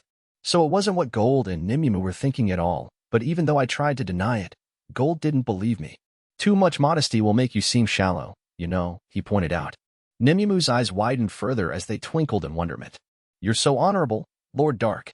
We were almost at the stairwell by this point, so I decided it was best to simply give in and accept their excessive praise, and I chuckled awkwardly as I descended to the ground. Chapter 7. Black Fools Rising. The third floor of the dungeon was awash with swamps that were absolutely teeming with giant toads, poisonous leeches, mosquito swarms, and other types of monsters along those lines. The swamps came in all sizes, and if you didn't watch your step, you could easily slip and be swallowed whole by one of the bogs. Because of this, the third floor was considered much more dangerous than the second floor, and even though the loot on this level could net you more money than the two before it, very few people ventured here on the regular to make their living. A party of 4 experienced human questers had called it a night after hunting monsters on this floor. They'd made camp on a patch of solid ground with a good enough view of the surrounding area to see enemies approaching, and had decided to pair up for their watch rotations. Each quester had a power level of around 50, and the party as a whole had been to the third floor several times before to hunt monsters. The light of the campfire flickered over the 2 watchmen on duty, who were idly chit-chatting to ward off fatigue. Naturally, the topic of conversation was adventurers. I heard a bunch of beast men got into a tussle with some humans the other day, said Savelin, who was sipping on some hot water. But that human party was the Black Fools. You know who I mean, right? The folk who showed up a week or so ago. So anyway, those beastmen got their asses handed to them. When I heard those bossy, loudmouth beastmen had gotten what was coming to them, I almost jumped for joy. Savelin was the party's tracker. He sat next to Gilbert, their vanguard swordsman, who was stroking his chin with a leathery, scarred hand. The Black Fools, you say? Gilbert mused. Who are they? You've never heard of them? They're the most talked about party in town. They're made up of a boy who wears a fool's mask, a golden knight, and this absolute fairy princess. They made it all the way to the 5th floor in just a few days. The way Savelin said it, it sounded like a young boy was powering through the dungeon accompanied by a knight in a full suit of armor made of gold, and a woman so beautiful she was like the kind of fairy princess you only heard about in bedtime stories.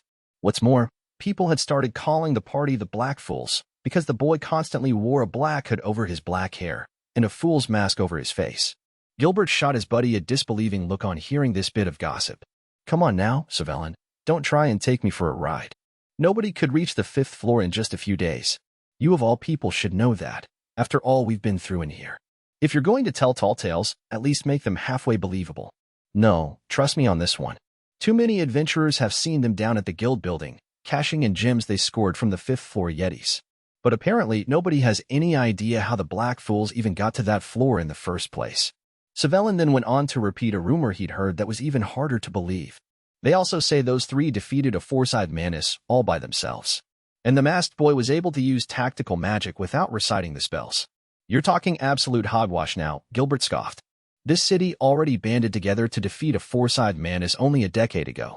Another one's not due to appear for another 20 years, give or take. In any case, you might be able to dupe someone who doesn't know the first thing about magic, but you can't pull the wool over my eyes. I may be a frontline fighter who's no expert on magic, but I've been slicing and dicing all manner of creatures for a good while now, so I've picked up on the basics of magic, you know. Sure, I hear you, buddy. I didn't believe it at first either, but the guild used appraisal to confirm that the gem the Black Fools brought back was a real, genuine four-side Manish gem. And there are actual eyewitnesses who saw the boy casting unvoiced spells. One of them was that human mage.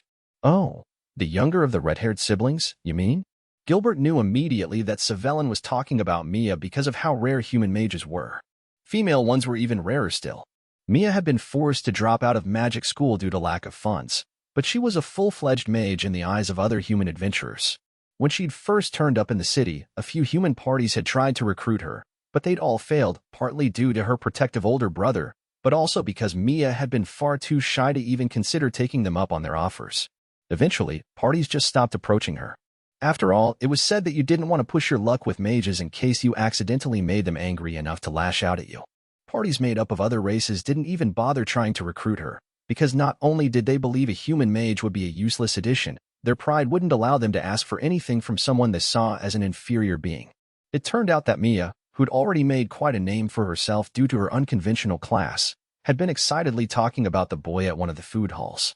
A boy in a fool's mask who uses combat magic and tactical magic without reciting spells, Savelin said, repeating the young mage's words verbatim.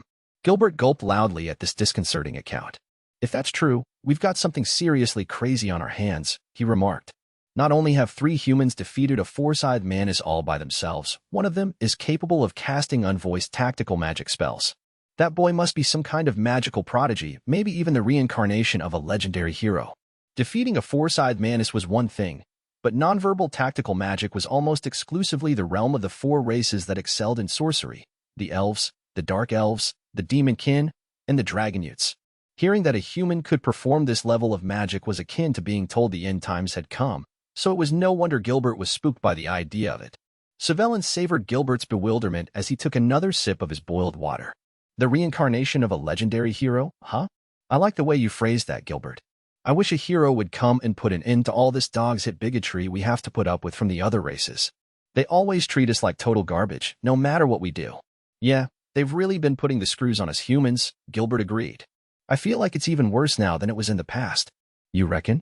I thought it had always been this bad, Savelin said, before his attention was distracted by a message from his bladder. Sorry about this, but I think I've had too much to drink. He picked up the hand shovel they used for taking bathroom breaks in the wild. This was Gilbert's cue to rib his pal as he wandered off into the night. Be sure to dig the hole deep this time. I don't want to have to spend the rest of the night with the smell of your piss troubling my nostrils. Yeah, Savelin retorted. And I don't want to hear that you let monsters attack the camp while the party's eyes and ears was off taking a leak. Gilbert laughed at this riposte. Screw off. Try not to get your pants wet. Keep talking, wise ass. Savelin walked a good distance from the campfire until he was sure he was obscured by the darkness. After all, he wasn't the type to let anyone watch him do his business, even if they were his close friends. Once he'd found a reasonable spot, he dug a hole with the hand shovel and took a whiz, slowly exhaling as he did so. Once he was done, Savelin wiped his hands on some dirt and filled the hole in again using the hand shovel. Since Savelin was a veteran quester, he made sure the hole was deep enough so the smell didn't carry over to the camp. A novice learning by imitating more senior adventurers would just move the soil around a bit, which usually resulted in some rather unfortunate consequences for the rest of the camp. When Savelin was just starting out, his traveling buddies would often shout at him over and over for making this rookie error. I can look back on that now and laugh, Savelin said to no one in particular. Actually, no, I can't. Whatever Gilbert squeezed out that one time stank so bad, we had to decamp to another location. Savelin made his way back to the camp, intending to chew Gilbert out once more for making him have to deal with that bad memory. But when he got there, the big bear of a man he was expecting to see sitting in front of the fire was no longer there. What's going on here? Savelin yelled. Now tell me, why would a mere insect like yourself dare to keep someone like me waiting for so long? Standing where Gilbert had been was a young elf of unknown origin. His long ears poked out between his honey locks, and his eyes shone like emeralds. On one side of the elf, there was a large broadsword as tall as he was, balancing on its tip with his hand on the hilt to steady it, while on the other was Gilbert's decapitated corpse. The elf had his foot firmly planted on the adventurer's severed head. A strangled sob of horror rose up from within Savelin, and he felt blood rush to his head, but Savelin was a seasoned veteran, and this wasn't the first time he'd seen a comrade die in such a senseless way. He was also facing an elf who was obviously way more powerful than him, so he knew he'd just be needlessly throwing his own life away if he succumbed to the rage surging up inside him at that moment. Savelin took a few deep breaths, sucking in the chilly night air to cool down his senses. Relax. Just calm down, he thought to himself. Savelin stole a glance at the tent where the two other members of his party were sleeping, but the pool of blood oozing out from it confirmed they'd been slaughtered as well. Savelin was the only member of his party still alive. We're surrounded by a shallow swamp, so Gilbert should have heard this guy's footsteps in the water as he approached. But it doesn't look like anyone had time to put up a fight, which means in all likelihood, magic was used to kill them. Savelin lowered his stance and inched his right hand toward his hip. So I'm facing an elf who's a higher level than me and who can use magic, huh? I'm guaranteed to lose if I try to take him head on. I can't deal with this guy by myself. I have to somehow alert the guild that there's someone out here killing adventurers. We may be lowly humans, but the guild should still put together a vigilante party to capture and execute this murderer. All I need to do is escape and give a description of this guy to the guild. I can't win this fight on my own. Savelin slowly backed away from the golden-haired elf, who merely clicked his tongue to indicate how thoroughly fed up he was. I'm talking to you, human, yet you see fit to ignore me? This is why I loathe you inferiors, Kaido said. Can't you at least give me some amusement by firing off a few wisecracks? Savelin's response was to keep his mouth firmly shut. Say something, human, Kaido yelled. I literally have your companion under my foot, and you have nothing to say about it? I know you and your kind are the lowest of all the races, but surely there's a limit to how utterly pathetic you can be. Kaido kicked Gilbert's head away, which gave Savelin the precious few moments he needed to reach into his hip pack and pull out the smoke bomb he'd been saving for emergencies. He threw the canister to the ground, and the thick white smoke billowing from it quickly covered a wide area. A smokescreen. Kaido roared. You're choosing to flee instead of fighting? You insects are beyond cowardly. Kiss my keister, elf. I'll make you pay for what you did to my pals. Savelin yelled over his shoulder as he scampered across the bogland, all the while reviewing the soundness of his strategy in his head. The freakiest thing about mages is you never know what kind of trick they're going to pull next.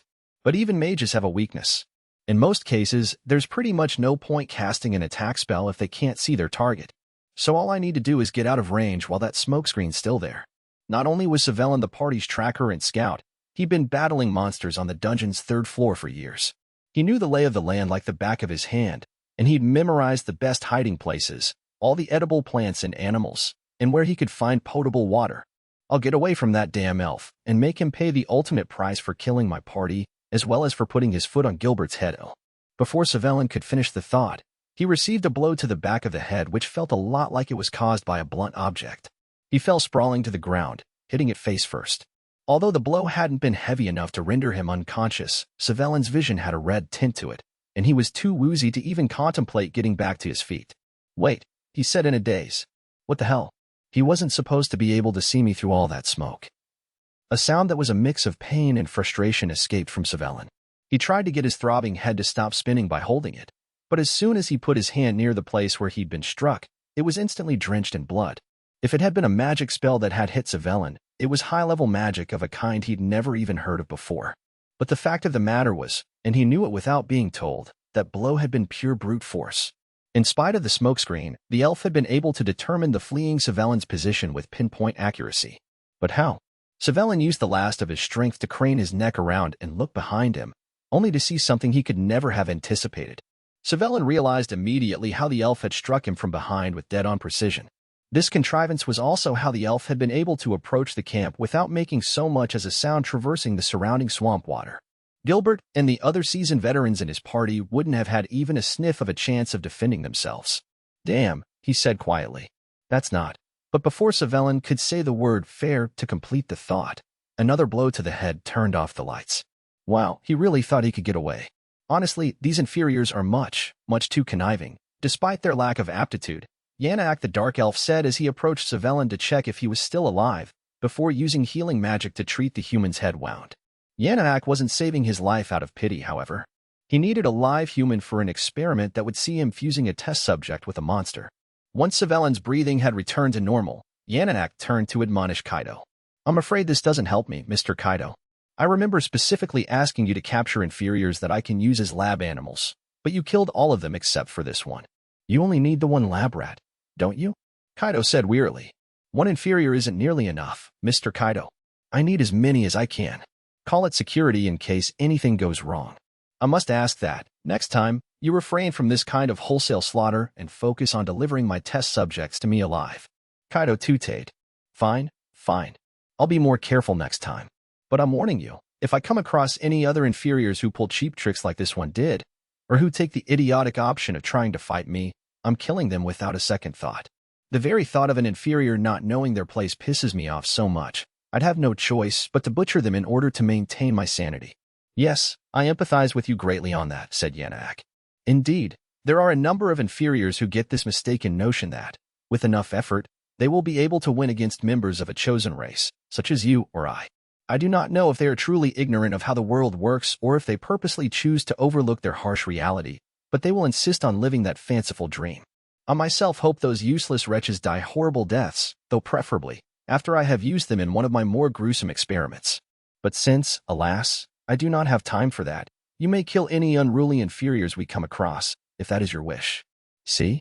Even a dark elf like you gets where I'm coming from, Kaido remarked.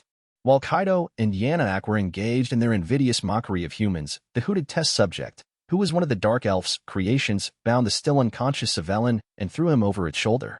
The trio left the boggy area with their human quarry, the sound of Kaido and Yannak still conversing gradually fading away as they headed off into the night, until all that remained was the silent campsite and the blood-drenched bodies of the 3 dead adventurers.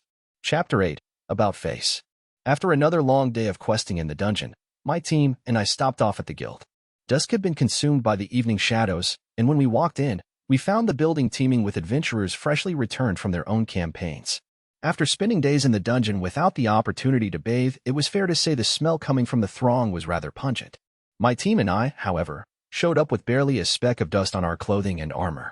We headed straight for the line in front of the magic gem exchange counter, and when we got to the front of it, we were met by the same dwarf receptionist who had questioned how we'd come to be in possession of our gems, and who had called me a know-it-all inferior just a handful of weeks earlier. She practically leapt on us, jumping out from behind the counter to come greet us. "Mr. Dark," she exclaimed, all smiles. "I'm pleased you managed to make it back safely today. Are you tired? Would you like us to prepare supper for you and your friends? Or would you prefer some wine instead?" The receptionist's attitude was a complete reversal from the treatment we'd received before. "Thanks, but none of that will be necessary," I said. "I'd appreciate it if you could cash in our gems, though. But of course, Mr. Dark, we here at the guild thank you for always bringing back such an impressive number of gems." The receptionist spun on her heels and rushed back to the counter to conduct the gem exchange. Gold, who was carrying the heavy bag of gems over his shoulder, looked on as the dwarf hurried back to her post. Well, this is a mighty jolly fine change in attitude, I must say.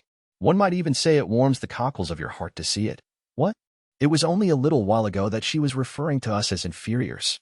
Well, I'm not going to let her get too friendly with Lord Dark, Nemima said, puffing her cheeks out indignantly at the receptionist's sycophantic display. I chuckled awkwardly as we walked up to the counter, where Gold plunked the sack of gems down.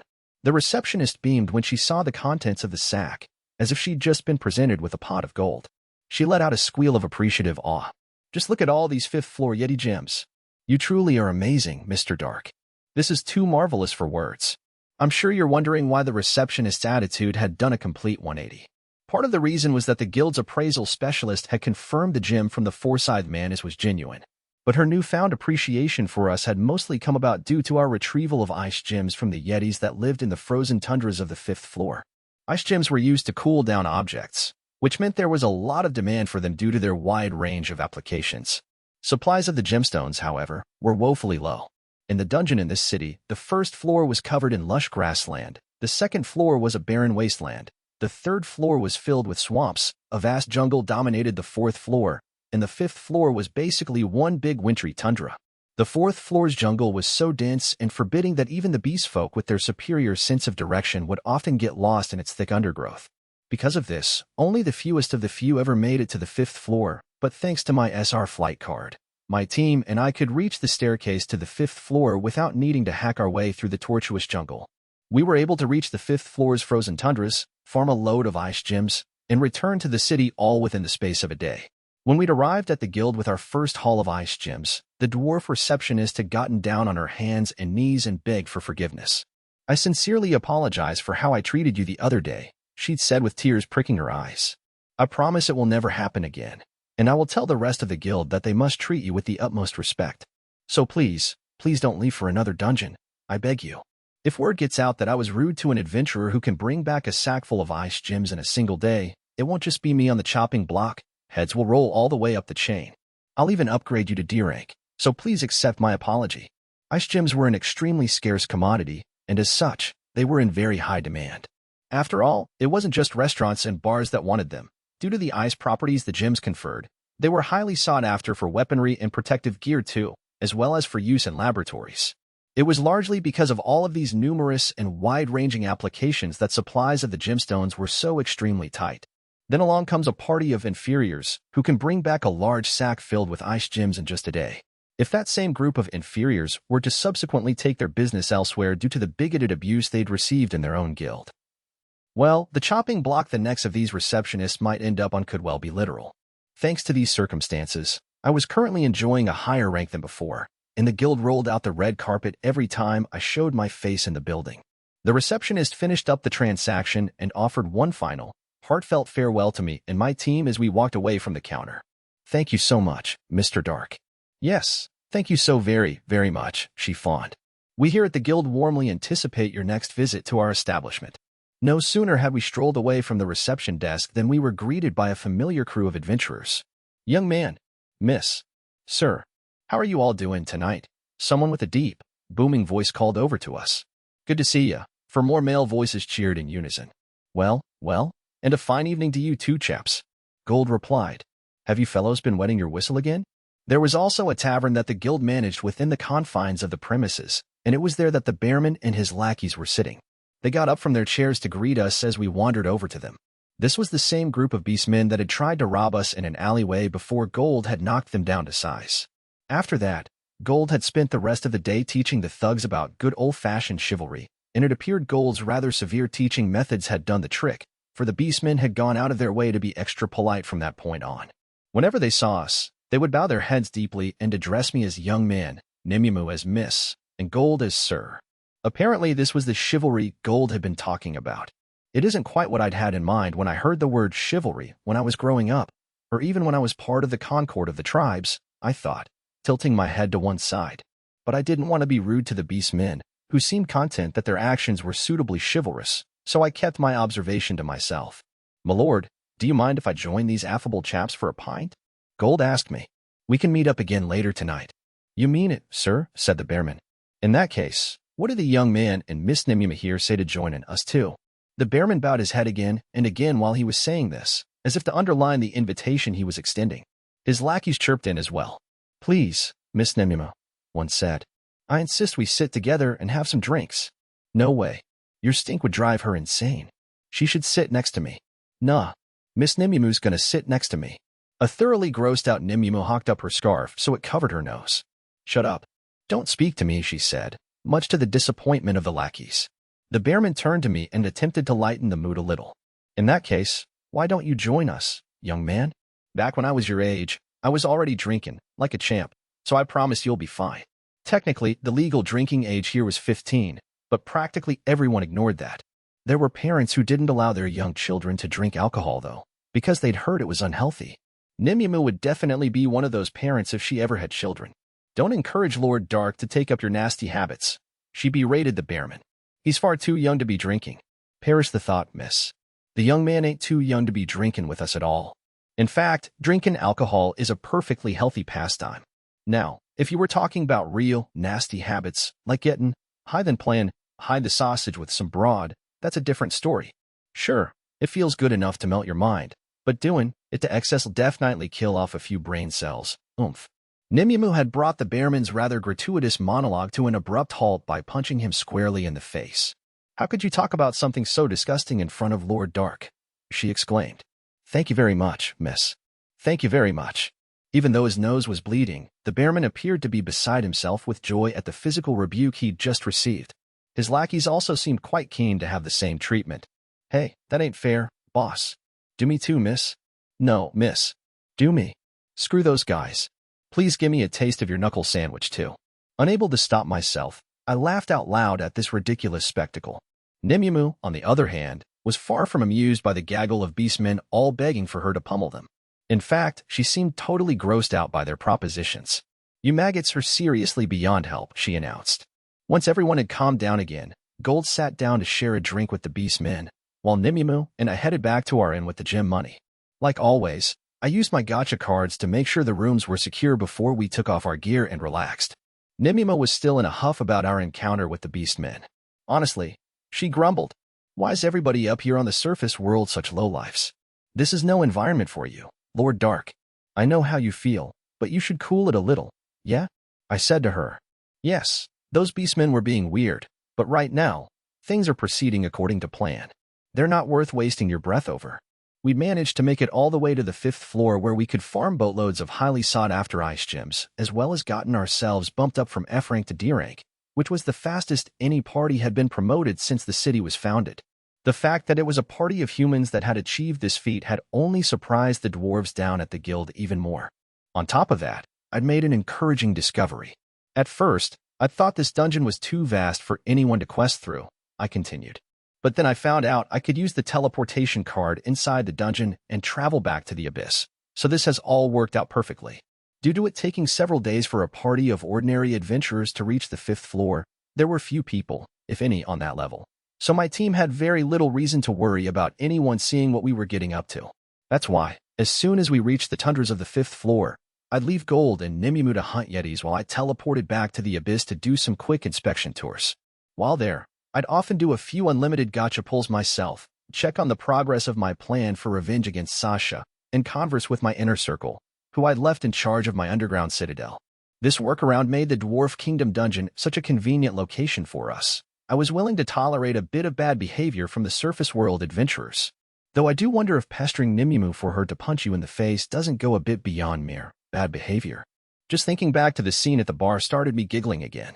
Not everything was going swimmingly, however. I guess the fact we can't easily raise our rank any further by simply turning in more ice gems does present us with a problem, I mused. I can't believe the guild hasn't already promoted you to A rank after all you've done for them, Nimemu huffed. The whole guild must be blind as bats.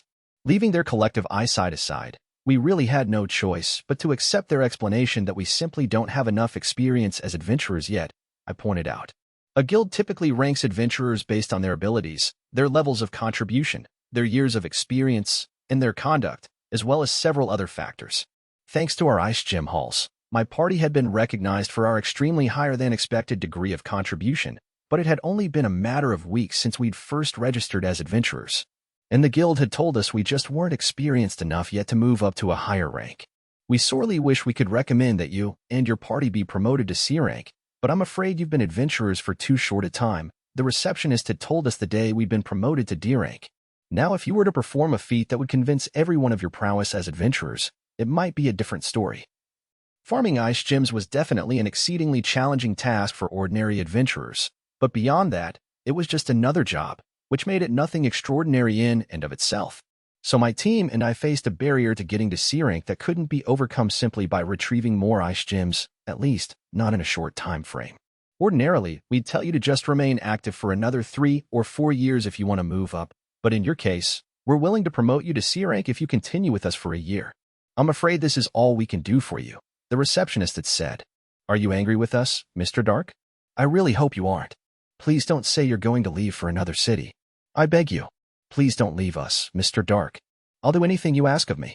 Genuine tears had welled up in the dwarf receptionist's eyes when she'd said that last line, which pretty much confirmed to me that her hands were tied when it came to the ranking system. Because of that, I decided not to kick up a stink or pursue the matter further. That little receptionist just had to go using her seductive charms on you, didn't she? Nimemu grumbled back in our guest suite. Shameless woman. I really don't think she was trying to be seductive, I said. I'm pretty sure she was just scared we'd quit town and go questing in another dungeon. No. As a fellow woman, I can tell these things, Nimemu insisted. That receptionist was using her womanly wiles on you, Lord Dark. That mask you have on can't hide your hair that is blacker than midnight, or your skin that's as white as the driven snow, or your voice that is more melodious than all the harps in heaven. No woman could resist trying to seduce you when faced with all of that. I think you need to be more aware of just how attractive you are. This isn't just about that receptionist either. You shouldn't allow yourself to be strung along by any female adventurer who talks to you. It almost sounded like Nimemu was giving a warning to a little brother she dotes on. And sure, I was wearing the bracelet of youth that meant my body was perpetually that of a 12-year-old's and Nimemu appeared 18, so anyone looking at us would have assumed I really was her kid brother, but in truth, I was turning 15 by this point. I was too old to be told to watch out for strangers. But I understood Nimyuma was saying this out of concern for me, so I decided not to make a fuss about it. Okay, I'll be careful, I assured her. Thank you for heeding my words. I'll always be at your side to ensure your safety, Lord Dark, so there is no need to worry on that count. I swear on my life that I will protect you, Nimyuma vowed, looking rather cheerful and animated. I wasn't sure if it was because I'd promised to be careful or because I'd granted her yet another opportunity to express her fealty to me. I mean, I was flattered that all of my retainers were so steadfastly loyal to me, but it could get a little much sometimes. She doesn't have to act so strict and unbending all the time either, I thought, though personalities weren't the kind of thing you could just order people to change. So after letting out a quiet sigh, I decided to switch topics. Nimyumu, I think it's about time we had something to eat. Could you go order some food downstairs and bring it up to the room? As you wish, Lord Dark, Nimyuma said, before adding, I understand why we must engage in this charade, but I do still feel somewhat cheated that we're forced to pay for food that tastes worse than what we could have in the abyss. That drew a laugh out of me. Yeah, you're right there. But we have to be seen to be eating at this inn. Of course, my team and I could go back to the abyss anytime we wanted and have our fill of all the haute cuisine that came courtesy of my Unlimited Gacha. However, eyebrows would definitely be raised if we'd seen fit to rent out an entire floor of this luxury inn but didn't have a meal here even once. So we made a point of ordering food at the inn every time we returned to our suite. As you say, the food we get in the abyss is amazing, thanks to the ingredients and spices the Unlimited Gacha produces, as well as the gourmet chef it spat out, I agreed. But compared to my previous life as a dirt poor farm boy, just having food at all is heaven to me. I closed my eyes and reminisced about my family. My mom and dad often used to go without food just so that me, my brother, and my sister Yum had something to eat. But there were times when even that wasn't sufficient. So we'd end up just drinking water instead of eating, or head off into the forest to find anything to eat. Even doing that wasn't always enough to keep us from going hungry. Nimyumu, did you know that sometimes your stomach can be empty for so long, you don't even feel hunger anymore? Considering what I went through in those days, I'm just thankful I'm able to eat whenever I like. Lord Dark, you poor thing, Nimyumu sniffed, wiping the corners of her eyes with a handkerchief. It hadn't been my intention to make her pity me, but it probably shouldn't have come as too much of a surprise that my story would be pretty overwhelming for a girl like her. Suddenly, there was a knock at the door. Nimyumu hurriedly put away her handkerchief and stood to alert. Both of us could sense that it was Gold on the other side of the door, but just to be on the safe side, I donned my mask.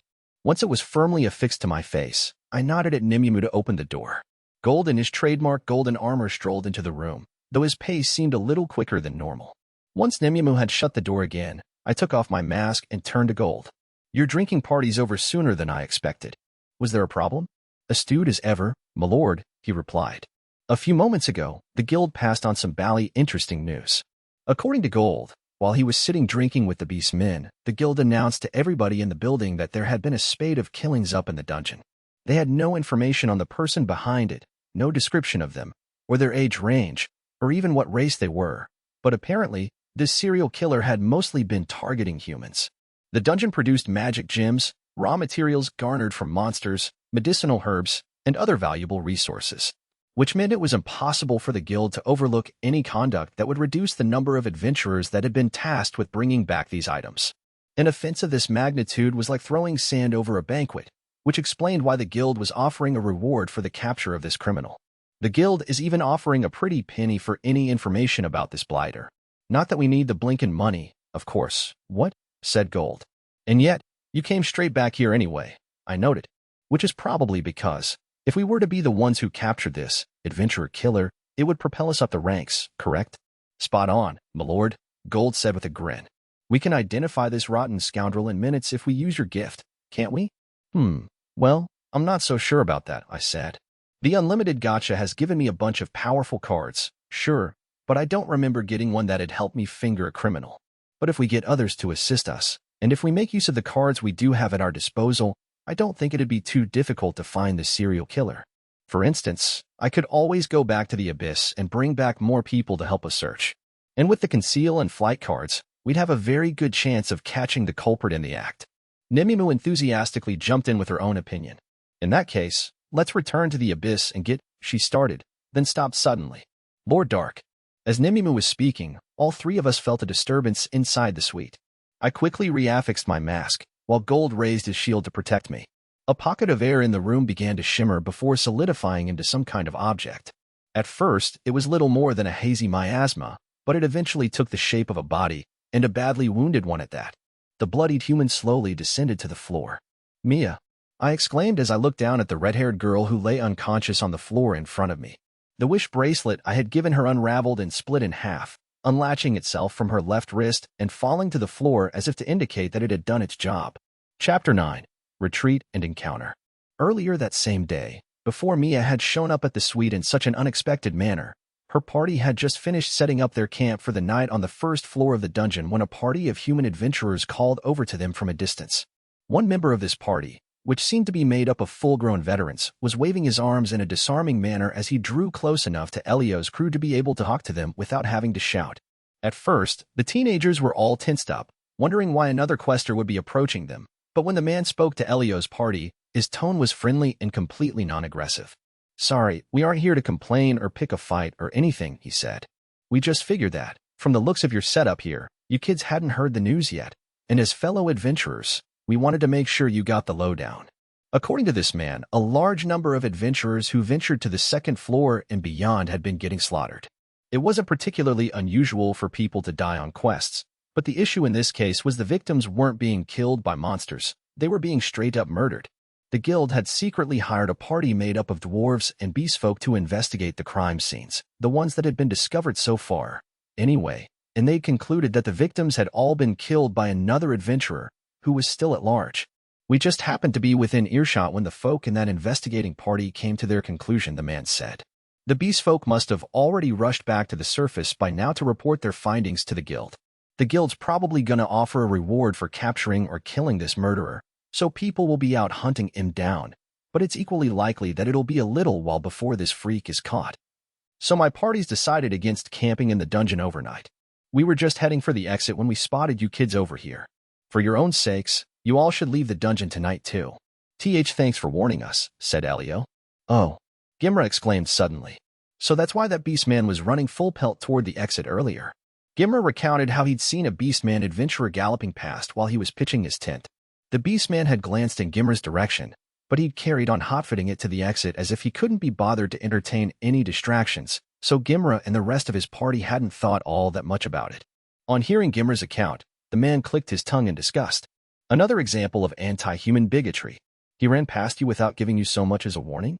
That total asshole. I mean, is it so hard to at least show some decency to your fellow adventurers? I tell ya, the discrimination against our kind is getting beyond unbelievable these days." But how do they know those adventurers were murdered?" Elio asked timidly. "They could have just been killed by monsters, right?" The man gave a suave, knowing chuckle as if acknowledging the astuteness of this question. "Well, it's simple, actually. We saw the bodies of some of the adventurers that got killed, and there were signs some of the poor bastards had been burned and some frozen by multiple types of magical attacks. Do you think either the second or third floor has any monsters capable of multi-attack magic? And that wasn't the only thing. We didn't see any footprints anywhere, apart from the ones left by the victims. And all of these facts have been confirmed by the party that was sent to investigate the deaths. In other words, we're looking at one or more mages who aren't just capable of performing tactical magic. They can also fly through the air and bump off adventurers using multi-attack magic. Now do you see why we're turning tail and fleeing?" "Brother," Mia whispered as her face went pale. Because she used to attend a magic school, she fully understood the threat they were facing after hearing the man's account. It seemed there was at least one evil mage on the loose that could use flight magic, which was a high-level tactical class spell. There was no possible way for her party to win against a foe like that. The mage could simply unleash a barrage of magic attacks from the air, and they'd be sitting ducks. "Looks like your mage girl has grasped the situation perfectly," the man said. "Now I'm saying this for your own good. Get out of this dungeon while you still can. Don't even think about camping in here tonight. And be a good neighbor and warn anyone you come across while you're getting the hell out of here, regardless of what race they are. You hear?" Sure, you got it," Elio replied, having seemingly developed a stutter while talking to this adventurer who was roughly twice his age. That man flashed the teenagers another rugged grin before loping off to rejoin his party. Elio's crew watched the group of men head off toward the dungeon exit before discussing the matter among themselves. "So what's the call, boss?" Gimra chirruped. "I thought the reason we came all the way out here was so we could go questing on the second floor. Are we going to listen to those guys and head back?" That day, Elio's party had trekked pretty much the full length of the first floor in search of the stairway to the second floor, taking care to avoid battling any monsters on the way. They had gotten reasonably close to their destination before deciding to set up camp for the night, the plan being to restart their journey in the morning so that they'd arrive at the second floor by around midday. Heading back to the first floor exit after all of that endeavor and when they were so close to their destination would be a disheartening setback. All eyes were on Elio. "I think we should heed their warning and hike back to the exit," Elio finally said after a pregnant pause. "I know it sucks to waste all that effort, but it's not worth risking our lives over." "I agree with my brother," Mia piped up. "Whatever you decide, I'm always on board, boss," said Gimra. "What do you say, Wordy?" The tall boy nodded silently, making the vote unanimous. Elio sighed with relief knowing that everyone was on his side. "In that case, let's get ready to leave. Gimra, you and Wordy take down the tent. Mia and I will pack up our things. We'd better hurry because it won't be long till the sun sets completely." Everybody in the party moved quickly once Elio had issued his orders. Thanks to the fact they'd been friends back in their hometown before becoming adventurers, they were all able to work efficiently as a unit, meaning decamping took roughly 50% less time than it usually should, which allowed the party to start heading for the exit in a reasonably timely manner. "In any case, we'd better get as far away from the second floor stairs as possible," said Elio. "If all those killings are taking place on the second floor, we shouldn't run into the guys responsible for them if we keep our distance from that staircase." The other members of the party agreed with this logic and carried on trudging toward the first floor exit. Luckily, the group didn't come across any monsters, but their fatigue from a full day of trekking prevented them from making it even half as far as they'd initially hoped by the time it had gotten completely dark, which left them with a dilemma. If Elio's party kept powering on despite their exhaustion, they would leave themselves vulnerable to monster attacks, since they'd likely be too weary to move swiftly enough to fight back. "So what now, boss?" asked Gimra. "Do we keep going, or do we find a safe spot to camp?" Elio racked his brains in silence as he tried to weigh up which option offered them the most safety, but his train of thought was suddenly interrupted by a sharp, self-important voice from somewhere behind the group. "What are you people doing all the way out here?" The four teenagers gulped in surprise. They had been on constant lookout for monsters, yet four hooded figures had appeared behind them, seemingly out of nowhere. Judging by appearances, the figures all seemed to be male. The tallest member of the hooded group, who was standing in the middle of the quartet, was the one who spoke next, and his voice had an affected, ingratiatory cadence to it. "Now, why would you be standing out here in the middle of nowhere?" he asked. "Did you run into some trouble, perchance?" "And no trouble," said Elio. "We were just tired, so we decided to take a breather." Mia poked Elio in the back. "Brother, tell them," she murmured. "Huh? Oh, right," Elio said, remembering that the man they'd met earlier had told them to warn other adventurers about the serial killer on the loose, regardless of their race. He promptly started relaying this news to the hooded men. Have you heard about the serial killer who's going around the dungeon, killing other adventurers?" "A serial killer?" the tall hooded male queried, looking puzzled. This reaction prompted Elio to outline the situation as thoroughly as he could, including telling them that there were potentially multiple offenders, that there was evidence tactical magic had been used to kill the victims, and that a reward had been offered for the capture of the killer or killers. Elio added that staying in the dungeon overnight probably wasn't safe until the ones responsible for these murders had been caught or killed. The shorter male, who had been the one who'd first called out to Elio's party, nodded appreciatively throughout as the teenager recounted everything he'd been told. Now I get it," he said. "You were all in the middle of returning to the surface world to get yourself out of harm's way." "Yes, we were," Elio confirmed. "What about your party?" "We were actually out hunting for prey, as it happens," the shorter man replied. "We happened to notice you over here and thought something might be wrong, so we decided to come over and check on you to make sure everything was all right." "Okay, well, sorry for making you worry," Elio said. He relaxed, thinking this was just another regular band of adventurers, but that sense of everything being fine was quickly and definitively punctured by the next words that came out of the hooded men's mouths. "Never imagined that Guild would get their act together so quickly," said the shorter man of the two. "It is indeed surprising," the taller man agreed. "If we had known the Guild was so upstanding and diligent in its duties, we would have done more to hide the evidence." By this point, Elio could practically feel the unmistakably homicidal vibes emanating from these two men.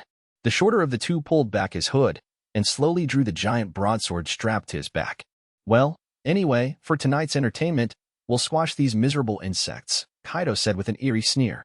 The elf gripped the hilt of the Grandius with both hands and held it aloft, relishing the hunt that was about to ensue. Chapter 10. her brother's tenacity. On one side was a level 1500 elf armed with the Grandius, a Phantasma-class legendary sword, while on the other was a bunch of teenage rookie adventurers. It was obvious who was going to emerge victorious from this battle. The boys drew their swords to protect Mia, but within a matter of minutes, they lay strewn across the ground, slashed and mutilated. Still clutching her staff tightly, Mia let out a series of spasmodic, tearful screams. Kaido, who didn't have a speck of blood on him despite his grisly deed, activated his stats screen and saw results that disappointed him as usual. TCH, guess these brats were too puny to raise my level, he muttered. Pardon me, Mr. Kaido, Yannak interjected. But I thought we were supposed to be collecting inferiors to use as test subjects. Yet here you are, hacking them all to pieces. They are no use to me as lab animals if you go killing them. Those insects had the nerve to attack me first. Kaido raged. I seem to remember telling you I'd go insane if I didn't kill any and all inferiors who dared to resist me, a proud elf, and you even agreed with me. In any case, I did leave one of those things alive for you. Mia shrieked as Kaido shifted his piercing glare toward her. Yannak also turned in her direction and regarded her with an air of fascination. An inferior mage is certainly a rare specimen, but those young boys would have made favorable experimental subjects as well. You are correct, Mr. Kaido, when you say I saw eye to eye with you when you expressed those views, but doesn't this serve to show how very quick to anger you are? Fine, you win. I'll remember to be a bit more careful next time.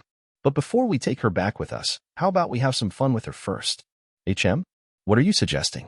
It was a question asked in all sincerity, for Yannak had no idea what Kaido was alluding to. We've been questing in this stupid dungeon for days and haven't gotten laid once. She might just be some frumpy inferior, but I'm sure she's got a hole between her legs, so she can at least be useful for blowing off some steam. Oh, I see your meaning now, Yannak said. Then there's no need to include me in this. I'm afraid I do not share the same carnal desires as you, and that goes for females of my own race as well as inferiors. Oh, Kaido said, raising an eyebrow. Well, I'm still gonna use her anyway. By all means, go ahead. I'll give you some space while you go about your business. Be sure to call me back over when you're done. Yannak started leading the two other hooded members away to allow Kaido some privacy. The elf turned to Mia once more and began to walk toward her. And no, stay back. Mia gasped as she slowly backed away, still gripping her staff tightly. This reaction was met with an extremely puzzled look from Kaido. You are about to be of benefit to a future legendary hero, he stated loftily. Besides, consorting with an elf is the highest honor a female inferior like you could ever wish for. So why are you running away from me in fear? You should be crying with joy at being given this opportunity. Leaving aside Kaido's dubious claim that he was a future legendary hero, the mistaken idea that human women would feel honored to fornicate with an elf was solely the product of the elf's prejudice for inferiors.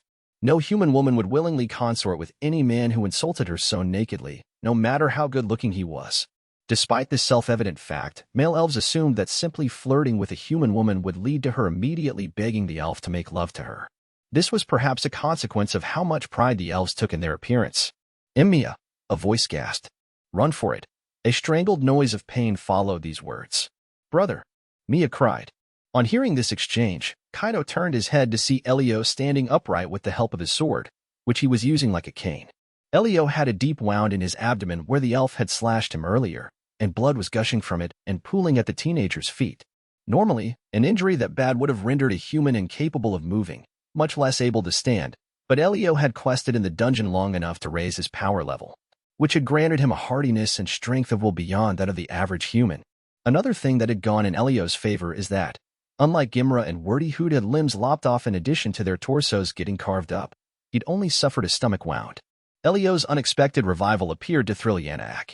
What magnificent vitality, the dark elf exclaimed. Mr. Kaido, we must capture this inferior alive. He'll make an excellent test subject. Elio ignored Yannak's gleeful appeals to his partner and turned toward his biggest obstacle, Kaido, though this simple movement was enough to cause him to hack up blood. The teenager instinctively knew he wasn't going to survive. The fact he was even able to stand at all was nothing short of a miracle. The foe in front of him was infinitely more powerful than him, and that was even before you factored in that there were 3 other bad guys surrounding him. In this hopeless situation, there was only one thing he could do with the last shreds of his strength: protect his sister. Elio lifted up his sword and shield. Mia, run.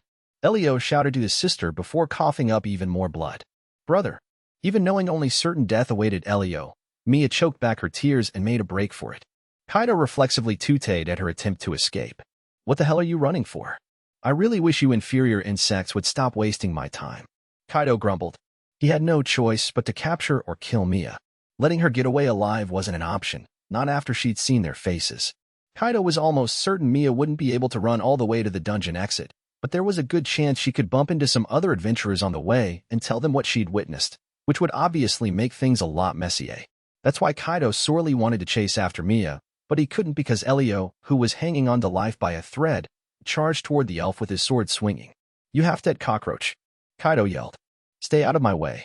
The level 1500 elf easily deflected Elio's sword with his arm, without it so much as breaking the skin. But Elio's attack had successfully stopped Kaido in his tracks, giving Mia the precious time she needed to flee. Mr. Kaido! Mr. Kaido! Yanaak bleated. Please do not kill that boy. Kaido clicked his tongue, annoyed he couldn't just put this inferior out of his misery and be done with it. Since Yanaak was clearly fascinated with Elio and ecstatic at the prospect of using him as his test subject, Kaido would have to incapacitate the human instead, which wasn't a difficult task by any means. Just more time-consuming than simply slaughtering him. And well, the longer it took to deal with this boy, the likelier it was that another party might stumble onto the scene to further complicate matters. So the elf came to the conclusion that the best thing to do was to immobilize Elio quickly and give chase to his sister. Gripping the Grandius with both hands, Kaido held it aloft and prepared to stun Elio by striking him with the flat of the blade, but an unforeseen development made him hesitate. Elio had lost a huge amount of blood and was clearly about to black out, but he kept muttering something under his breath. There's no rule saying a shield can't be used to attack. Shields aren't only meant to protect. Don't just swing a sword willy-nilly. Use your noggin to annoy your opponent and hit them with surprise attacks. What's wrong with you, creep? Kaido yelled, a look of disgust warping his usually handsome features. But what the elf didn't know was that Elio was repeating what Gold had taught the teenager's party during his fighting lessons, and Kaido's revulsion at this babbling had created an opening. Elio hurled his sword at Kaido like a javelin, a move the elf hadn't anticipated. What's more, Kaido's disgust at Elio's mumblings had managed to slow him down a beat, meaning the elf didn't have time to swat Elio's sword away with his Grandius or deflect the weapon with his arm again. This time, his natural reflexes kicked in, and he tilted his head to one side to dodge the sword, an action that was the result of years of training with the White Knights. But Elio wasn't finished yet. Matching Kaido's movement, Elio swung his shield around and bashed the elf straight in the face, drawing a grunt of pain out of him. It was a simple shield hit which inflicted 0 damage on Kaido, but the blow was hard enough to make the level 1500 elf fall backwards onto his rear. For a boy with a power level that didn't even surpass the 20 mark, it was a feat worthy of being called a victory, and an upset to boot. Elio looked down at Kaido with a triumphant grin on his face. The elf wasn't imagining this debacle. Don't go thinking you're better than me, inferior. Kaido screamed, jumping up with the Grandius in hand, as if trying to style out his unlikely close combat error. He ran Elio through with his sword and forced him to the ground before kicking him repeatedly in the side to inflict more pain to the boy while he was still conscious. I'll make you suffer before you die, you filthy, inferior bastard, the elf screamed madly.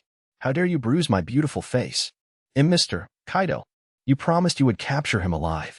Yanaak cried as he ran over to Kaido with the intent of calming the elf down and applying healing magic to Elio to save this potential test subject. But Kaido was still incensed, and he continued to kick Elio and attempted to stab him with his sword, preventing Yanaak from doing so. The pair spent the next few minutes struggling and interfering with each other's plans for the boy until they remembered Mia was still on the loose. Mia's lungs were on fire as she gasped for air, but even though her legs felt like they were about to give out, she didn't dare stop running into the darkness because she was terrified she might be killed next. What also kept her feet moving was her sense of obligation to her brother, who had sacrificed himself to give her an opportunity to escape. I have to find someone and tell them about the serial killers. Maybe I can still save my brother. Even though in the back of her mind, Mia knew Elio had almost 0 chance of surviving, she still clung to the small sliver of hope that he'd somehow make it out alive. Unfortunately for her, a voice nearby transformed that hope into abject despair. You're just like your brother, trying to make a fool out of a future legendary hero. The way you inferiors fail to show even an ounce of respect for someone superior to you is exactly why I despise your kind. Kaido appeared in midair in front of Mia, wielding his Grandius sword and blocking the girl's path. What? But how? Mia managed to stutter between ragged breaths. She couldn't believe her eyes. Kaido was standing atop a floating clone of the Grandius. The elf swung the Phantasma-class weapon in his hands, and the sound it made as it sliced through the air resembled a musical refrain. More grandiose clones appeared, which Kaido arranged to form a staircase from where he was standing down to the ground. It had been these flying copies that had allowed Kaido, Yanaak, and the shady researcher's first test subject to escape the Dark Elf Islands by crossing the sea on them all the way to the mainland. Kaido had used this exact same trick to head off Mia despite her head start, and also deployed it to soundlessly sneak up on the veteran adventurers camping on the third floor that he subsequently killed. The one who wields the grandiose is able to produce and operate these sword clones at will. The copies are wide enough for a person to glide along atop one of them, which is how Kaido had easily caught up with Mia, by literally flying through the air. In addition to that, the clones are imbued with random types of attack magic, and the number that can be produced at any one time can increase depending on the skills of the wielder of the grandiose. The reason Kaido was able to strike Savelin through the smokescreen was because the elf had produced a grandiose clone, and this aerial vehicle had given Kaido an eagle-eye view of the scene. He tracked Savelin running out of the billowing smoke, before using other clones to knock Savelin senseless. Kaido descended the grandiose clone staircase and stood in front of Mia with an irritated look on his face. You and your brother had the gall to waste the precious time of a future legendary hero. And not only did your brother dare to get in my way, he also embarrassed me in the process. The only reason why I didn't kill him where he stood is because Yanaak promised he'd run experiments on him that are worse than death. But I'm still extremely pissed at you worthless insects. I'll make you answer for what your asshole brother did to me. But I'm not going to kill you here. I'll save that for when we carve both of you up in the lab. What I will do now is use you thoroughly for my own personal gratification. As Kaido advanced on her, Mia started mentally preparing herself for all the suffering that was about to come her way, as well as the eventual miserable death that awaited her and her brother. In this world full of monsters and anti-human bigotry, the threat of death had become an intrinsic part of life for people like her. Because of that, when Mia had decided to make her living as an adventurer together with her brother and their friends, she'd already made peace with the very real likelihood that she could die while questing. In this moment, as Kaido walked toward her, fear and hopelessness overwhelmed her mind, but due to the fact she had long been prepared for death, she decided her best option was to fight back with the most powerful weapon in her arsenal. Magic power, heed me thrice. Manifest to blades of ice. Ice swords, she chanted. 3 large, sharply pointed icicles, her weapons of last resort, appeared and floated around Mia. Both Kaido and Mia had sword-like objects hovering around them now. Ice sword. Strike my enemy. Mia yelled, ordering one of the icicles to fly toward Kaido.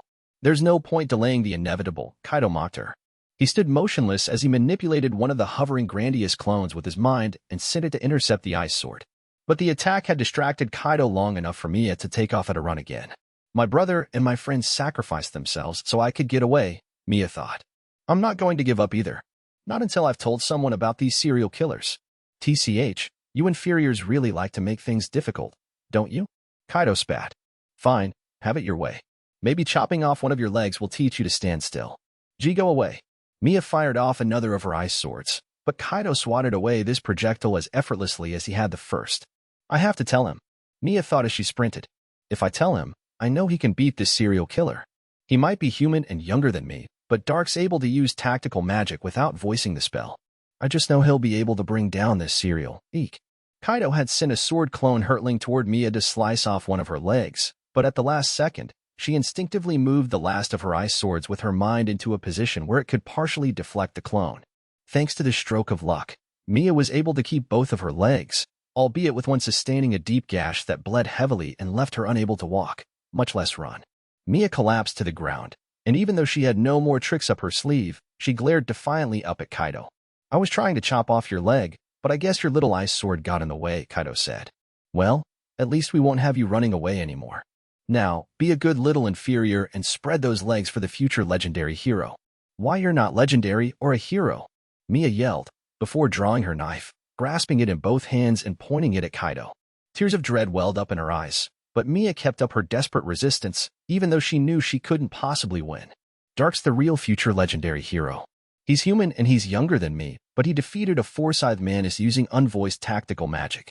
You're just a loser who gets a kick out of bullying people weaker than you. You'll never be a legend or a hero. Kaido froze, unable to respond. From the elf's perspective, Mia knew damn well she had no hope of escape, and that the only fate awaiting her was to become Yanaak's test subject and finally meet her demise when he'd finished playing with her. Yet instead of begging for mercy, this girl had said something that had cut him extraordinarily deep. If Mia's words hadn't been so devastatingly accurate, Kaido would have had no reason to pause at such a critical moment. Yet hesitate he did, for he knew in his heart of hearts that he was a failure, a loser who had been unceremoniously booted off the ladder that led upwards to glory. Mia had shut up this prideful elf by reopening a very sore wound and rubbing salt into it. And this came off the back of her brother seriously wounding the elf's ego with his shield bash. Shut up. Shut up. Shut up. You goddamn inferior. You goddamn inferior. You goddamn inferior. Kaido bellowed, finally erupting like a supervolcano. Gripping the Grandius with both hands and holding it aloft, he leapt toward the wounded girl armed only with a small knife and swung the giant sword down at her with all his might. That's it. You're dead, you useless insect. Kaido screamed at her. Mia sobbed silently, closed her eyes, and waited for the end. Though, at that moment, she made a silent wish. If only. If only I could tell Dark, the real future legendary hero and the great hope of all humans, who this serial killer is. He would surely defeat this elf. Dark. The Grandius came swinging down full force toward Mia's skull, but instead of hitting its target, the blade ended up striking only Earth, because a minor miracle had occurred.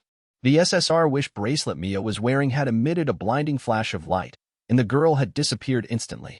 What? Acha. Kaido stuttered, utterly dumbfounded. This development was so unexpected, the level 1500 elf completely forgot his previous rage at being called a loser. And it occurred to him that he had somehow just lost an eyewitness who could provide a description of his party to anyone who might wish to hunt them down.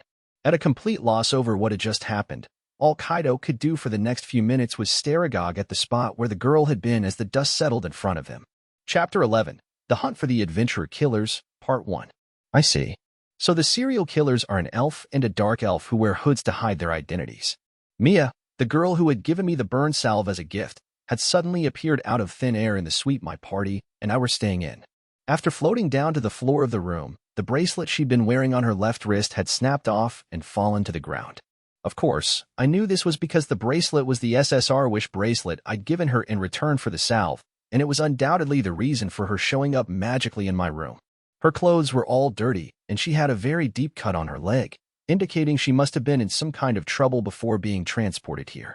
After using a few gacha cards to remove the dirt from her clothes and heal her wound, I used my SR Hypnosis card to have her recount everything that had happened to her in detail. The Hypnosis card allowed the user to put someone in a trance and manipulate them, but it wasn't without its faults. For example, it didn't work very well against people with high power levels, and the hypnotized person always had a dazed look on their face, so it was instantly obvious to anyone looking at them that they were under a spell. The card did, however, prove especially useful in drawing information out of a low-level mage like Mia. From her prone position on the sofa, she told us everything. According to her account, they had run into an elf calling himself a legendary hero and a dark elf who referred to humans as lab animals. Both were hooded, and it seemed like they were the ones stalking around the dungeon attacking adventurers and straight-up murdering them. Mia's party had been set upon by the hooded elf, and her brother and the other two boys had suffered some grisly-sounding injuries. Mia had tried desperately to flee so that she could tell someone what she'd seen, but the elf had ultimately caught up to her and was just about to slay her when the wish bracelet activated itself and teleported her to my suite. She didn't know what had happened to the rest of her party after that. After hearing her account of events, I put her to sleep with my SR slumber card. This card also wasn't very effective against anyone high level, and it wasn't particularly user-friendly either, but it would allow Mia to sleep untroubled for a good 24 hours. Once all that was done, I let out a faint sigh. It could only have been the SSR wish bracelet that brought Mia to our room, I surmised. And it only worked because she was in mortal danger and made a desperate wish to tell me what she knew.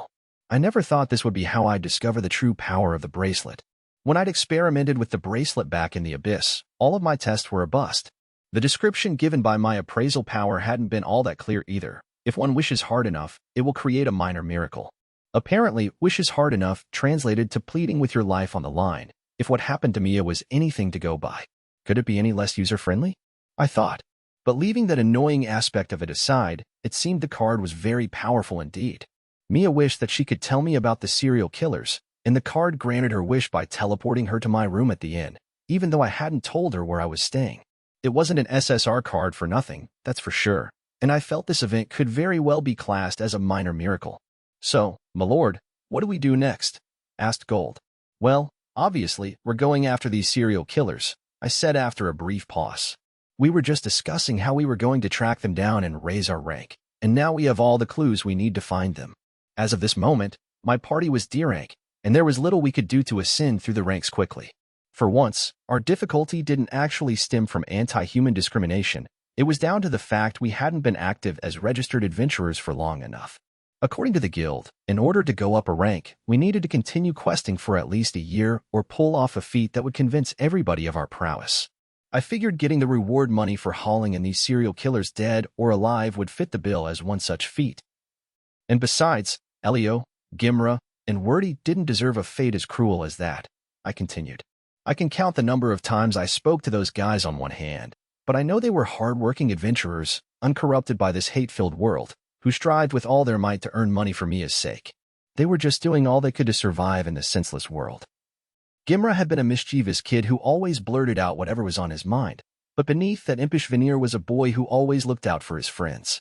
Wordy had been the silent type who rarely uttered a word, but could always be seen surveying his surroundings while in the dungeon to make sure his comrades didn't walk blindly into danger. Elio had been the one I'd felt closest to, since we were both older brothers who doted on our little sisters.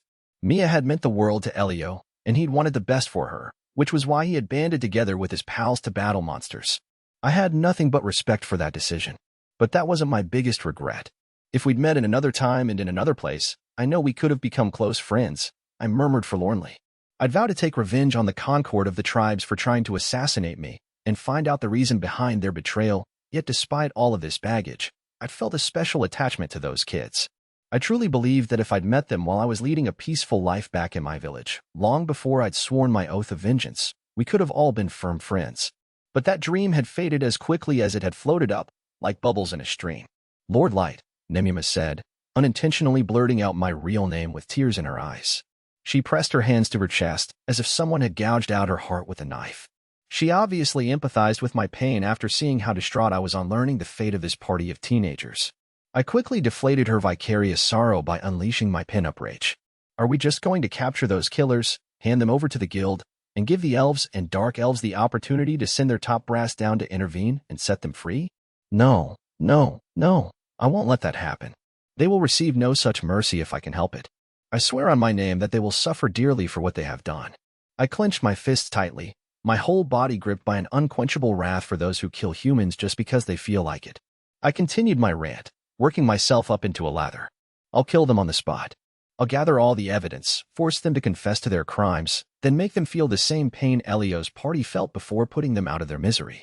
I'll take their blood-soaked corpses back as proof that I was the one who killed them, so that we can raise our rank. I'll make them pay for what they did to Elio, Gimra, Wordy, and Mia. I'll make them pay for slaying all of those human adventurers. Mark my words, they will pay the ultimate price. On uttering these final words, the air in the room became so strained, you could almost hear it creaking. Even the walls seemed to be reverberating from the enraged, murderous vibes emanating from me like hot magma. If Mia hadn't been asleep at that moment, her heart would have undoubtedly stopped out of fright at the sight. That was how much this hooded elf and dark elf infuriated me. I called out to my two fighters with my back still turned to them. Gold. Nimyamu. Are we clear? We must find those two serial killers before someone else captures them, I told them. Gold and Nimyamu swiftly knelt. Nimyamu swallowed back her tears, and the solemn oath she spoke to me next was in a voice that was every bit as beautiful as her looks, though it had an icy edge to it that was befitting of a top assassin. She made it sound as if she were offering up her very soul to a god. I swear upon my absolute and unwavering loyalty and servitude to the most exalted Lord Light that I, the assassin's blade Nimyamu, will find these foul wretches without fail and set upon them like a hound sent from hell. Like the true knight that he was, Gold had dropped to one knee and bowed his head low as he reaffirmed his allegiance to the ruler he adored and respected. I am the Auric Knight Gold. In accordance with my golden chivalric code, I will thwart any being who threatens to deny my lord's supremacy, and with my blade, I will strike down all who oppose you. I offer my absolute golden fealty to my one true master. As I look down at my two kneeling fighters, I don my fool's mask once more. Then let's move out. The time has come to slaughter this elf and dark elf who arrogantly believe they could kill humans for fun and get away with it. As you command, Lord Light. Nimyamu piped up. I am at your disposal, my lord, Gold declared. My team and I instantly readied ourselves for battle. Before heading off to the dungeon, I used the SSR teleportation card to transport the sleeping Mia to the bottom level of the abyss, and communicated to May that she should be treated as my guest while I was away. While Mia would remain asleep for 24 hours, I couldn't leave her alone in my suite. I wasn't going to risk one of the inn staff entering my room and seeing her there. Once all that had been dealt with, my team and I made a beeline for the dungeon. Luckily for us, the dungeon was open around the clock. While the number of adventurers who entered or left the dungeon late at night wasn't huge, it was still more than zero. We made our way inside the dungeon, and the sky in there was every bit as dark as it had been out on the surface world, with a blanket of stars creating a picture-perfect tableau above us. We set about trekking to a secluded area, like we always did on entering the dungeon. SSR Clairvoyance Release. Thanks to Mia's detailed account, I was able to use the Clairvoyance card to find the location of the killers. This card granted the user the ability to find and locate any object remotely, but it wouldn't work if the target was ill-defined or if the user didn't have a clear idea of what they were looking for. I recalled the physical descriptions Mia had given me and used the Clairvoyance card to locate the ones who'd attacked her party. Found them.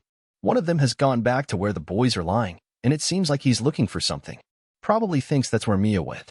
Not far away from the elf stood the dark elf and two other hooded men, one of which had Elio flung over his shoulder. Now that I knew exactly what they looked like, there was no way I would let them get away. I reiterated my intentions to my team. We found our prey. Now, let the hunt for the adventurer killers begin. Chapter 12. The Hunt for the Adventurer Killers, Part 2. Damn it. Damn it. God damn it. Where'd that little bitch run off to? Kaido the elf was frantic by this point. He'd been kidnapping and killing mostly human adventurers in the hopes, however remote, that Yanak's research might find a solution to the conundrum of how to surpass one's growth limit. And it had been this motive that had driven Kaido to attack Elio's party on this night. He'd allowed one member of the party to escape, however. Kaido, a level 1500 elf, had allowed a human girl whose power level was probably no higher than 20 to escape his grasp. Of course, there were mitigating factors to consider, like the girl prodding an extremely sore spot, which had enraged him to such an extent that he'd attempted to slaughter her with the Grandius, but none of that changed the fact that, just as the Phantasma-class weapon looked set to cleave Mia's skull in twain, she'd suddenly disappeared in a flash of light and the mighty broadsword ended up striking the ground where she had been. This phenomenon was so unexpected and unexplainable that all a dazed Kaido could do was stand rooted to the spot for a good minute or more. It took a while to dawn on Kaido that this wasn't just a case of a weakling embarrassing him by escaping his clutches. No, this particular girl had a full description of them, the serial killers everyone would soon be hunting down, including what race they were, their characteristics, and what weapons they use. Kaido hurriedly made a Grandius clone and hopped aboard it to get an aerial view of the immediate vicinity, but he couldn't find hide nor hair of the girl, nor of any other adventurer, for that matter. As he flew through the air, Kaido chewed on his thumbnail. No sign of anybody in the area, Kaido said to himself. A magic item couldn't be hiding her nearby, because my keen senses would have tracked her down already. Then, maybe it was some kind of teleportation item that whisked her somewhere far away? Maybe even out of this dungeon? No, that can't be right. It's just not possible. That mangy little inferior brat would never have a valuable magic item like that on her. If she did, why would she wait until the very last minute to use it? The human girl had been running for her life. If Kaido had been in her shoes, he would have used an item like that immediately, regardless of how invaluable it was. That bright light may have been a distraction so she could escape, just like the smoke bomb trick that inferior pulled the other night. But I can't sense her anywhere around here, Kaido muttered, seemingly at a loss. Oh, wait. Maybe she went back to her friends. Kaido had been focusing his search for Mia in the direction of the dungeon exit, unconsciously believing that she'd be heading that way because that was what he would do in her position. She wanted to make me think she was heading for the dungeon exit, but in reality, she went back to her party. She obviously planned to grab her brother from under Yanak's nose and use another handy little item to escape us once more. Damn it. These inferior insects are weaker than sin, but they can be tricky little pests. It should have been plainly evident that there was no point in Mia risking her life to attempt this kind of rescue mission. But Kaido felt this extremely unlikely scenario was plausible enough to help him rationalize the fact that he'd let a helpless human girl escape his grasp. Kaido frantically changed direction and hurtled toward Yanak, who was busy treating Elio's wounds. Anyone could have told you it would be virtually impossible for what was clearly a young group of fledgling adventurers to be in possession of a rare teleportation item. You'd usually only find items like that in the hands of a member of a royal, or at the very least, aristocratic, family, or perhaps a top-level adventurer, or maybe even a wealthy merchant. An item as powerful as that would also be kept at the ready at all times in case the owner found themselves in a situation that required a very speedy escape. Teleportation items were so rare, they never showed up in auctions, And if one actually were to go up for sale, the money you'd need to buy it would be enough for a commoner to live on for decades. Because teleportation items were such rare and valuable commodities, it would normally be unthinkable for a group of rookie adventurers to possess one. It would have made much more sense to believe that Kaido had simply got unlucky and lost sight of Mia, allowing her the time she needed to flee. It only took Kaido a few minutes of gliding on his grandiose clone to get back to where Yannak was. "Oh, Mr. Kaido. That was faster than expected," Yannak said on seeing the elf return. "Did you bring that inferior mage back with you? I do hope you didn't lose your cool and end up killing her." "TCH, she's not here." Kaido didn't even bother answering Yannak's question, the agitated elf instead gaining altitude again and circling the area in search of Mia, but there was no one else in the immediate vicinity. The sword-surfing elf looked high and low for the girl, even dropping down to ground level on the off chance she'd found a good hiding place in the undergrowth, but he wasn't able to sense anyone nearby, not even a monster. Kaido's rather erratic behavior tipped Yannak off that something was amiss, prompting the dark elf to approach his partner. "Mr. Kaido, what happened to the inferior mage that ran off? I would certainly be disappointed if you killed her in a fit of passion, but I would never be angry at you. It's true that she would have made an excellent test subject, possibly one of the best I could hope for, but it wasn't absolutely necessary for me to have her." The dark elf trailed off. Kaido's only response was silence, his brow creased in frustration even as Yannak extended this olive branch to him. This reaction made Yannak fear that the worst-case scenario may have come to pass. "Mr. Kaido, please don't tell me you let her escape," the dark elf said cautiously. Kaido answered this by turning stiff as a board and going pale. Yannak was aghast. "Even knowing that she was a mage, are you telling me that you, a member of the elite White Knights, let that little girl escape?" "Shut the hell up," Kaido yelled. "It's not my fault. I didn't know that brat had a teleportation item on her. It was unforeseeable. That filthy little wench had an item none of the White Knights possess. I cannot believe she managed to evade you," Yannak uttered. "And you say she had a magic teleportation item? She activated it just as I was swinging the grandiose at her. This bright light appeared, and then she was gone." "Gone, I tell you," Kaido babbled. "I couldn't find her in the immediate area, so I came back here to look for her, but nothing. She's nowhere to be found. The only rational explanation is that she teleported away." "Mr. Kaido," the dark elf said slowly and deliberately, "this doesn't bode well for us." On hearing Yannak say this, Kaido bit his lip because he agreed with this assessment. Mia's escape meant it was only a matter of time before the authorities in Kaido's homeland, the Elven Queendom, caught wind of him slaughtering adventurers in this dungeon. Kaido was aiding Yannak in his research to discover the secret to negating a person's growth limit. And to that end, Kaido had gone as far as stealing the grandiose from the Queendom to free the Dark Elf from his incarceration and the death sentence that was hanging over him. The Elven Queendom was sparing no effort in its hunt for Kaido as they attempted to recover the legendary sword. To ward off their pursuers, Kaido and Yannak had chosen to squirrel themselves away inside this Dwarf Kingdom dungeon, believing it to be a good hiding place due to this nation being on bad terms with the Queendom over this disputed border asset. But with Mia on the loose, the guild would soon know who was killing all their adventurers, and this report would surely reach the ears of the Queendom.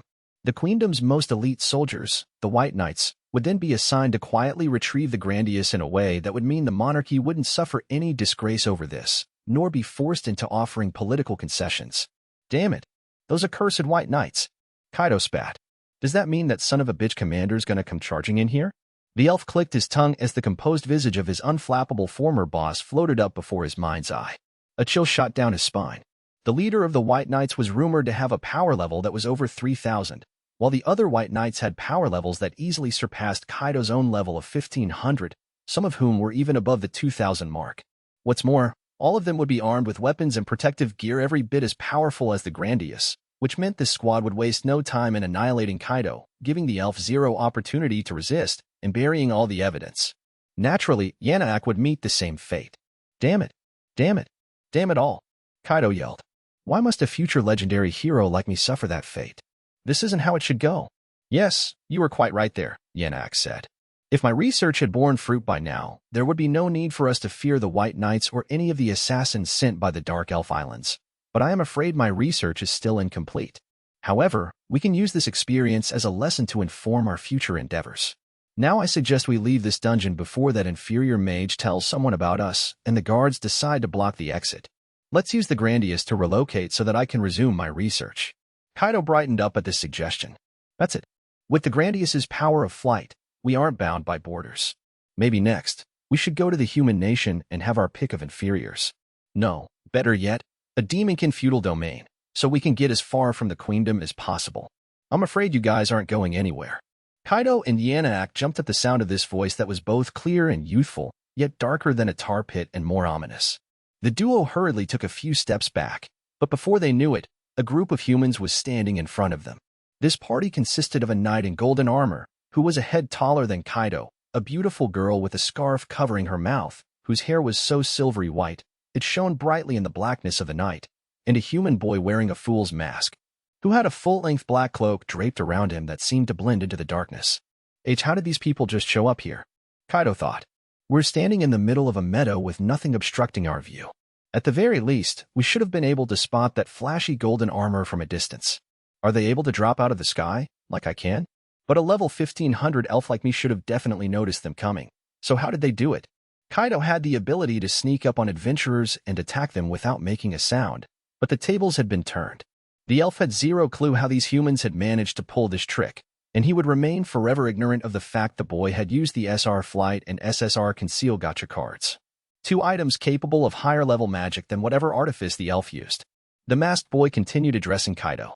Now that I've gotten a closer look at you, I see you're the same guys who tried to cut in line the first day we came to this dungeon. I never imagined you'd be capable of straight-up murdering adventurers, too. Oh, now you mention it. I'm starting to recall their voices and mannerisms. What? Said the Golden Knight. Jolly impressive, my lord, remembering these blighters even though we last ran into them nearly a month ago. That's Lord Dark for you. You have an excellent memory, said the girl who looked like a fairy princess. This last statement by the boy, who was apparently called Dark, jogged Kaido's memory as well. Oh, these are the rude inferiors who dared to rebuke me when I first came to this dungeon. The recollection of the humiliation he'd felt that day quickly gave way to the lascivious thoughts he'd had about the tanned, silver-haired beauty, and how he'd wanted to seduce her and make her his special attendant. These lust-driven intentions momentarily lit a fire in Kaido, but he knew he didn't have time to deal with these humans right at this minute, not with the mage girl still wandering around unchecked. Leaving this dungeon immediately was their top priority. While Kaido was busy trying to contend with his libido, Yanaak launched into some mealy-mouthed excuse about why they were there, in an attempt to refute the accusation of murder this party of humans had made against them. There appears to be some misunderstanding. We are not responsible for the bodies you see before you. We simply came over to this spot because we noticed something was amiss. I'll have you know that these poor individuals were like this when we got here. The boy being carried by one of my associates was badly injured, so I administered first aid to him, and we were just on our way to take him somewhere he could receive further medical attention. We would appreciate it if you did not treat us like hardened criminals. That innocent act of yours isn't fooling anybody, least of all us, Dark retorted. Mia is in our care now, and she told us all about the 2 of you. We're here because we hunted you down. Mia. Both Kaido and Yanaak were blindsided by the mention of the girl they'd allowed to escape. But Kaido's look of surprise almost instantly twisted into a self-satisfied smirk. Kaido started. This is absolutely perfect.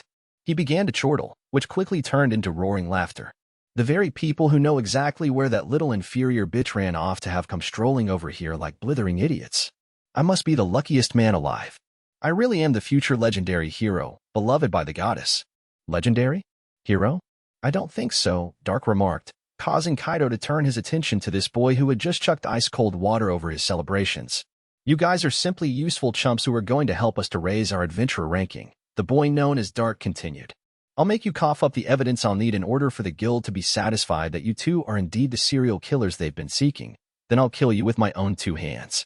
You've murdered human beings and fatally attacked Elio's party. There's no way you're leaving this place alive. At this juncture, the boy turned slightly to address his 2 associates behind him. Of course, Gold and Nimimu aren't going to get involved in this. Are we clear on that? Oh. Though if any of these killers try to run for it, you're allowed to stop them from escaping. Righto, my lord, the Golden Knight replied. As you command, Lord Dark, Nimimu said. You, Kaido, see that as he nursed his wounded pride. You inferior insect. You dare to suggest that I, a proud elf and future legendary hero, won't be leaving here alive? That's it. You're next to die. I'll flay you alive, stuff your skin into your mouth, then carve you up into tiny pieces, starting with your toes.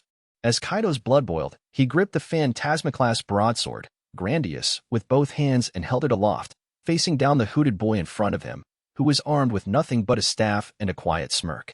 Chapter 13. The Hunt for the Adventurer Killers, Part 3. Yanaak, you and the others stay back. I'm gonna be the one who kills this smartass inferior.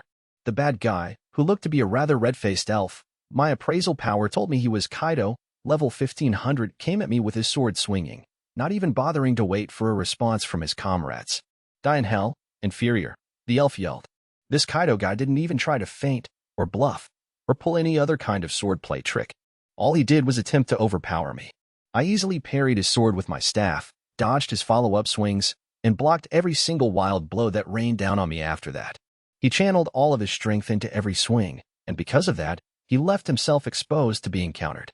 I eventually seized my opportunity to strike a heavy blow to his abdomen with my staff, making him dry heave. I took care to ensure the hit wasn't strong enough to kill him instantly, but I obviously still managed to overdo it, because the elf crumpled heavily to the ground. He scrambled into a crouching position and started retching loudly, as if he were hacking up some big eggs. This would have been a good opportunity for me to land the finishing blow, but Kaido's swordplay was so sloppy, I couldn't help simply sighing with disappointment. All you do is angrily hack and slash with your sword, like an unthinking boar on a rampage. There's no jockeying, no fake-outs, I pointed out. You don't even try to read your opponent. You leave yourself so wide open. I figured it must be a trap. Was that supposed to be your strategy? Gold, who felt the need to add his perspective as a knight, jumped into the conversation. You're bang on in your analysis, my lord, but I have to add that he is wholly lacking in the basics of swordsmanship. After watching this flyswatter having a go at it, I have to hand it to Elio's party for at least attempting to learn the basics of swordplay. What? Our main objectives were to capture these serial killers, extract the information we needed from them, execute them, then inform the guild. I didn't want to kill them too quickly because I wanted these murderers to suffer for what they did to Elio's party, but this elf was so weak, there was a very real possibility that I might accidentally crush him like an ant. I hadn't expected such a stark gulf in our abilities. A whisper ending in the word dead interrupted the conversation. While Gold and I had been exchanging thoughts on the ongoing fight, Kaido had apparently stopped retching and started glaring at us with his fiery green pupils. Saliva oozed from his mouth, giving him the appearance of a mad dog, and he began to yell at me like a maniac. You're dead, he repeated. I'm gonna kill you where you stand. Now die. Grandiose. A sound not unlike a musical chord emanated from the now vibrating broadsword. Then all of a sudden, the weapon produced floating clones of itself. 30 of them, in fact. Kaido, who was still in a crouching position, pointed what he'd called the Grandiose at me. Turn that goddamn inferior into a pincushion. To my surprise, the 30 blade clones came hurtling toward me like arrows. Up until this moment, I hadn't moved an inch from the position I'd originally taken up, but the sheer number of projectiles coming at me was overwhelming. I have a bad feeling about these things. I thought, maybe it'd be a good idea to play it by the book and dodge them. And so, I finally moved from my spot in an attempt to circle Kaido and evade these clones, but they stayed firmly on my tail, intending to skewer me. They'd be deadly enough against a normal adventurer or a monster, but I have a feeling this isn't all these things are capable of. Before I could finish my thought, I instinctively swung my staff around to block a blow aimed at the back of my head. Whoopsie. TCH. You can fend off that kind of attack too. In the chaos, Kaido had maneuvered himself around behind me by surfing one of his airborne sword clones. He had taken a flying leap toward me in an attempt to strike me from behind, but I'd sensed his presence just in time to block this surprise attack. The frustrated elf then proceeded to offer his completely wrong interpretation of my abilities. You look like a mage, so at first, I didn't take you seriously, but I never would have pegged you as a first-rate fighter. You obviously wear that mage's costume, so your opponents will be careless around you. This is why I hate you deceitful, two-faced inferiors. Huh, I said. I actually am a mage, by definition. THTH, there's no mage alive who can fight at my level. Don't try and take me for a fool. Kaido spluttered. I honestly wasn't playing mind games with him. I really was more of a mage than a fighter. May and others from my inner circle had informed me that my frontline fighting skills weren't quite good enough for me to best a true high-level, close combat expert, but placed at the rear of a party.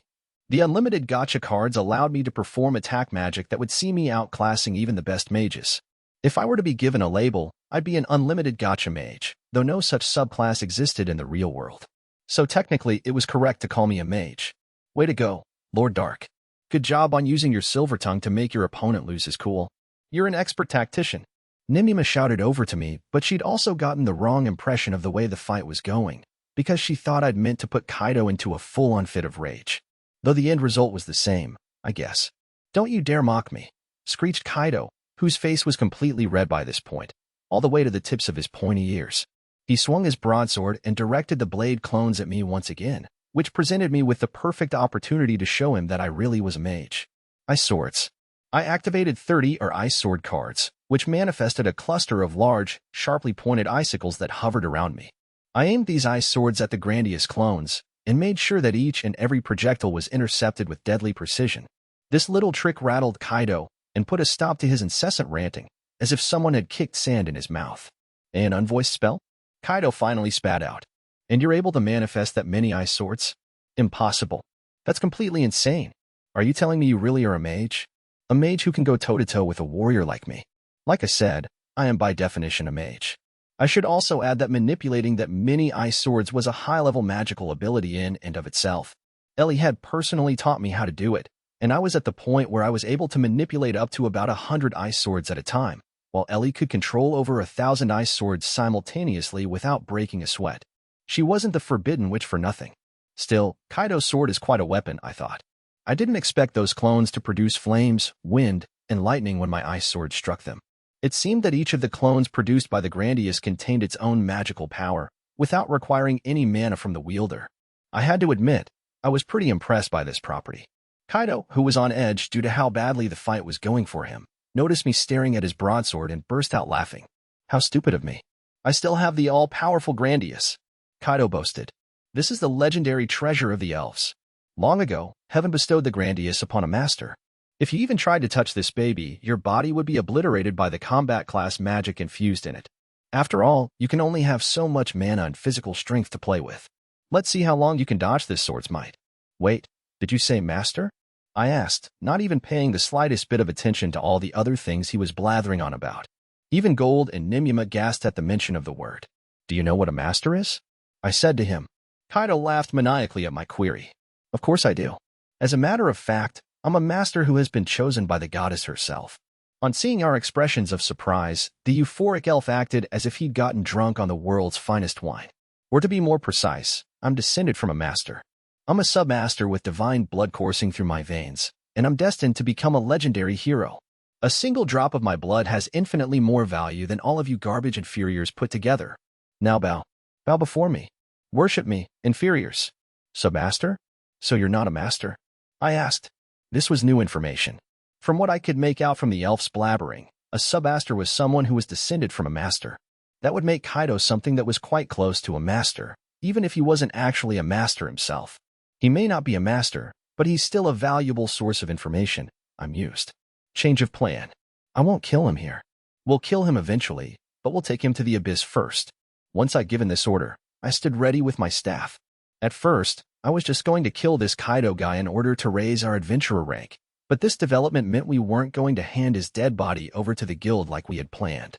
We needed to take Kaido to the abyss so we could extract all the information he had on masters and submasters from him. I turned my gaze toward the dark elf and the two other hooded men who stood behind Kaido. One of the hooded men still had Elio over his shoulder. Nimyamu. Gold. We're taking the other three to the abyss too. This is an order from your lord, Light. Do not let them escape, I said. Both Nimyamu and Gold unsheathed their weapons and answered in gleeful tones. Leave it to me, Lord Light. Nimyamu piped up. At your service, my lord. As the Auric Knight, I, Gold, shall carry out your order to the letter. What? The knight in gold armor declared. Oh gosh, how scary, the dark elf said sarcastically. Imagine turning your focus on little old me. He grinned. I, however, am a researcher, not a fighter, so if you wish to seize me by force, you will have to go through my test subjects. The dark elf, who, according to my appraisal powers, was called Yanaak, had a cruel smile plastered across his face, and he proceeded to raise his hands, which seemed to be some kind of signal to the two other hooded men. The one carrying Elio let the teenager fall to the ground before both men pulled back their hoods. Their appearances left me at a momentary loss for words. The two were neither people nor recognizable monsters. If anything, they looked like total freaks of nature. One had skin resembling a bunch of rocks clumped together, as well as 3 human faces, one where its forehead should have been and one on each pec. The other monstrosity, the one that had been carrying Elio, looked like a whole load of globs of fat bunched together. This one had several human faces jutting out all over its body, making it an even more revolting sight than the first abomination. I created this first test subject with the rock-like skin while still on the Dark Elf Islands, Yanaak explained, acting as if he were presenting a research project at a symposium. It is the most successful experimental subject that I managed to develop during my time there. I made this creation by blending together the most unique rock lizards native to the islands. As for my second test subject, I created it using the abundant troll samples collected from this very dungeon.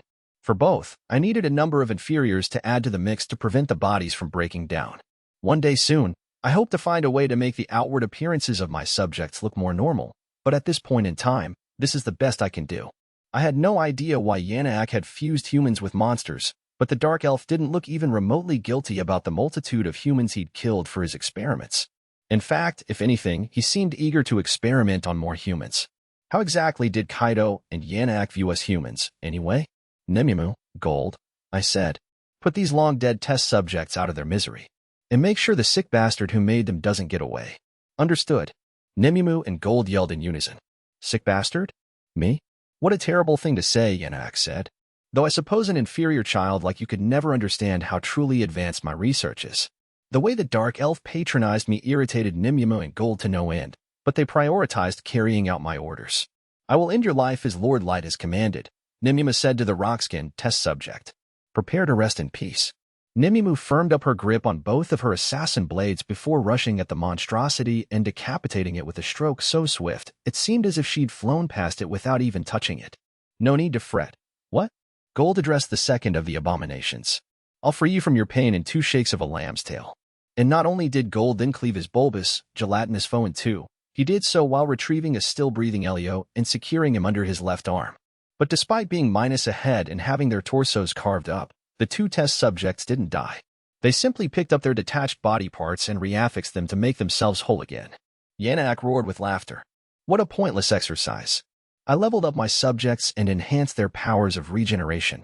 You cannot kill them simply by hacking at their necks or abdomens. Yanak cackled like a kid bragging about his new toys. And granted, this would have been a troubling development for any ordinary adventurers, but these gruesome abominations were still no match for Nemimu and Gold. Looks like those 2 can handle those creatures, I thought. At that same moment, a voice as grating as fingernails across glass rang in my ear. Stop ignoring me like I'm an afterthought, you damn inferior. Whoopsie. Kaido had once again swung his grandius at me, but I nimbly sidestepped the blow, backed away from the elf, and reassumed my fighting stance, with my staff held out in front of me. I exhaled a short puff of air, then leapt forward. I may not have been an expert at close combat, but I had undergone years of training in the abyss with May as my instructor. In any case, I was a much higher level than Kaido, and the elf had again left his abdomen exposed as he lifted his sword to strike me once more. Repeating the same action as before, the blow from my staff caused him to cough up air, and he dropped to his knees in pain. I immediately followed that up with a flying kick to his face. Kaido had apparently been too focused on the pain in his abdomen to even let go of the grandius when he flopped to the ground, and he used the sword like a cane to get back to his feet as blood streamed from his mouth and nose. You asshole. What ve you done do me?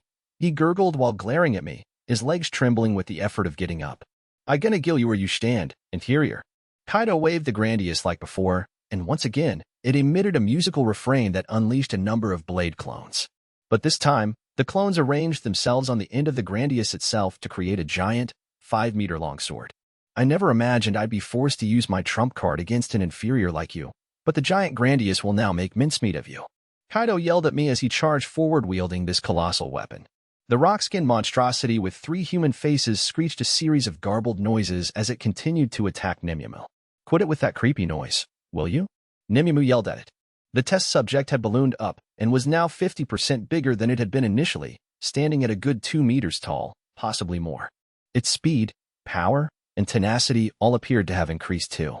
It swung an arm at Nemimu and only missed the assassin by a hair's breadth, but there was enough force behind it to gouge a hole in the ground, sending dirt and rocks flying everywhere.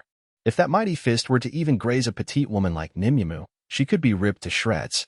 But Nemimu was more preoccupied with the fight between Light and Kaido than she was with what her own opponent was doing. Shoot. At this rate, Lord Light might end up winning his fight before I win mine. If I make Lord Light wait for me to finish up, I'll never live it down for as long as I live. The test subject babbled incoherently in its garbled language again. Shut up. Nemimu hollered before slicing off the unholy abomination's incoming fist without even looking and delivering a flying kick to its abdomen with such force that it left a gaping hole. The test subject slammed into the ground, but got back up again without missing a beat, its fist regenerating, and the hole in its abdomen filling itself in. Gold let out a booming belly laugh. Per show, Nemumu, girl, how is that thing still giving you trouble? As a fellow servant of the great Lord Light, you should be bloomin', ashamed of yourself. What? In that case, so should you, Gold. Nemumu shot back, since the knight was nowhere near defeating his opponent either. But in Gold's case, he was fighting one-handed because he had Elio on his other arm. The test subject he was facing had been infused with troll cells, so the unnatural creature was able to regenerate any body parts that got hacked off pretty much instantly. There was an air of assurance about Gold as he defended himself against this accusation.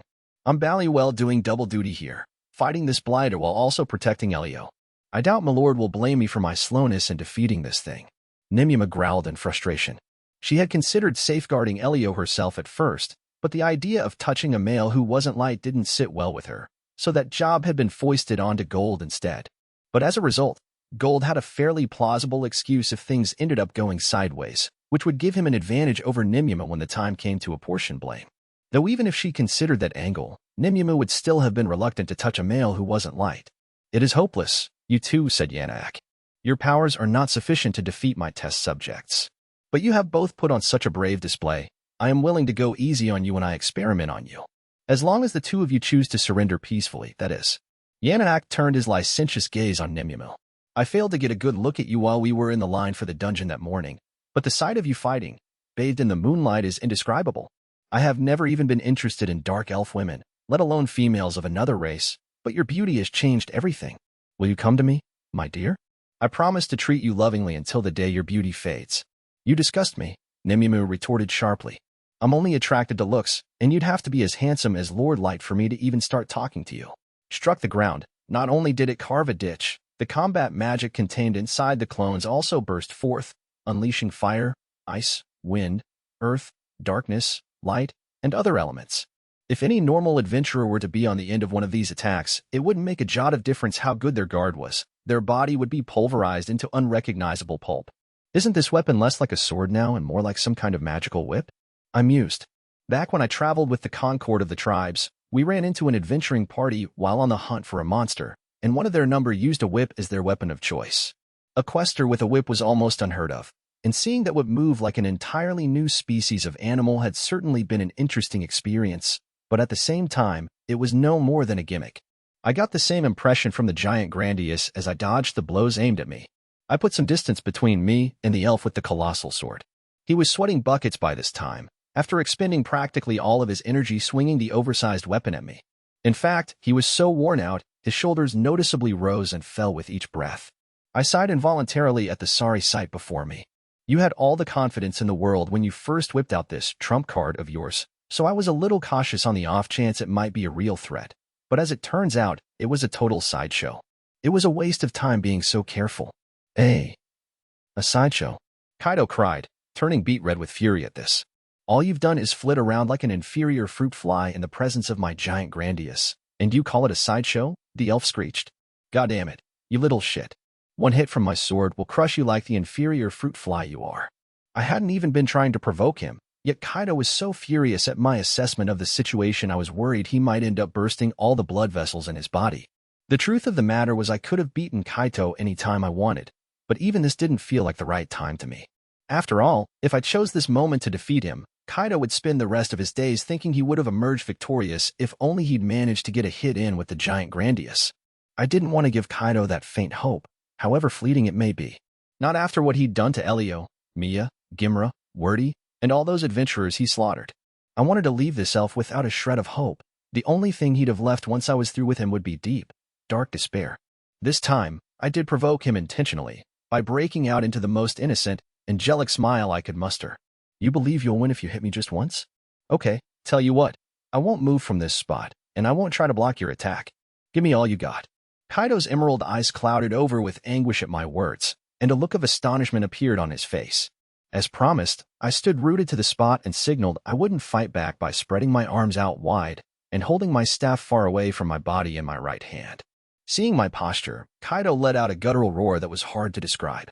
The sound seemed to be a mixture of hurt, rage, vexation, and deep-seated resentment at being taunted by a human, a member of a race he felt nothing but bigoted contempt for. Kaido, who was totally lost in his fury by this point, didn't even bother to consider if I was enticing him into a trap as he charged toward me with the giant grandius held at the ready. Once he'd gotten close enough, the elf swung his humongous sword with all the power his two hands could imbue into it. "You're dead. Dead. Dead. You think you're better than me, inferior? You dare to thumb your nose at an elf like me? One strike from the giant grandius will cut you down to size, inferior," he bawled. Despite what he said, it wasn't just the one strike Kaido aimed at me. He slashed, stabbed, and bashed me from all directions. I got hit from the left, from the right, on the neck, on the top of the head, in the stomach. Everywhere, basically. Each time the giant grandius struck me, the clone showered me with combat magic consisting of fire, ice, wind, and all the other elements. Kaido didn't hold back an ounce of his strength, and each and every direct hit was filled with the red-hot fury he harbored toward me. His attacks were so tempestuous, it was as if he wanted to strip every piece of flesh off my bones. Yet when the onslaught had finished, Kaido found that he'd been unable to even tear my clothing or scratch my skin. In fact, his barrage of sword slashes had failed to snip a single strand of my hair. Kaido had exhausted himself to the point that his shoulders were rising and falling in time with his breathing once more, yet he hadn't drawn a single drop of blood from me. The sight of me standing there unscathed caused the elf's anger to give way to a look of shock, confusion, and eventually, abject misery. Breathing heavily, his perspiration turned into cold sweat. "Why?" Kaido stammered. "How are you still alive?" I struck you repeatedly with the Elven Queendom's legendary Grandius, the giant Grandius even. "So why aren't you dead? Why are you asking me that?" I retorted. "You're the one who said you'd win if you could just get a hit in with the giant Grandius. Now hurry up and kill me like you said you would." I took a step forward, which drew two strangled squeals of fright out of Kaido. The elf backed away from me, which only prompted me to walk toward him again. "Stay away from me, you damn freak," Kaido squeaked, using the last of his sapped strength to swing the giant Grandius at me one final time.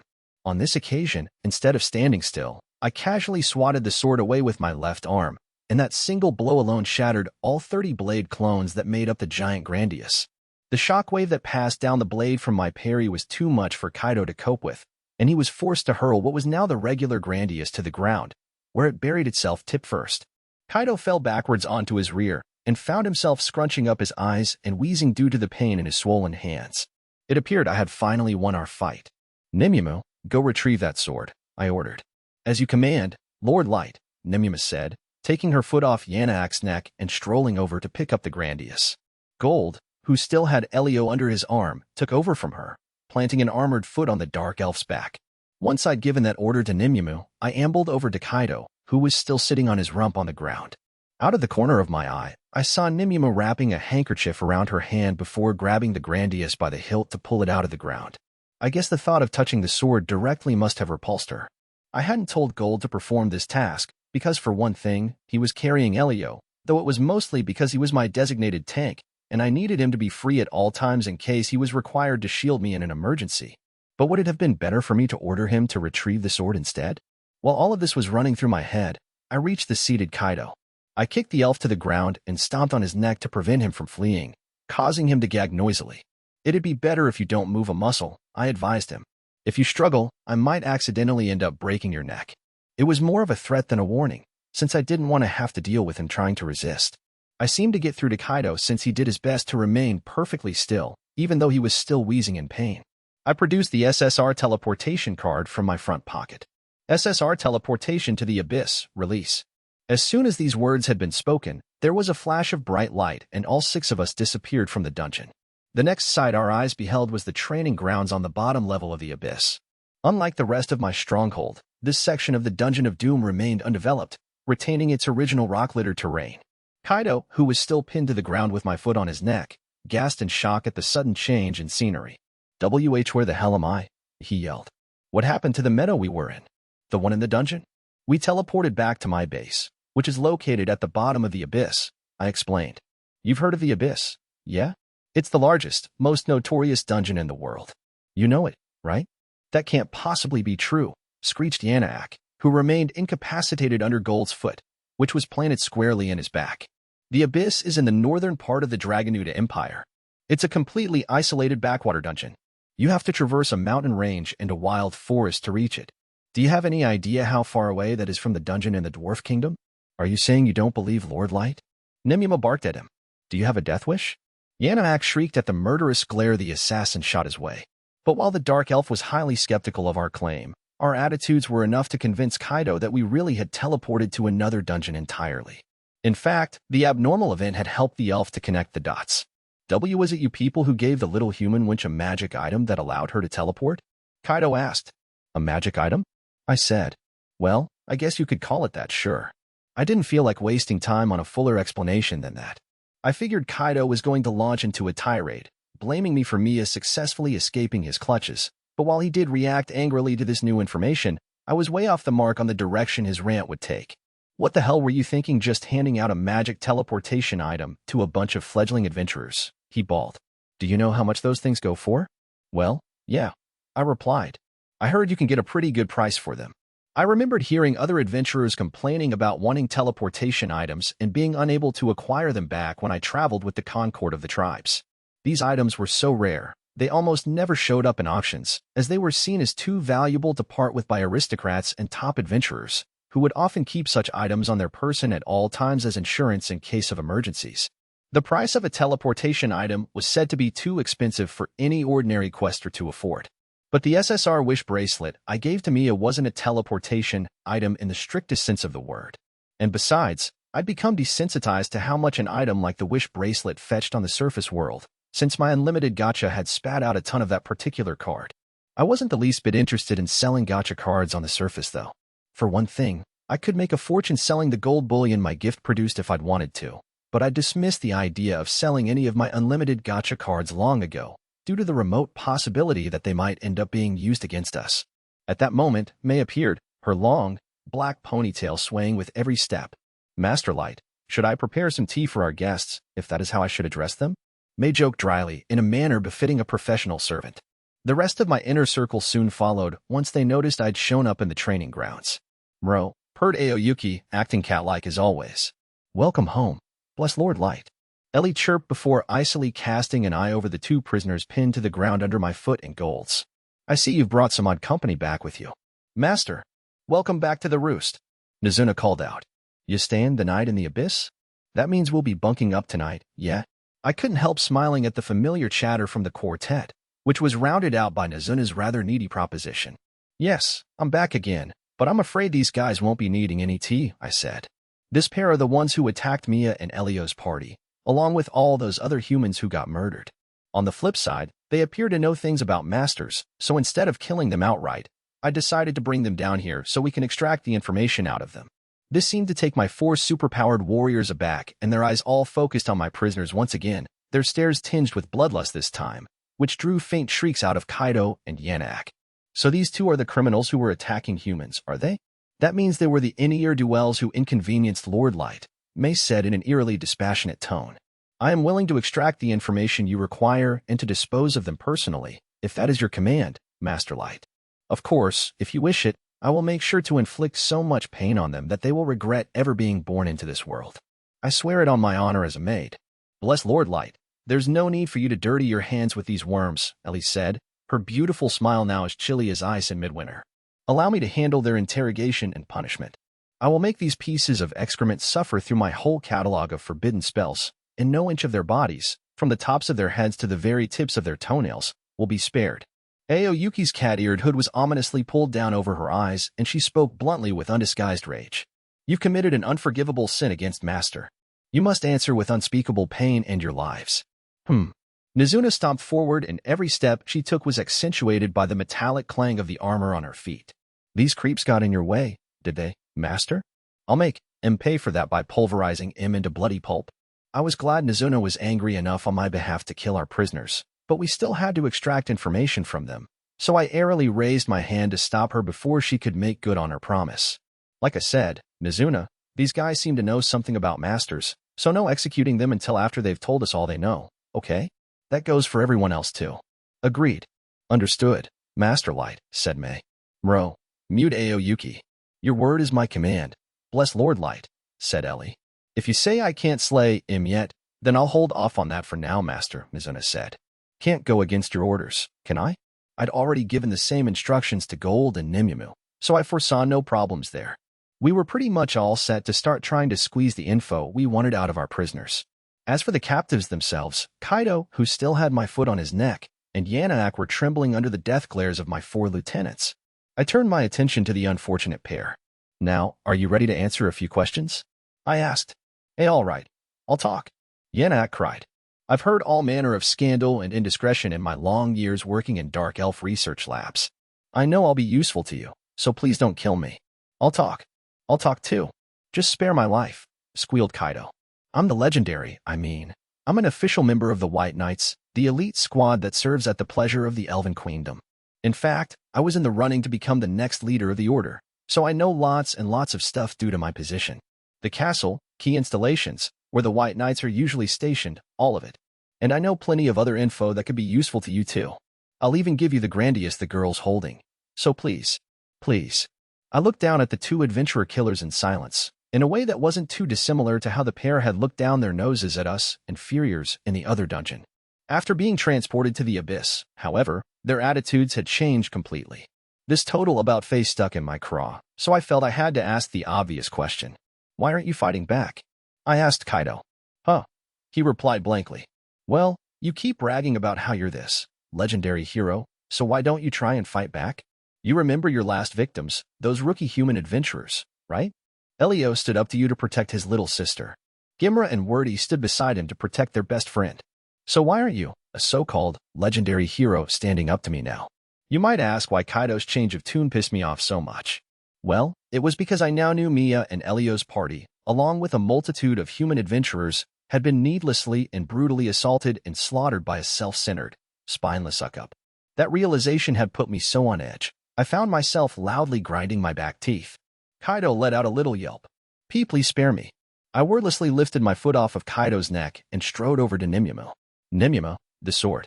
"Yes, sorry," said Nimumu, who was busy wiping the hilt of the grandius with her handkerchief, which she'd started to do as soon as she saw me approaching. Once she'd put away her handkerchief, she kneeled down and rested the broadsword horizontally across her hands to present it to me. I took the grandius from her and handed her my SSR Fool's Mask, before returning to Kaido, who had sat up by this point, and thrusting the sword into the ground in front of him. I stared into Kaido's viridescent eyes, and this time, you could see my true face. "I challenge you to one last fight. If you can defeat me, I'll release the 2 of you without another word." I turned away from Kaido and addressed Mei and the others. "Anyone who does anything to either of these 2 if he wins will have me to answer to. I'm going to fight this guy one-on-one. If he wins, you will let him and his friend return to the surface world without harming them. Are we clear?" All of my retainers acknowledged my decree by bowing deeply, and I nodded with satisfaction. I directed my gaze down at Kaido once more.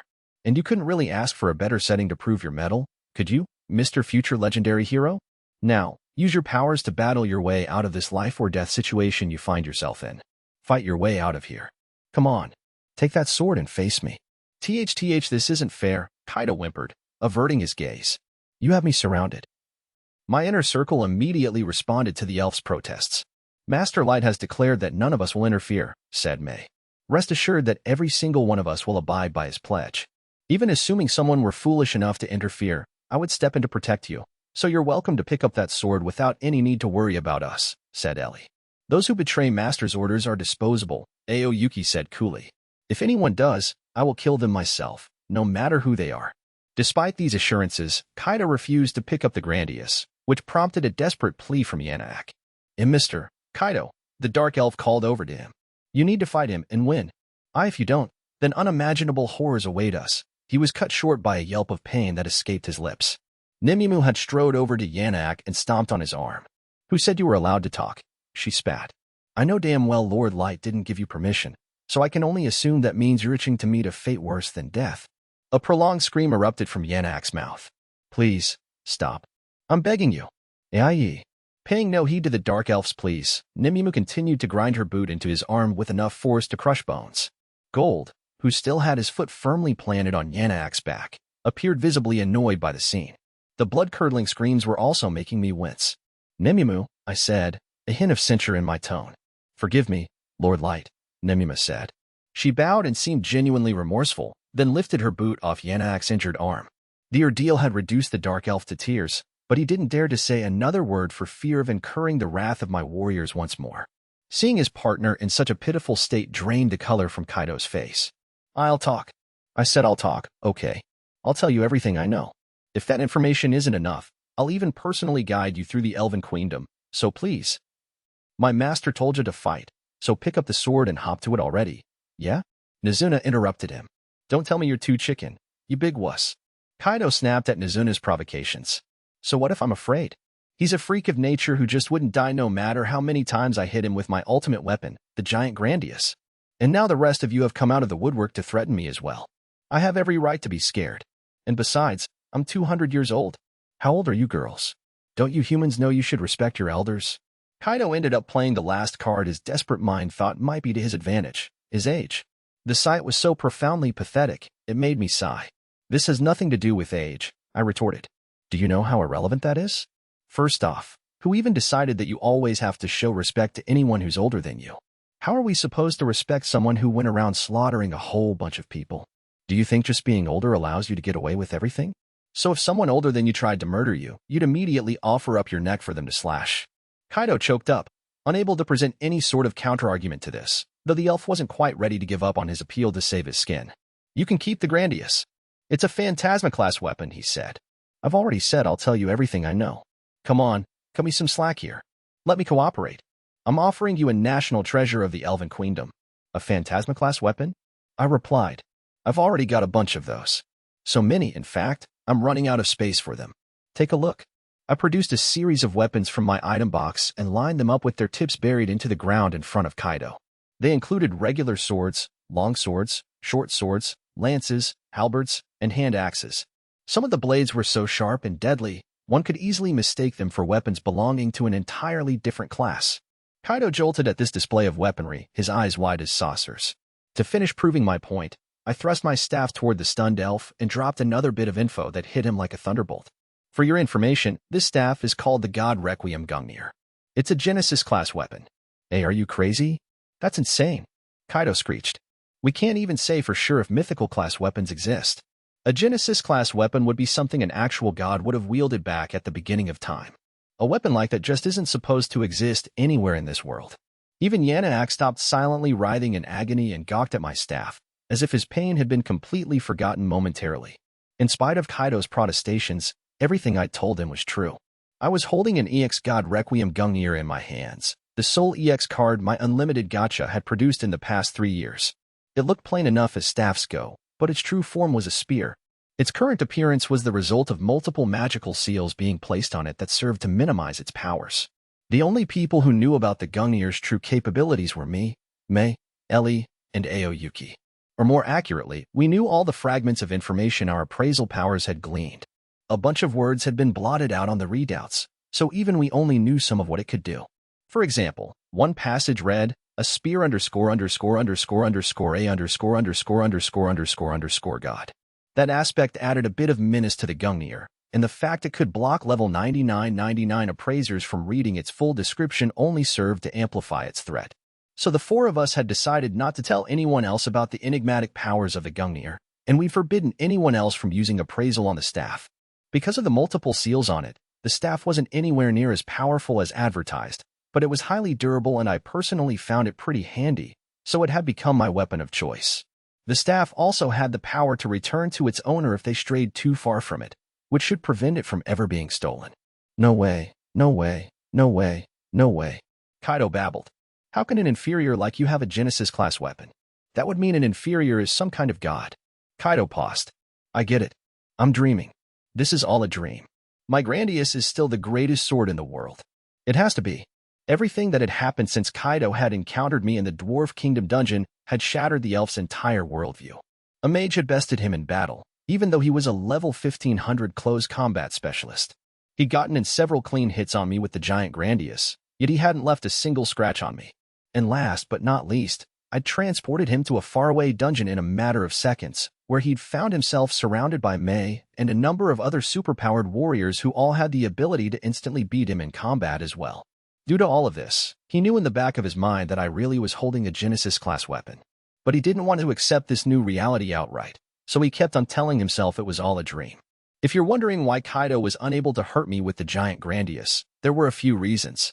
First of all, Kaido was a much lower level than me. Another reason was that a low to mid-tier Phantasma-class weapon wasn't going to inflict any damage on a level 9999 individual like me, especially as I was equipped with top-end protective gear. The only way he could have harmed me is if he'd hit me with a top-tier Phantasma-class weapon or a mythical-class weapon. I interrupted Kaido's rather confused train of thought.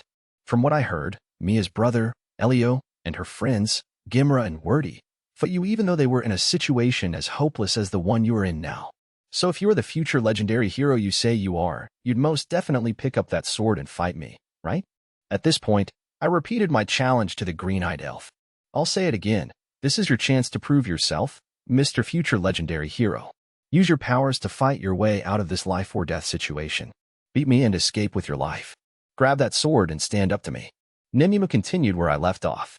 Like Lord Light said, if you really are a future legendary hero, you will have to face these kinds of adversities on countless occasions, so get up and fight. If you're who you bally well say you are, then it's about time you grab that little meat carver of yours. What? Gold chimed in. Now, get up off your backside and get on with it, Emlado. My 4 lieutenants followed up with their own attempts at provocation. You will stand up and fight, said May. Get up and fight him already, said Ellie. Stand up. Fight, said Aoyuki. Come on, quit stalling, and fight, said Nizuna. I noticed the fairy maids had also started to file into the training grounds, probably to see what all the commotion was about. Once they caught sight of Kaido sitting in front of the Grandius, they pointed at the elf and started giggling and jeering as well. Get up, shouted one. Come on. Aren't you gonna fight? Another called over. Hurry it up. Fight like a man. You mustn't keep our master waiting, so stand up and fight already. Get up. Fight. Stand. Get up. Get up. Get up. Get up. Get up. Get up. Get up. All this badgering eventually made Kaido scream at length and take off at full tilt toward an exit that wasn't blocked by a fairy maid. But I was prepared. SSR Solar Ray release. A lightning-fast beam of light shot through Kaido's leg, making him shriek in pain and causing him to tumble clumsily to the rock-filled floor of the training grounds. The solar ray had left a hole in his leg large enough to see through, but the beam had also cauterized the flesh, so no blood seeped out of the wound. Who said you could run away? I barked at the elf. I told you to stand and face me, Mr. Legendary Hero. Stay away. Stay back. Don't come near me. Kaido cried. I'm the future legendary hero chosen by the goddess herself. I'm not destined to die in a dark and dingy place like T. I cut Kaido's rant short by plunging the Grandius into the ground in front of him again, this time missing his family jewels by a matter of millimeters. I did, however, manage to slice off a few strands from his forelock, which floated gently to the floor. Fight me, legendary hero. I commanded, but it fell on deaf ears. Instead of getting to his feet, Kaido fainted backwards, probably due to his close shave. The back of his head struck the floor hard, but he didn't seem to react to the blow. He just lay on the ground unconscious with his eyes rolled back and foam forming at the corners of his mouth. I looked down at Kaido with an expression of utter indignation on my face after witnessing this anticlimactic farce. Mia was right. I finally spat out, my words dripping with contempt for the elf. You're not legendary or a hero. You're just a loser running away from reality. After treating him to one last glare, I spun on my heels and strode back to my inner circle. He's a despicable bastard, but even so, he's a valuable source of intelligence. Do whatever it takes to extract every last bit of information out of him, and once you're done, execute him. As you wish, Master Light. On my honor as a maid, I shall carry out your order, May said, before underlining her statement with a picture-perfect bow. Yanamak, who had remained totally silent out of fear of receiving another painful rebuke, raised his voice in a last-ditch attempt to save his life. Wait, he stammered. Wait a minute. I did that research because Kaido threatened me. I'm one of his victims too. So I'm begging you. Please don't kill me. Don't kill me. Don't kill me. I slowly turned to face the dark elf, who sounded like a devout worshipper wailing a fervent prayer to his god. What did you do when the humans you used as lab animals said the same thing to you? I asked Yanaak. Eek, he yelped. Well, Then that's the same answer you'll get from me. This guy might know something that'll be of some use to us too. Give him the same treatment as Kaido. Do whatever you have to do to extract what he knows. Once you're done, make him suffer so much he regrets ever being born. And then, you can put him out of his misery. No. No. Yanaak yelled. Spare me, please. I'm beg. Nimue brought his screeching to an abrupt end by knocking him unconscious. I was thankful to her for that, because he'd sounded like a stuck pig. I was finally free to retire to my room in silence after all the awful events I'd had to deal with tonight. If I didn't relax and decompress, it was doubtful I'd ever return to the surface world. Chapter 15. The Hunt for the Adventurer Killers, Final Part. B. Brother. Mia murmured sleepily, then all of a sudden, she was wide awake and sitting bolt upright. She was in the top-floor suite my party had taken at the inn in the Dwarf Kingdom, though she didn't know that yet. I was sitting in a chair by her bedside, watching over her. "Good morning, Mia," I said to her. "Huh? Where am I?" Mia looked all around her, in much the same way a timid little animal would on finding itself in unfamiliar surroundings. I waited until she'd calmed down to a reasonable degree before I explained to her how she'd ended up here. "Last night, Gold heard the news about those Quester killers while drinking down at the guild," I began. I went on to tell her that, on hearing this news, my party had gone off in search of these adventurer killers so we could give our reputation a boost. We were looking high and low for them in the dungeon late into the night when we just happened to see a young elf about to slay Mia. We arrived in the nick of time and launched a surprise attack, but as soon as the elf saw us, he decided to flee to the deepest part of the dungeon, taking his accomplice, a dark elf who was just as youthful-looking with him. We hadn't pursued the pair, I explained, because we weren't sure how powerful they were. Instead, we safeguarded Mia. I told her she'd passed out by that point, which is why she didn't remember, and searched the surrounding area. We eventually came across her brother, Elio, and Gimra and Wordy. Elio was clinging to life by a thread, but sadly, the other two were already dead by the time we showed up. Based on this circumstantial evidence, we determined that the elf and the dark elf were the serial killers we'd been looking for. Once we'd applied some stopgap healing magic to Elio's wounds, we ferried the two siblings out of the dungeon, partly to make sure they were safe, and partly so we could go tell the authorities about the incident. We'd brought Mia back to our suite at the inn and taken Elio to a clinic so that he could receive proper treatment for his very serious injuries. Gold was assigned the job of relaying the information about the adventurer killers to the guild. Of course, I completely fabricated this version of events. I'd had to come up with a cover story that wouldn't raise any suspicion from Mia or the guild. The guild would be easy enough to fool, and Mia's memories from before and after she went to sleep were very hazy thanks to the SR slumber card, so I was certain she'd have absolutely no recollection of her short stay in the abyss. Kaido and Yanaak, the elf and dark elf I'd left unnamed in my cover story, remained incarcerated in the abyss while my people interrogated them. I'd ordered any and all information regarding masters and submasters to be extracted from them, no matter how coercive the techniques were that they needed to use. Right at this minute, Ellie and her team were likely using forbidden sorcery to wring out their memories and record every detail, a process that would most certainly involve excruciating pain. I continued feeding Mia my prepared story, taking care not to betray any hint of equivocation. At least the fool's mask helped to hide my facial expressions. After hearing our evidence, the guild also determined that it was highly likely that young elf and dark elf were the adventurer killers. They said they wanted to hear your full testimony as soon as you were awake, Mia. "Oh, okay, sure," Mia replied. Those two were definitely the adventurer killers. They suddenly showed up out of nowhere right behind us, and when we told them about the killings, they said they should have done more to hide the evidence. Then one of them attacked my brother and our friends, and Mia, who was still sitting up in bed, gripped the blanket tightly in her tiny hands. I took 2 folded handkerchiefs from my front pocket and gave them to her. "What are these?" Mia asked. "Locks of hair. Gimra's and Wordy's," I answered. "I'm sorry. We were able to save Elio, but the other two, I trailed off. We had to leave their bodies behind in the dungeon." Mia reacted with surprise. Thank you. I'm so glad I at least have locks of their hair to remember them by." "Thank you," she murmured. "Thank you." The finality of her friends' deaths had hit her by this point, and she hugged the handkerchiefs to her chest as the tears began to fall. We were able to save Elio, but it was simply too late for Gimra and Wordy, I thought. Yanaak had actually been the one who had applied the healing magic to Elio, because in his words, he needed him as a lab animal. If we'd arrived on the scene any later, Elio would have been killed in some monstrous lab experiment. There was a spell that could resurrect the dead, but it wasn't foolproof, and you had to jump through a whole bunch of hoops to make it work. We hadn't been able to fulfill those conditions for Gimra and Wordy. A human only had one life, and it wasn't an easy task restoring it, no matter how powerful you were. "I think this is all I can do here for today," I decided, then left the suite without saying another word. But even after I'd closed the door behind me, my heightened sense of hearing still picked up Mia's sobs.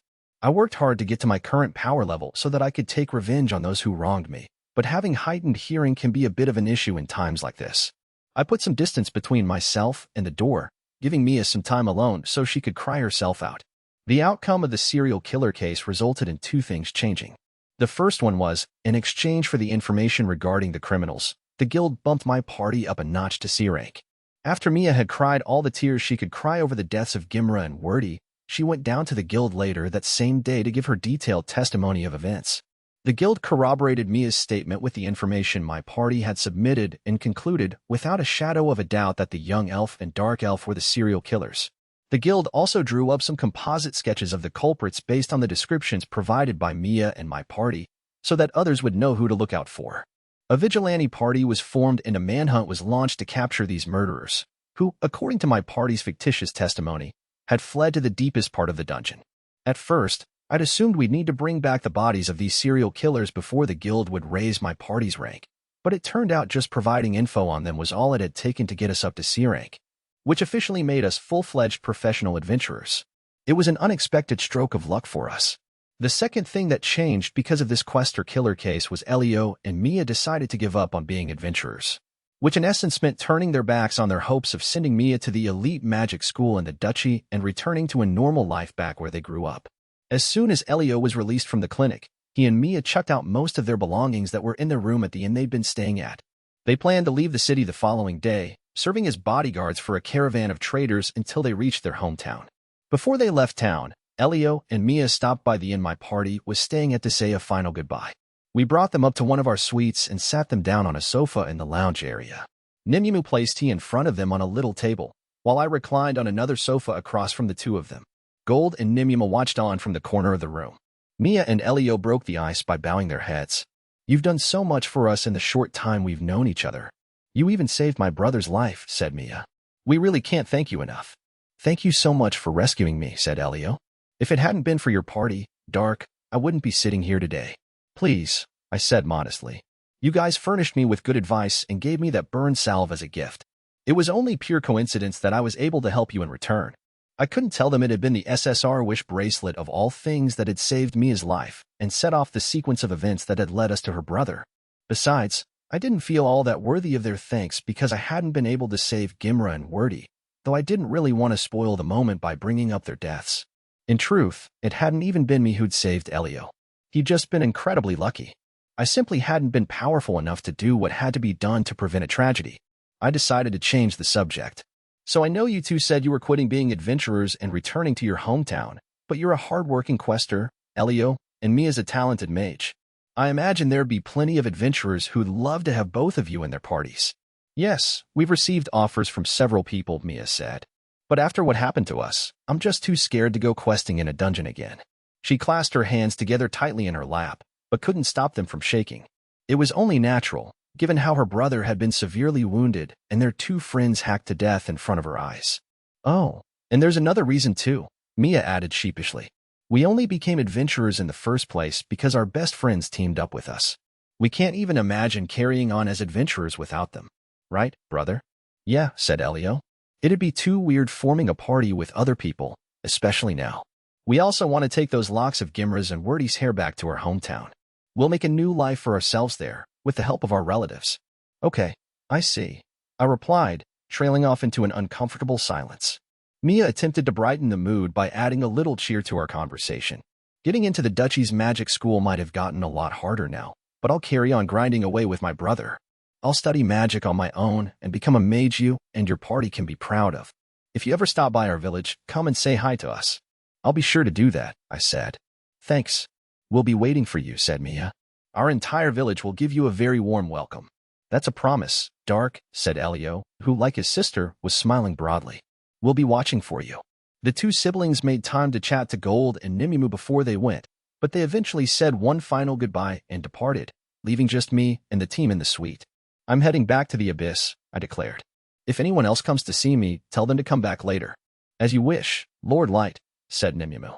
I activated the SSR teleportation card and left Nimue and Gold to hold the fort here. On arriving in my dungeon stronghold, I made my way to my office.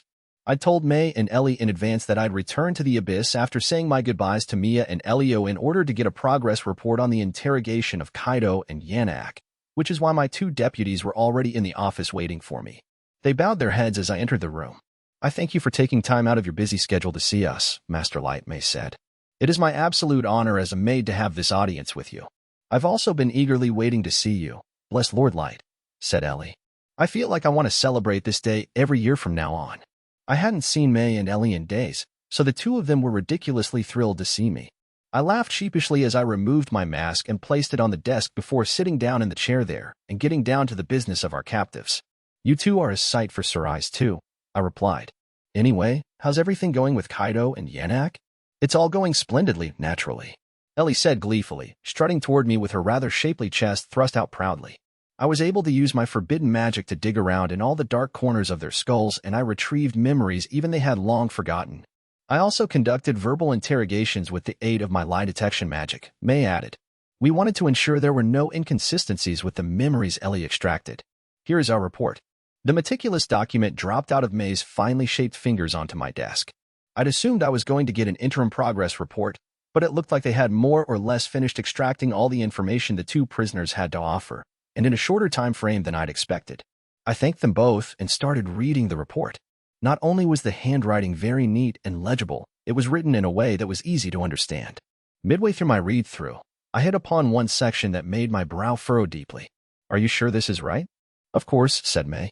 The information contained in this report has been verified by Ellie's forbidden magic and my lie detection skills. My magic is worthless compared to your Unlimited Gacha cards. Bless Lord Light, Ellie cooed. But for what it's worth, I believe this report is essentially airtight, for the reasons she laid out. May and Ellie were my brain trust, and I left the two of them in charge of governing the Abyss and working on our strategy respectively for that very reason. If they both said the document was indisputable, I had no choice to believe them. Even so. So in short, a submaster is a descendant of a master, and because of that, he or she is gifted with increased strength and heightened magical abilities, and has the potential of reaching a high power level, I said. There's nothing in that part that I hadn't already anticipated. Masters appeared to be sought after by all the nations of the world, so it would beg our belief if a submaster ended up being just a regular person. That went some way to explaining why Kaido, the self-styled, legendary hero, was of the belief that he was never meant to hit his growth limit at level 1500, and went as far as absconding from his homeland and slaughtering a load of people in an attempt to resolve this problem. But it says here that nations are wary of masters because they can potentially destroy the world if they're allowed to roam free. I read out from the report. I don't get it. I'd understand if they were worried about them destroying a nation, but the entire world. It wasn't that I doubted May and Ellie, I just found the idea itself too far-fetched. We thought nations were seeking out masters to recruit them and gain access to their incredible abilities for the purposes of maintaining the balance of power with rival nations. The idea that masters could end up destroying the world if left unchecked was a somewhat unexpected one. I would have found it more logical if the concern had been that a master could potentially overthrow the established order and declare themselves ruler, but why would a master destroy the world, thereby eradicating every last person of every race? Of course, the possibility existed that this was just an exaggeration. In Yanak's case, he much preferred researching in his laboratory over experiencing all the things the real world had to offer, so we weren't able to glean all that much in the way of useful information out of him. One thing that did catch my interest, however, was the different views elves and dark elves held about masters. According to the report, elves actively sought to appropriate the blood of masters, so their race would gain the power to oppose other nations. But dark elves rejected masters, instead choosing to build up their offensive capabilities off the back of their own strengths. Elves and dark elves saw each other as rivals, and it seemed their differences even extended to their views on masters. On learning all this, I couldn't help airing my thoughts. A master is just one person, no matter how strong he or she is. Could one individual seriously destroy the whole world, and in so doing, kill all life on it? It might be a different story if you got enough level 99 people like me together, but even then. At the end of the day, I was still the second son of a peasant farmer, and I was having a great deal of trouble wrapping my head around this difficult concept, so I turned to my advisors for help. May, Ellie, what do you make of this bit of info? The idea that a master may destroy the world if allowed free reign was one of Kaido's forgotten memories that Ellie managed to retrieve with her forbidden magic, May stated. It was once uttered by the commander of the White Knights, the Elven Queendom's most elite squad. We lack any additional information regarding that anecdote, so I cannot make a judgment on it. I hate to admit it, but I have to agree with May regarding the present lack of information, Ellie said. That little nugget of info made me curious enough to dig through all their memories again, covering every square inch of their brain matter, but I couldn't find anything else of value. If Ellie couldn't dig up anything else despite repeatedly scouring their brains using magic, that meant we'd gotten every last bit of information they had to offer. I placed May's document on the desk and leaned back in my chair. Where are Kaido and Yanak now? I asked. In the underground cells, as you can see, said Ellie, who snapped her fingers and showed me the two captives on some sort of floating vision. They were both slumped on the cold floor, still alive and conscious, but after repeated harrowing sessions of forbidden sorcery, where their minds were picked apart before they were revived again with healing magic. Their eyes were totally blank and both were faintly muttering to themselves. I nodded curtly on seeing this, then gave Ellie and May their new orders. Since we now know everything they know, we don't need anything else from them, I stated. And I won't deviate from what I said before. These two must pay the ultimate price for attacking Elio and Mia, killing Gimra and Wordy, and murdering an untold number of people in the Dwarf Kingdom dungeon. For the heinous crime of slaughtering a multitude of innocent humans, I command you to end their lives this instant. Upon my honor as a maid, it shall be done, said May. Your wish is my command. Bless Lord, said Ellie. Kaido and Yanaak were despicable creatures, but we'd managed to get some useful information out of them. I felt they'd suffered enough, and we didn't need them anymore. Ellie snapped her fingers a second time, and the floating vision slowly faded away as Kaido and Yanaak had their lives snuffed out. Now, there's other information contained in this report that I'll have to examine closely, I said. For one, we'd also extracted intelligence regarding the inner workings of the Elven Queendom. But before I could get back to reading, Ellie stepped forward, smiling from ear to ear and looking like a doting older sister who's regarding her little brother. Bless Lord Light, if it's other information you want, I have some welcome news that you simply must hear. News? I asked. In that case, lay it on me. Of course, Ellie said happily.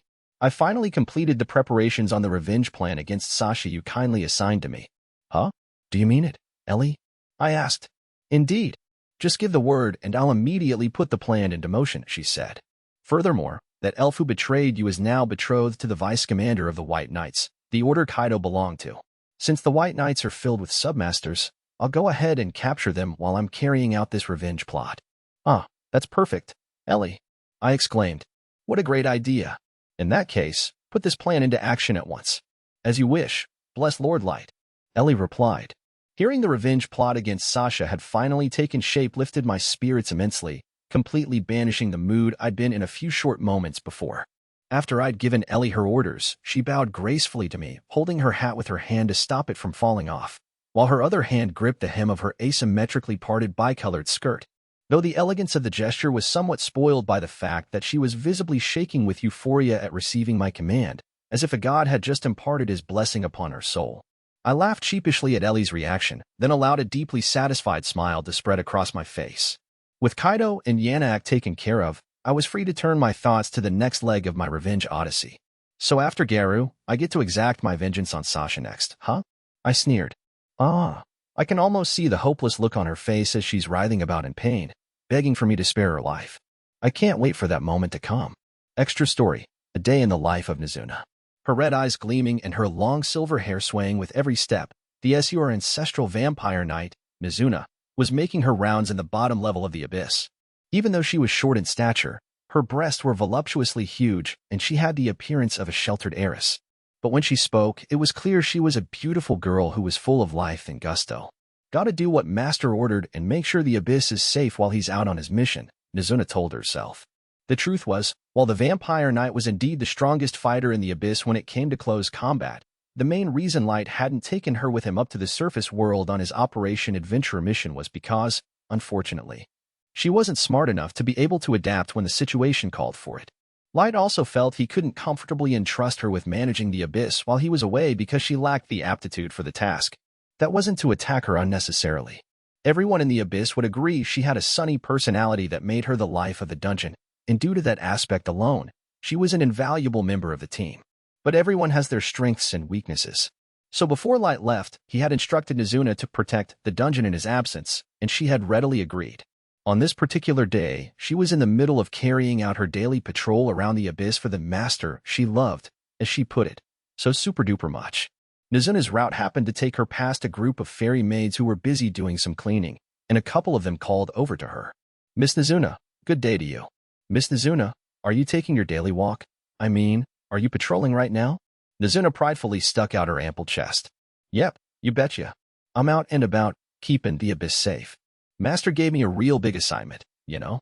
The maids proceeded to shower Mizuna with praise, even though they all knew the real purpose of Light's assignment that he had given her. You're amazing, Miss Mizuna. Now we can do our cleaning in peace, knowing that you're here to protect us, Miss Nizuna. You're lit, Naz. Nizuna tittered. Ah, stop, you're embarrassing me. I'm only doing what Master told me, that's all. Nizuna tried to come across as modest, but she couldn't stop her mouth from curling upwards into a grin. All this adulation made Nizuna believe she was a key contributor to Light's plans, when in reality, the level 500 maids were using flattery to manipulate the level 9999 Nizuna. So where will you be going next on your patrol? Asked one of the maids. Oh, I haven't really decided that yet, Nizuna replied. Why do you ask? Well, you see, the thing is, said a second maid. We'd really like you to make a stop at this one place. But it's like super secret or something, so us maids aren't allowed near it, said the third maid, who had a habit of turning everything into a question. Really? That's news to me, said Nizuna. But sure, I can do that. What kind of place are we talking about? The fairy maids shared a secret smile with each other. Here's where you need to go, one of the maids began. Nizuna was shortly sent on her way, humming as she skipped off to her next port of call. Nizuna knocked on the door of the room the fairy maids had given her directions to. After a fairly lengthy wait, May opened the door. Oh, it is you, Nizuna, said May, her black ponytail swaying. Whatever brings you to Light's private chambers?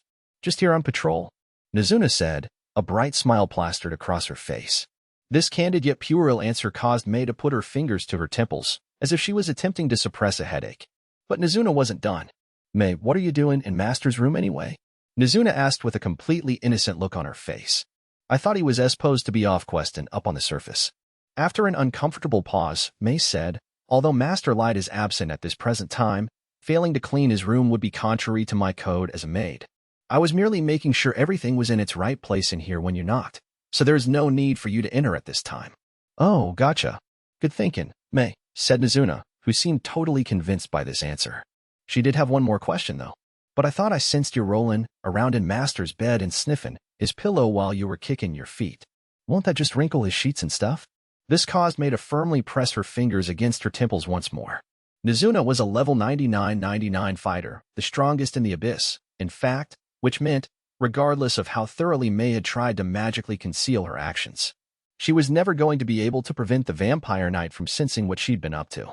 But May soon composed herself again, and looking as poker-faced as it was possible to be, came out with her excuse for her questionable conduct. That is nothing for you to be concerned with. I was merely using a new bed-making technique I have developed myself. It is a highly secret method, so I am afraid I cannot elaborate further. Well, a secret housekeeping technique, Nizuna said, nodding vigorously. No wonder Master summoned you first. I never knew housekeeping came with its own power moves. May once again had her fingers pressed to her temples, which prompted a worried look from Nizuna. What gives, May? You got a headache or something? No, I am fine, said May. However, I do wish you would make better use of your mental faculties. Or at least take a little more time to think before you act. Not sure I getcha, but you better go rest up if you got a headache, Nizuna suggested. Oh yeah, some fairy maids told me to stop by this room to give you a message. Oh, May said, her eyes narrowing. And what message might that be? Nizuna, in all her obliviousness, blithely repeated what the fairy maids had told her to say. Let's see, they said. Stop hogging Master's room all to yourself. We have a right to clean Master's room too. I'm against the head maid's monopolization of his room. Hope you get cursed. And curse you. Curse you. Curse you. I guess they said the first ones, 'cause they didn't want ya overworking yourself, but I don't get the last bit about curses. Maybe they want cha to build up resistance to magical curses. There was a short pause before May finally mustered a response. This would appear to be an issue between me and my capacity as the head housekeeper and the fairy maids, so there is no need for you to trouble yourself with the specifics. However, I would greatly appreciate it if you could tell me the names of these fairy maids who gave you those messages, so that I can address their concerns personally. You got it.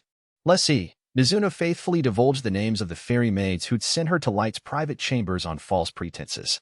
Once this information had been imparted to her, May activated her item box and retrieved some money from it. I thank you for your help. It is not much, but here is a reward for relaying these messages to me. When you take a break from your patrolling, you can use it to purchase some snacks. Translation: I've heard enough out of you now, so leave me alone. Thanks, May. You're so nice. Nizuna said gratefully, taking the pocket money from her without catching the hint. If you ever need any help, you can always come to me. I got your back. May watched Nizuna amble away from Light's private chambers until she was safely out of sight, Then at the first opportunity, the head maid quickly left to address the concerns of the fairy maids who had hoodwinked Nizuna into doing their dirty work for them. Nizuna's next stop on her patrol was the shop, where she used the money May had given her to buy some snacks. The shop sold a wide variety of food and other items that had been produced by normal cards the Unlimited Gacha had spat out, which was ideal because if it wasn't for this store, all the normal cards would never be used and would just be taking up space. The currency used to purchase these goods was unique to the Abyss. The people responsible for creating all the counterfeit money had run out of stuff to do for the time being, so they'd been given the job of creating this new currency. Nizuna's snack food of choice was the red bean pancake. She tried a lot of the other snacks on offer, like the chocolate, the cookies, and the salty and sweet confections, but the red bean pancake, which looked like a pancake sandwich with a dollop of sweet azuki bean paste in the middle, were the most satisfying to her taste buds. Nizuna bought a carton of milk with it, then took her purchases to the cafeteria. Once she was done eating, she headed off to patrol the training grounds, but before she could make it there, she ran into Aoyuki in the corridor. "Hey, Aoyuki, what you doing hanging out around here?" Nizuna asked her. "Ro." Aoyuki's low-pitched mewing and stern facial expression suggested she was rather annoyed that she'd run into Nizuna, though of course, the latter didn't pick up on this and continued prattling away as normal. "Weren't you supposed to be patrollin' the forest circlin' the Abyss? Wait, are you done with that already? Wow, you sure work fast, don't ya?" "Moo. Yeah, I don't understand your mewings like Master does, so I'm not getting what you're saying, Dot." Actually, Light didn't understand Aoyuki's cat speak either, but he could read between the lines and tell what she was thinking based on her tone of voice and her body language. Nizuna, on the other hand, was completely clueless when it came to these kinds of social cues. After racking her brain for a bit, Nizuna finally came up with a possible reason for why Aoyuki wasn't out patrolling the forest. Did ya come down here for help, 'cause there's a monster in the forest you can't beat? Let me handle it. You might have been summoned before me, but I'm older than you when it comes to looks and power. You can always come to me with your problems." Nizuna smiled at Aoyuki, who stood in awkward silence. It was true that Aoyuki had been the second of the level 9999 warriors Light had summoned, with May being the first, but as Nizuna had just pointed out, Aoyuki was often judged as the younger of the two, due to the differences in their heights and chest sizes. When it came to intellectual maturity, though, well, nothing more needed to be said on that score. Aoyuki, who was totally fed up with Nizuna's rather simple-minded misinterpretations by this point, felt compelled to explain herself by holding up the map she had in her hand and dropping the cat's beak. "No, there are no enemies," she said brusquely. "The map is partway complete. I'm taking it to May." "Oh, really? Is that all?" Nizuna chuckled, slapping Aoyuki on her back repeatedly. "You could have just said that from the start. You're so weird, Aoyuki." For Aoyuki, the backslaps were rather painful and she couldn't see what was so funny. Though Aoyuki's hostility toward Nizuna wasn't because she hated the Vampire Knight's guts. After all, while she did find herself questioning whether Nizuna wasn't too stupid to be part of Light's inner circle, she fully acknowledged Nizuna's naturally sunny personality and her deserved reputation as the shining light of the dungeon. No, the two simply didn't click on a personal level, largely because Aoyuki was cat-like, while Nizuna behaved more like a pet dog. Aoyuki was the only one of the two who'd picked up on this incompatibility, though. "Roar." Aoyuki meowed curtly to signal the end of the conversation, then scurried away from Nizuna to get out of her vicinity, in much the same way a cat would. "Good luck," Nizuna called after her. Not only was Nizuna completely ignorant about the dissonance between her and Aoyuki, she saw the genius monster tamer as someone who was younger, weaker, and in need of her protection. These kinds of good intentions could definitely be counted as one of Nizuna's strong points, but they were also the main reason why Aoyuki didn't get along with her. After shooting the breeze with Aoyuki, Nizuna continued her stroll to the training grounds. The opulent fittings and fixtures of the corridor soon transitioned into the rocky, stalactite and stalagmite-filled terrain that had formerly defined the Abyss, as this practice area had been deliberately left undeveloped. At that moment, a pocket of air in front of Nizuna twisted and stretched unnaturally, until a witch's hat poked out of the floating morass. For the first time that day, Nizuna's face wrinkled in disgust. There was a lot more open space in the training grounds than in other parts of the Abyss, so it served as the primary receiving area for anyone teleporting into the dungeon. That was part of the reason Nizuna chose the training grounds as her go-to destination for her daily walks, or rather, patrols. Ellie," Nizuna blurted out in mild annoyance. "I thought you were out inspecting stuff or constructing junk or whatever it is you do." "Well, if it isn't Nizuna," Ellie said. I've returned because I've hit my work quota for today, of course. You really are an idiot, Mizuna. Who you calling an idiot? Mizuna yelled. Out of the 4 inner circle girls, Mizuna and Ellie were summoned the closest together, which probably explained why they teased each other mercilessly every time they ran into one another. Unlike with Aoyuki, Mizuna got along with Ellie well enough that the two of them were able to bicker without any feelings getting hurt, and their constant back and forth was a great spectator sport at the bottom of the abyss. Ellie needled Mizuna with a piece of news she'd been saving for just such an occasion. Unlike you, the idiot of the group, I was put in charge of the revenge plot against Sasha, and it's all proceeding so smoothly that just the other day, I had tea with Blessed Lord Light to tell him about the fabulous progress I'd made. What do you think of that, huh? Jealous, are we? Ooh, for real? Mizuna said excitedly. Yeah, I'm totally jealous. I want to have tea with Master too. Ellie paused. Really? That's all you have to say? She finally asked. Huh? What else am I supposed to say? Mizuna said, looking confused. Ellie had fully expected Mizuna to fly into a frustrated rage, giving the Forbidden Witch even more opportunity to poke fun at her shorter counterpart. But instead of that, the Vampire Knight simply admitted she was jealous and moved on. Mizuna's habit of giving straightforward, candid answers to things occasionally caught Ellie off guard and shut her down, like in this case. Being who she was, Mizuna was completely oblivious to Ellie's confusion at her answer, and she moved the conversation along. I trust you to finish up with that Sasha revenge plan of yours quick. You may be great at magic, but you ain't much good at close combat.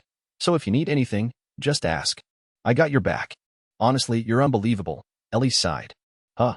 Mizuna's innocently genuine offer of support had metaphorically knocked Ellie out for the count, and the Forbidden Witch found herself unable to say another mean word to the smiling vampire.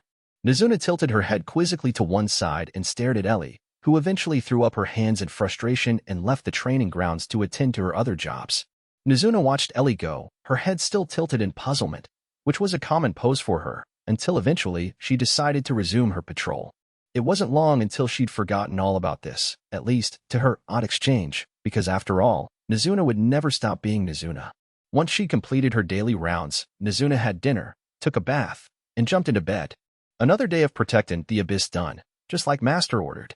But there was one lingering issue that was peeving her. I'm so sad I didn't get to see Master today. Duh, I love him so super-duper much. I miss him. I'd turn all those guys up on the surface world to mush if Master would let me. Mizuna was only staying put where she was because Light and the others had insisted on it, but she'd sworn to herself that she would pulverize anyone and everyone who made her Master feel miserable. I hope I'll get to see Master tomorrow, Mizuna whispered, and she soon drifted off to sleep after her long day's work. Good night, Master. Extra story, the maid's vent. The fairy maids who worked in the abyss generally shared 4 to a room, and the cleaning work and other chores were rotated between these teams of 4. For one particular foursome, this was their day off, and they had nothing better to do than sit and chat while munching the snacks they'd bought at the dungeon shop.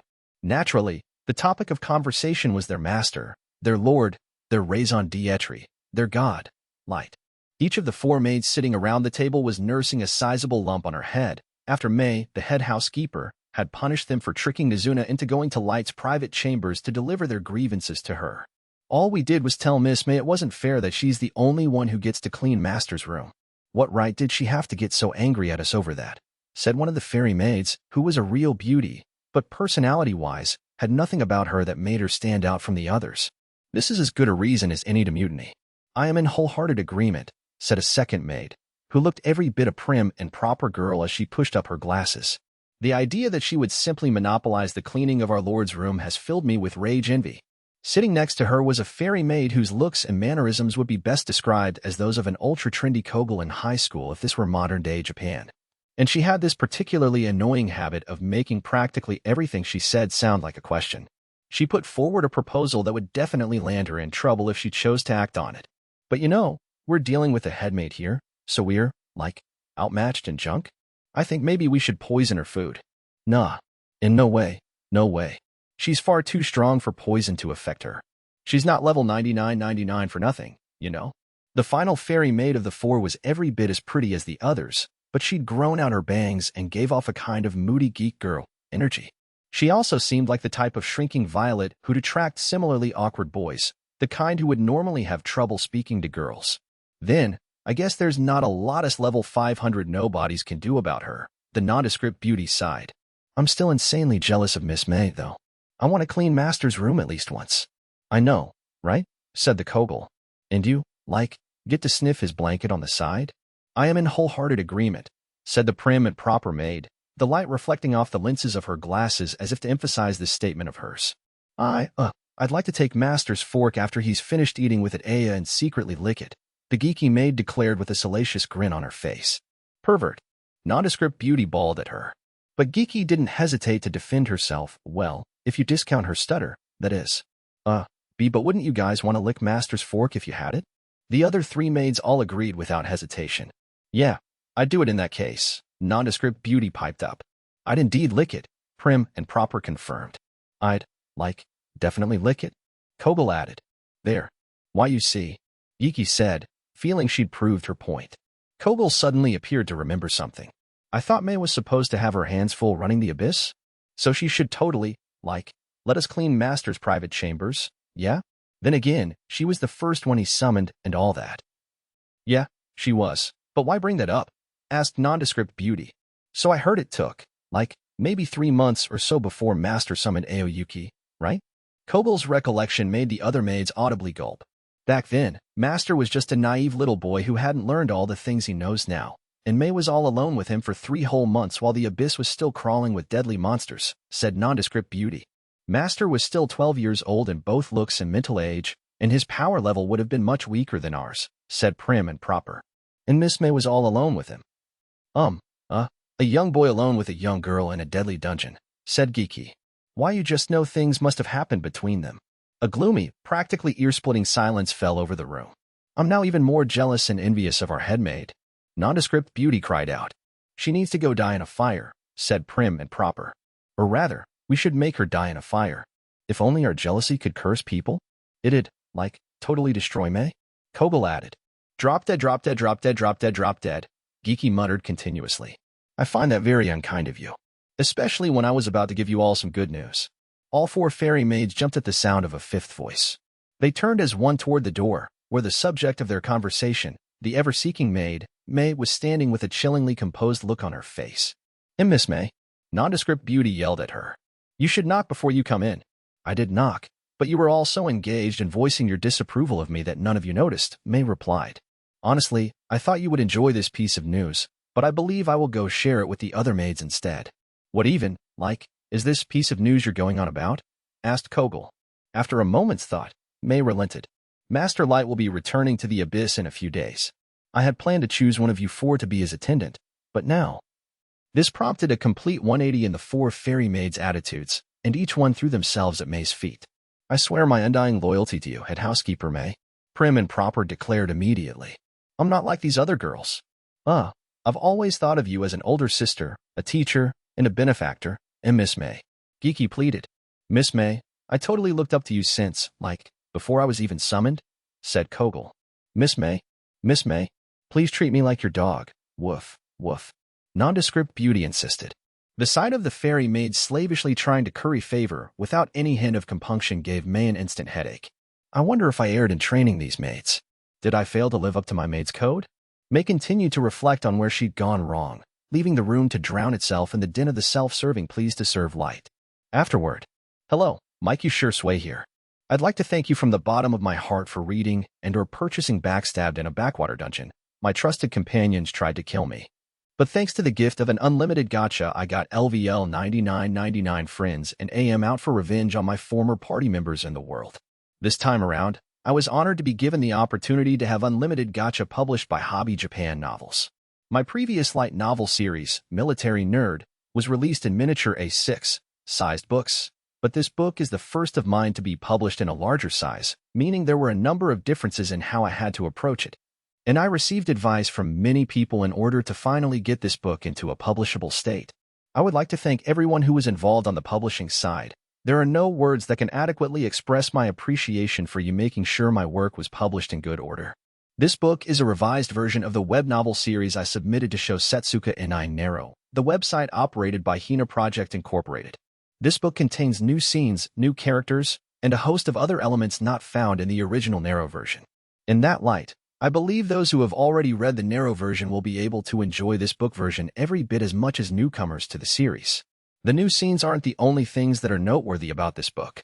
What should really draw your attention are the illustrations by TEF. Those of you who picked up this book and took a look at the cover, not to mention the various color and black and white illustrations that pepper the book itself, will understand where I'm coming from. TEF's illustrations are amazing. Not only is every character drawn in a way that makes them look cute and stylish, the overall composition of the illustrations, the color choices, and the character designs are also outstanding. I'm awestruck every time I look at them. So to TEF, I say thank you for your wonderful illustrations. Another thing I'd like to address is that a manga version of this story has been greenlit, with the serialization set to begin on Tuesday, May 25th, 2021, just a few days after the release of the first volume of this light novel. You can find the manga on Magazine Pocket, the official and free manga app of Kodansha Shonen Magazine. The art for the manga is being drawn by Takashi Ami, whose work has previously been published in Weekly Shonen Magazine. I've had the honor of reviewing early drafts of the chapters, and I really enjoyed them. Ami understood the Unlimited Gacha novel deeply and has thoroughly translated my words to the medium of manga in a way that's easy to read and enjoyable.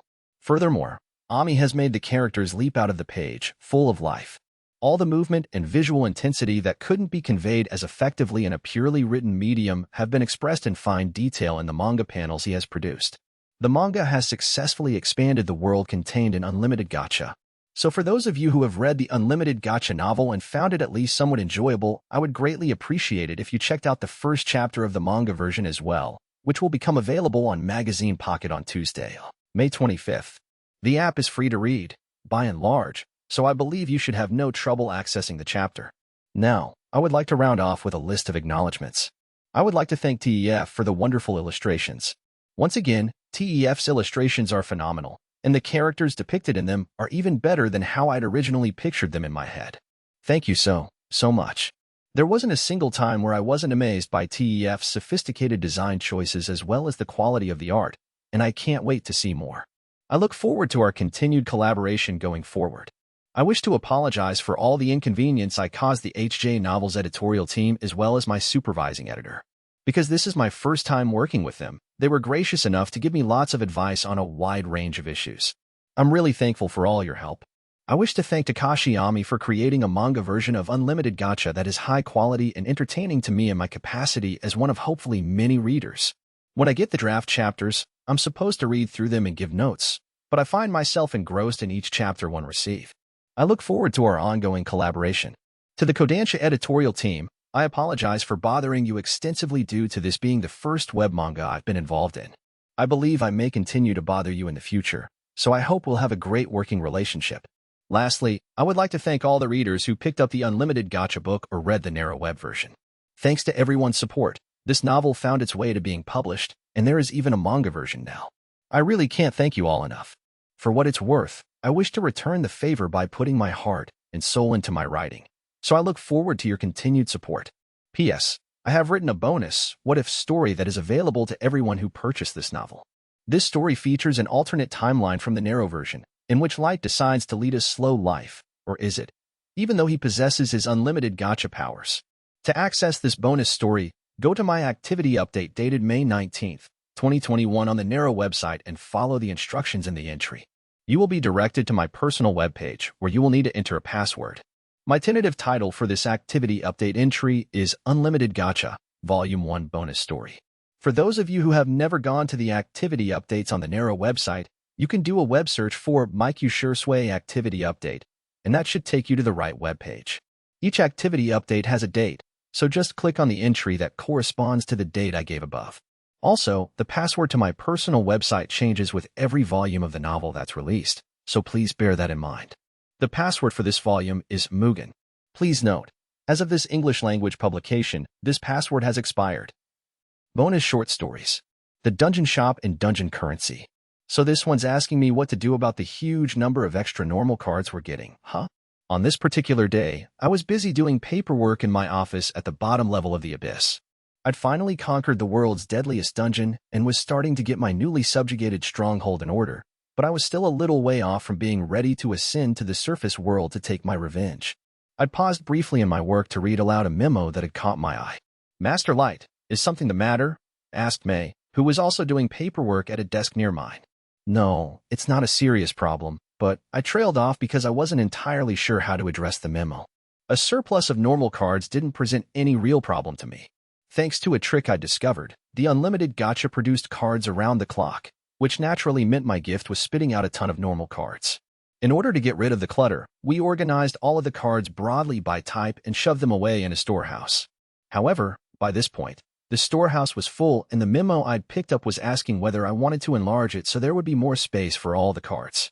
It wouldn't be too much work for me to just expand the storehouse or alternatively, put any new normal cards in some other location, but the idea of doing it rubbed me the wrong way.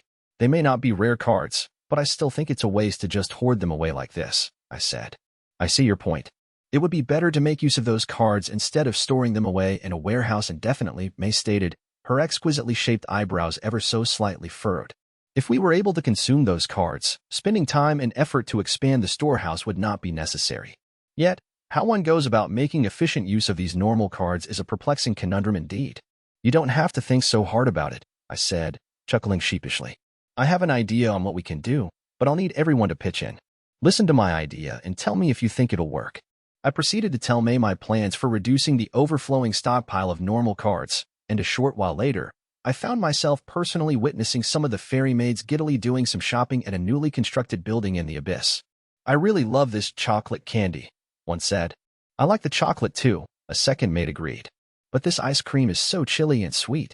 And it's not just snacks here. This place has some nice-smelling soaps and elixirs for washing your hair. Those aren't elixirs. They're called shampoo and conditioner. My idea for getting rid of the normal cards was to sell the items in a dungeon shop. The concepts of stores and shopping didn't really exist in the abyss since my gacha cards took care of everybody's needs, such as food, clothing, and shelter. But I figured opening a store that sold surplus normal cards would be good for recreational purposes. I also commissioned a new currency for the abyss that got handed out to everyone in the form of regular allowances. The shop I built was staffed by vendors working in shifts, and it ended up being a huge hit with all of my retainers, who snapped up the normal items in droves.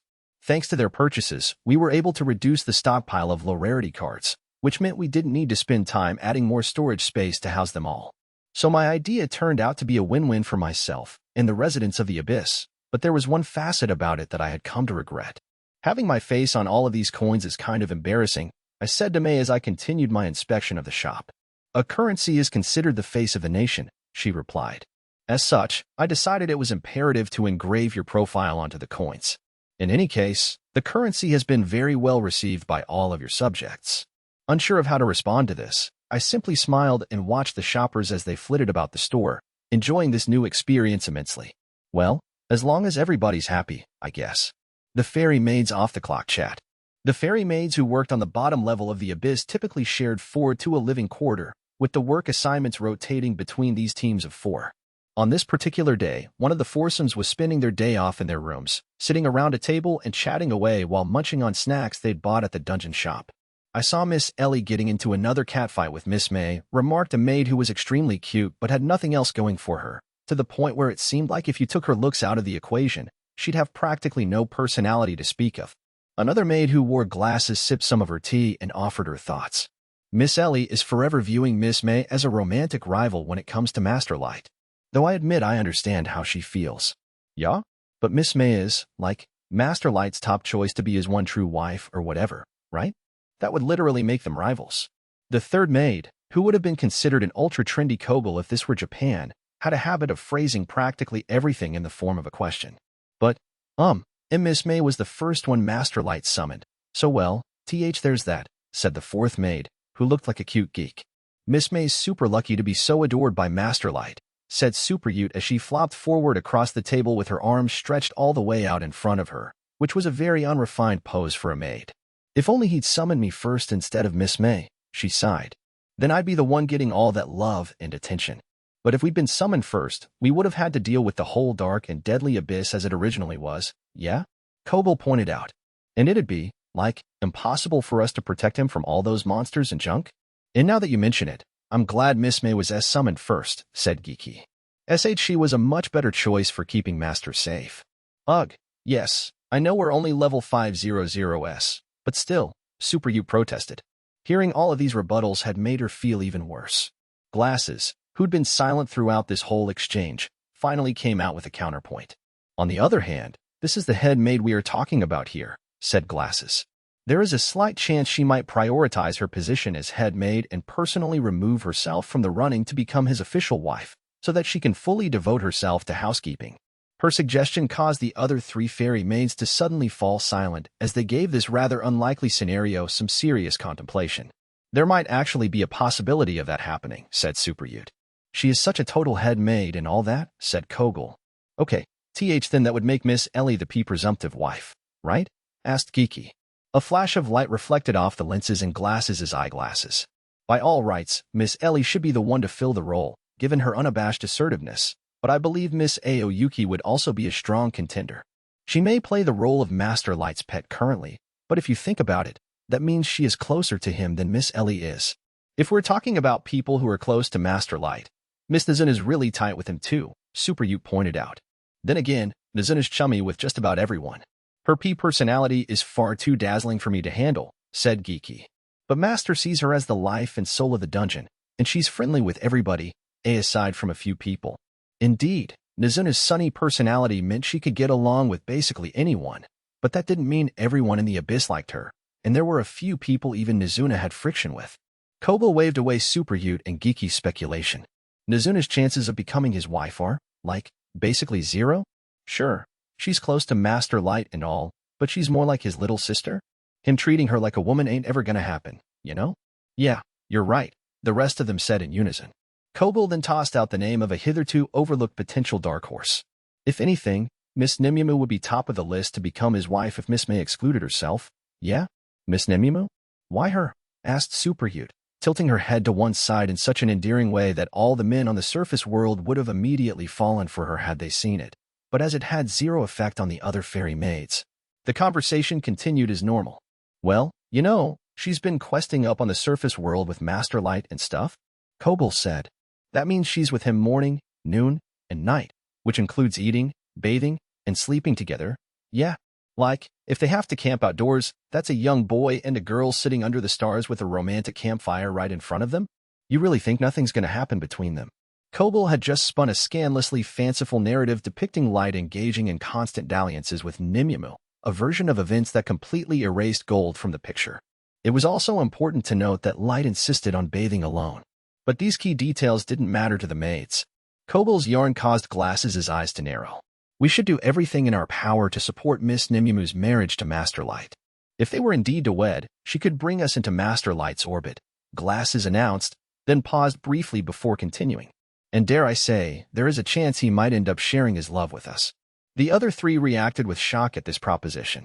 Although they were supposed to be enjoying a relaxing day off munching on snacks, they promptly lapsed into serious rumination. The 4 maids all sat with their backs rod straight and launched into a discussion about what they were going to do, in the same way that warlords planned for a decisive battle. We should prepare for anyone becoming Master's official wife, not just Miss Nimyamu, Superute said with a determined look in her eye. I totally get you. There are other contenders besides Miss Nimyamu anyway, yeah? Kobold added. WWE should look closely into all these other girls and narrow down who the most likely winner will be, said Geeky, who had the same unusually grim expression on her face as Kobold. The 4 fairy maids spent the rest of their day off in an impassioned debate about who was the most likely to end up as Light's bride. Nizuna's coaching. Okay, time to teach you how to use a spear, Master, chirped Nizuna. Please do, Nizuna, I said. My weapons coach, the level 9999 SU or Ancestral Vampire Knight, Nizuna, was unbelievably skilled in wielding not just swords, but shields, bows, and spears as well. During my time with the Concord of the tribes, my former party members had taught me a bunch of stuff about weapons, and the weapon I'd become most proficient with was the spear. When I later found myself trapped at the very bottom of the abyss with May as my only ally, she taught me the basics of spear fighting. But in order to exact my revenge on my former party mates, I wanted to become all-conquering. So I'd asked Nizuna to instruct me on the art of combat, since she was the most elite fighter in my domain. Nizuna was elated to find out that I needed her help, and she'd immediately grabbed a practice spear to help me train. Master, all you need to do with a spear is go swoosh. Papa. Then, add a little GMPH to it, Nizuna said, smiling from ear to ear. Okay? I said bemusedly.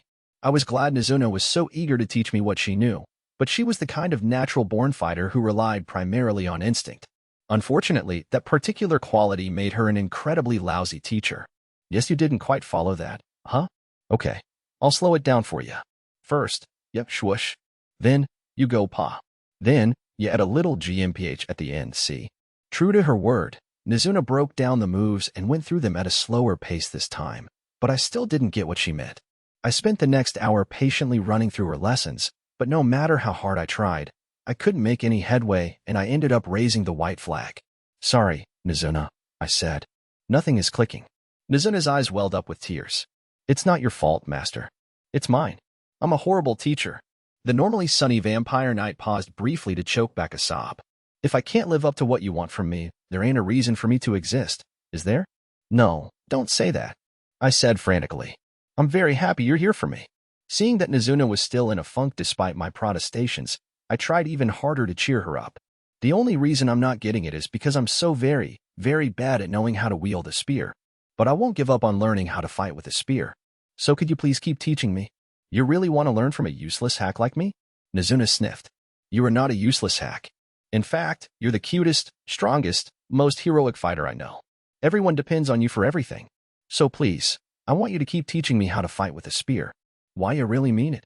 Nizuna mumbled, sniffing back her tears and allowing a smile to appear on her face again. In that case, I can't let Cha down. Now can I? Not witch accountant, on me and all. As I stroked Nizuna's soft, silky hair in an effort to placate her some more, in my mind, I was tearing my hair out in sheer frustration. I eventually resigned myself to the fact that I would need to carry on learning the basics of wielding a spear from May while also figuring out how to put up with Nizuna's coaching methods. Sign up for our mailing list at J-Novel Club to hear about new releases. Newsletter. And you can read the latest chapters, like Volume 2 of this series, by becoming a J-Novel Club member. J-Novel Club membership. Copyright. Backstabbed in a backwater dungeon. My trusted companions tried to kill me, but thanks to the gift of an unlimited gacha, I got LVL 9999 friends and am out for revenge on my former party members in the world. Volume 1. By Mike Ushirsway. Translated by Gadunyenaho. Edited by SMR. This book is a work of fiction. Names, characters, places, and incidents are the product of the author's imagination or are used fictitiously. Any resemblance to actual events, locales, or persons, living or dead, is coincidental. Copyright 2021 Mike Ushirsway.